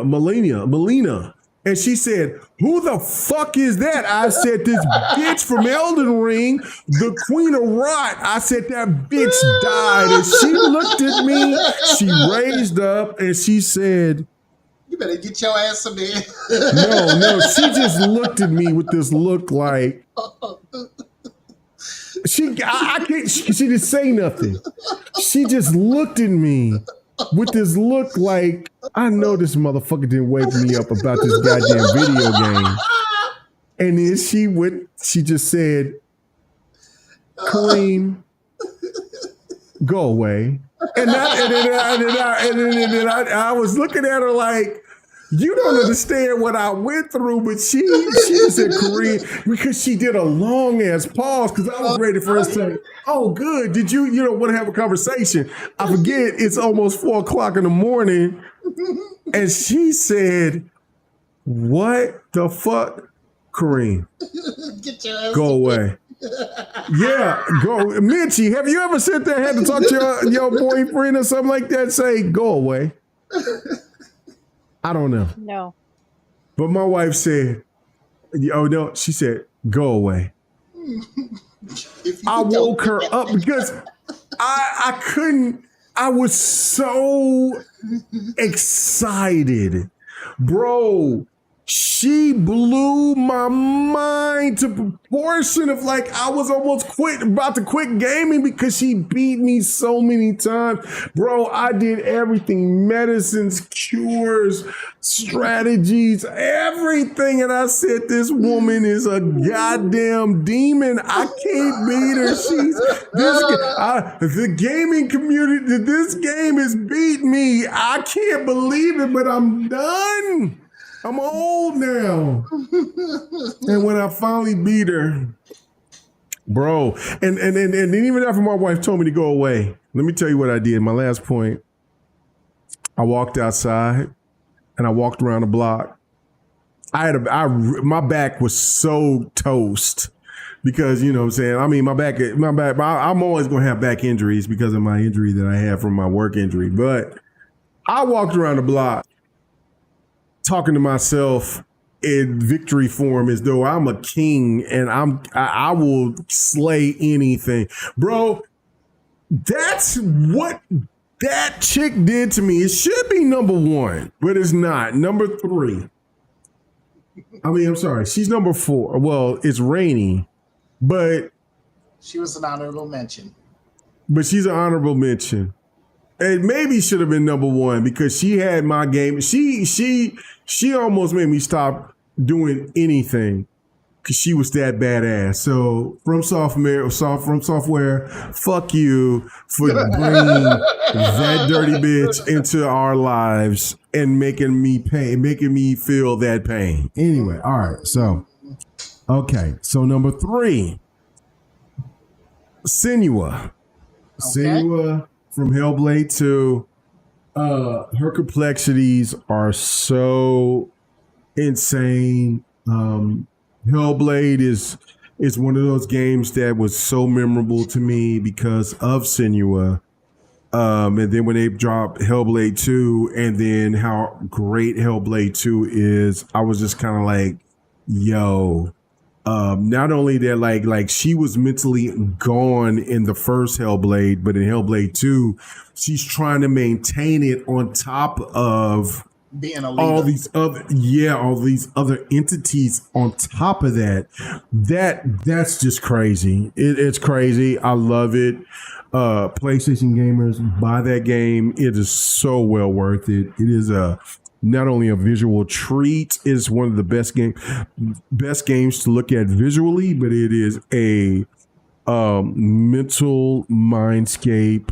It just, oh my God, it's so good. Anyway, okay, so number 2, and see, number 2 was where it all got crazy for me, but I'm gonna label this here as and I probably pronounced her name wrong, but Manali or Mally from Expedition 33.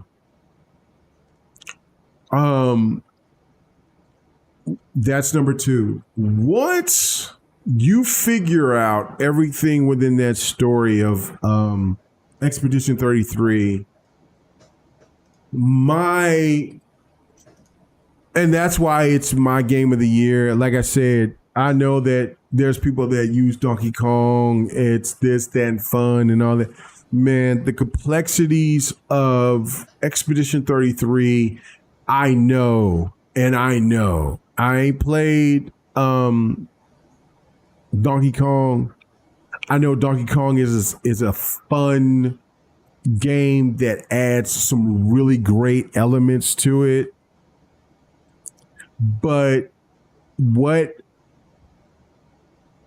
I feel about Expedition 33 and the complexities of the characters within that game, nothing. And I mean nothing. And you know I love South of Midnight. You know I love Assassin's Creed Shadows. You know I love some other titles out there. But I think Indiana Jones should be a nominee for something. But Avowed is very good. And I haven't played a Death Stranding, and I'm sure the Death Stranding should have some honorable mentions, but the complexity of Expedition 33 and their characters and that set, that world puts you in a state of fucking flux that I don't think anybody could comprehend. Anything. Like, I don't have to tell the story for you to play that game and then get involved into it right from the first couple of hours into it, and then you're feeling the tightness of humanity at the brink. And what would be your scenario in that situation? And then after that, going within that world with the fantasy and all that, but it's still so real, so deep, so raw.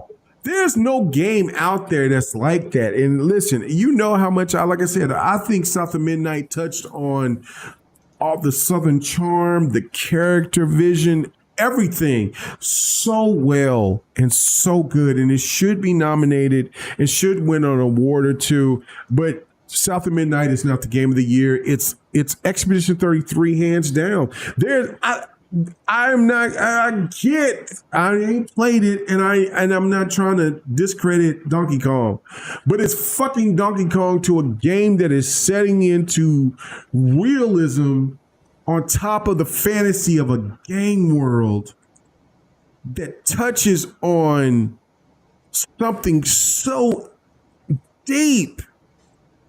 Expedition 33 hit me so hard in the feels. It's like, man, like in the middle of the game, I'm like, oh my God. And then when that sit there and hit you across the head, you're like, there is no sleep, no rest for the weary. This shit is too much almost to bear as a player of a game outside of its universe. Let alone if you're thinking about if you're those characters in that world. This life is too goddamn intense and too crazy to just sustain, to try to be normal or to be regular. Expedition 33 is a testament to gaming excellence that I haven't seen since Cyberpunk. And so that's why my number one is Cyberpunk. And if people want to say, well, Cyberpunk came this time, that time, when I'm talking about games of this generation, I'm sorry. Johnny Silverhand was one of the most complex, difficult characters that I've ever had to play with. Like, I wanted to kill that motherfucker, then I wanted to ride for that motherfucker, then I wanted to sit there and kill him again, and then I'm like, I don't know what I want to do with Johnny Silverhands, because this motherfucking dude he's a real one, but he's a goddamn loose cannon. What should I do? He made me so confused on the visions of what I wanted to do within a game. It was troubling. at some points. Huh? It was traumatizing. It was very traumatizing. I don't know. Did you, Mitchie, did you and a Viper beat Cyberpunk? Nope. Oh my God. Please play it. Guys, I have the game. I have the expansion as well. No. I'm not trying to say that because I haven't beat, because as much as I was all in on the game, I haven't even touched the expansion. I got the expansion on Xbox and on PC. I haven't even touched it because that game emotionally fucked me in my mind to where I'm kind of like, I got to take a break because I got the ultimate ending. I got the best ending that there was. And then I went back and I played as somebody. So I played as the Corpo, and then I came back and I played as the Street Kid, and I beat both endings. And then I had two different experiences, and it still fucked my mind up because I'm like, yo, what? So on the PC, where I'm gonna go back and I'm gonna play it again, I'm gonna play as a Nomad. But I'm just kind of like, this game is so good, it's so fantastic that you should not ignore it. So Minchie, please, whenever you're done playing whatever game that you're playing, please boot up Cyberpunk. If you don't own that game, just buy it. It's cheap as fuck. I promise you will not be disappointed. And I can't wait when the time that you guys beat it, I want to know who's your most compelling character out of that game, because there's multiple. Because I mean, there's the one guy that is the Asian guy that's the savior of. I mean, that's the bodyguard, and then there's the man. No. There's so much within that game in Cyberpunk that blew my mind. That I was just. I mean, there was the prostitute and her. If you did her side story. And all that shit, like there was human trafficking. There was so much shit in that game. Like it, to me, this is, I think, honest to God, I think Cyberpunk did such a great job of the city work in that game that it made Grand Theft Auto say, "Oh, hold up, we gotta set back for a minute and redo what we're doing." That's how good Cyberpunk City life was, because there was so many side stories, so many missions. There were dark, there were happy, but mostly dark. But there was so much stuff to do within that game and that city was way more advanced and way more sexier than Grand Theft Auto. That Grand Theft Auto had to, I think, reinvent themselves. CD Projekt Red, that's why I always brag about CD Projekt. CD Projekt Red is GOATs, man. They are, to me, the best studio. I will always say that 2K is great, but I think CD Projekt Red is the best studio in gaming, in my opinion, out there. Hands down. So That man, Yobi knows. He said the Mega got missing for about 2 months with Elden Ring. It was nasty, bro. It was nasty work. I'm just not putting myself through that, because first of all, why am I raising my blood pressure? Me neither. For some stupid game? And then in addition to that, why am I gonna rack my brain and go crazy over something that shouldn't be this damn hard? Okay. Well, no, I get it. I get it, fam. Like, I thought the same thing, but when you get into, because this is the thing where Elden Ring drew me in, right? Like Soul fans will say, well, this game was more easier, so it builds you in. And I'm like, well, okay, it's an open world game, so duh, most open world games do that type of shit. But this is the thing. I snuck into an area thinking that I didn't know where I was going, and I went to one of the hardest levels in the game and survived. I got killed a lot, but then once I started figuring out what I needed to do, I started surviving, and then I started thriving, and then I'm like, oh, and then once I got out of the area of rot, because I got teleported there, I went to another area where that was out in the woods, and I was feeling shit. I was like, oh shit, I'm putting hands on motherfuckers like this. This is, you supposed to be a boss, and I'm over here hitting you with 3-4 hits. You done? You cooked? Oh, this is easy mode for me right now because I had to go through hell. But see, I didn't know that the area rot was that hard of an area. And then I got more intrigued of everything of the bosses, the secret bosses, and everything else that I had to fight to get through it. And then the story became more compelling. And then I was like, okay, and then I caught myself being so invested on this tarnished shit that I couldn't understand it. Like, I was like, I need to know more. What is up with this Rennie chick that's a witch, that she's here now? I do this thing, I get an assistant, then I come back, I do this deed for her, and then she's talking about she got to bail out, and then next thing you know, I need her at the end, but because of actions that I did at the very end of the game, I got to save her. So it was very interesting. And I got really enthralled into the game. So it's worth it if you're willing to take the L. Now, a game like Sekiro, so this is the thing for me. And people in chat, you got to tell me, because is Sekiro harder than Elden Ring? That's what I need to know. Because I love Elden Ring's atmosphere. I love games like that. But if Elden Ring is harder than Sekiro, then I don't know if I want to commit. So here's the thing. Sekiro is linear, so it's going to be harder because you only have one place that you can go, and you can't go. With Elden Ring, it's more open world. Yeah, so, I know that, but I don't know if it is that much harder. I mean, because Demon Souls is the shit that if anything that says Demon Souls, you ain't getting no money from me. You get L's. I don't care about Demon Souls. I bought 3 Demon Souls games, and I ain't got past the first boss on either of the 3 games.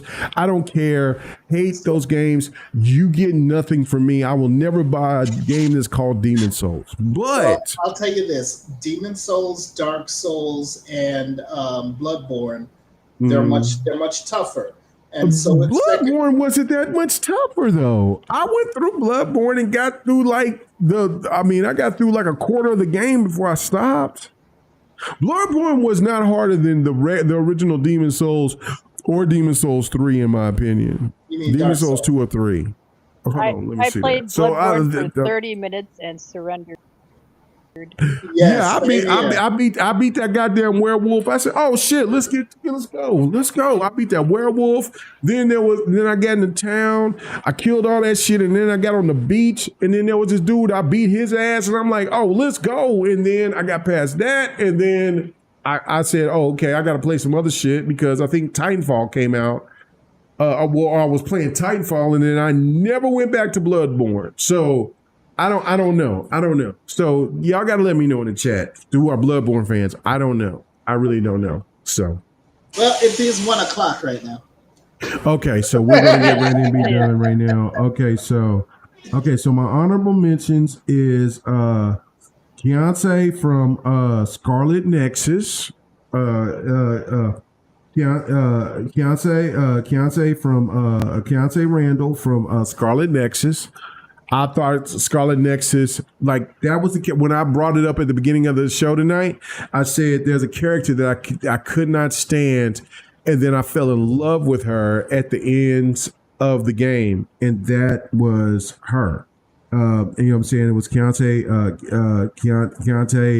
Ranfield from Scarlet Nexus, because once you found out about her story and then how it was connected to the other character, the male character, and Scarlet Nexus was a fabulous game. It was a game. It was a 9 out of 10 out of me. I thought that game was so good. So if you have not played that, please try it. Another honorable mention was Angela Dia from Wasteland 3. And the only reason why I didn't bring up her from Wasteland 3 because it came out right before the new consoles came out. It came out, Wasteland 3 came out in August. Wasteland 3 is one of the best games that I played this generation, hands down. Wasteland 3, so good. That atmosphere, that story. I know it was I don't know if you. It's not an ARG. It's an RPG. Click punch type of game. A lot of people ain't gonna like it. That story was so good, man. It was so deep.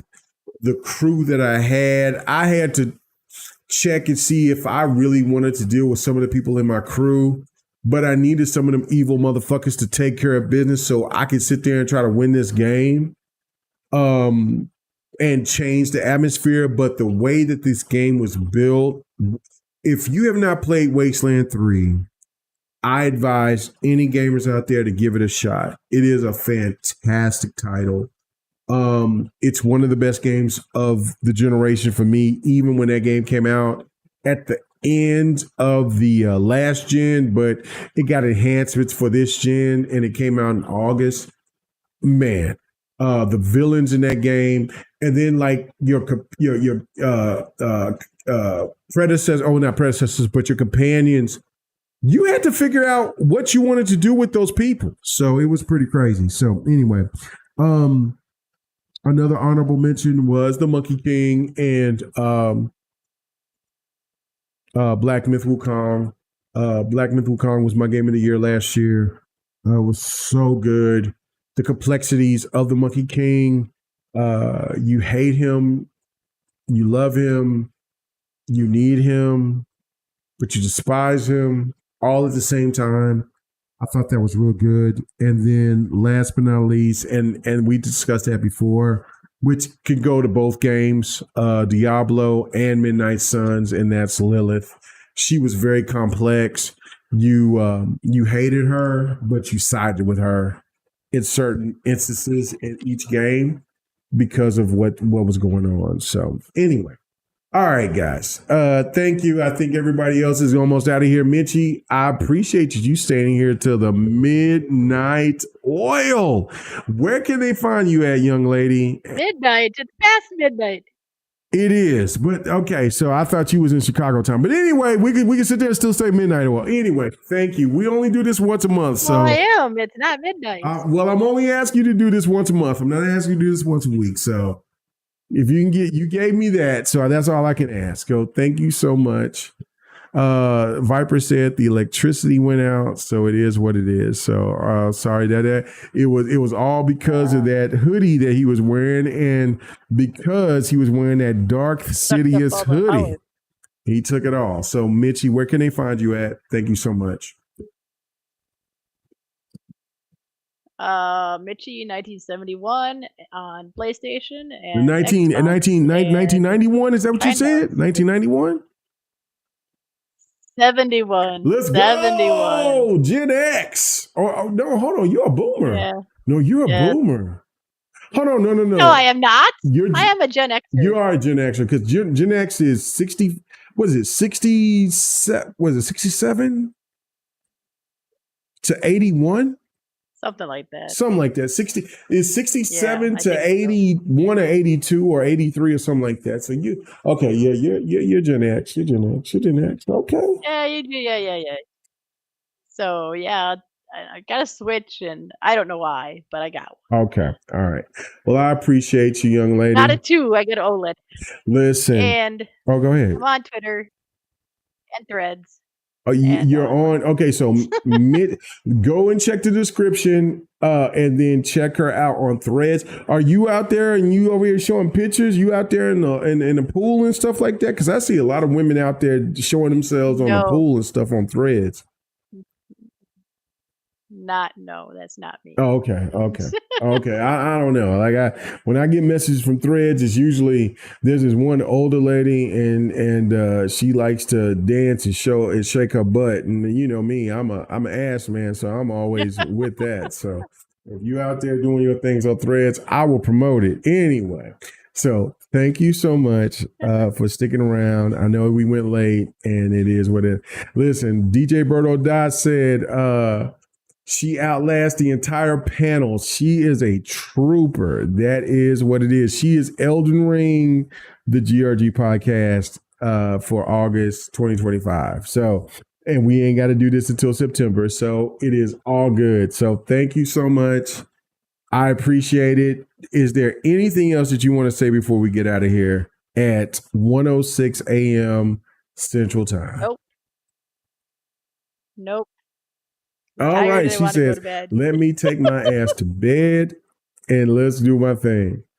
All right. Thank you guys so much. Hey, listen, Curie, stop it. It is what it is. Y'all want GRG. Y'all asked for GRG. We bring in GRG.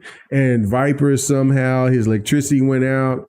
We was about to ask him what he was doing, but it was that damn hood. He was drawing up too much electricity. He was in his Darth Maul state. And as us as regular human beings, we sit there, we made it happen. Anyway, thank you guys so much for coming through. Check it out, spread it out. GRG is here. We back doing our thing, but it's only once a month. So I really do appreciate it. Everybody have a blessed weekend. And I will see you guys Sunday for Fight Night and Fight Night Sunday, where we'll be playing some fighting games and we'll be getting down. So other than that, thank you. Peace. Oh, I got to hit the outro out here. Whoa. Let's go. Oh, hold on. I gotta get us out of here.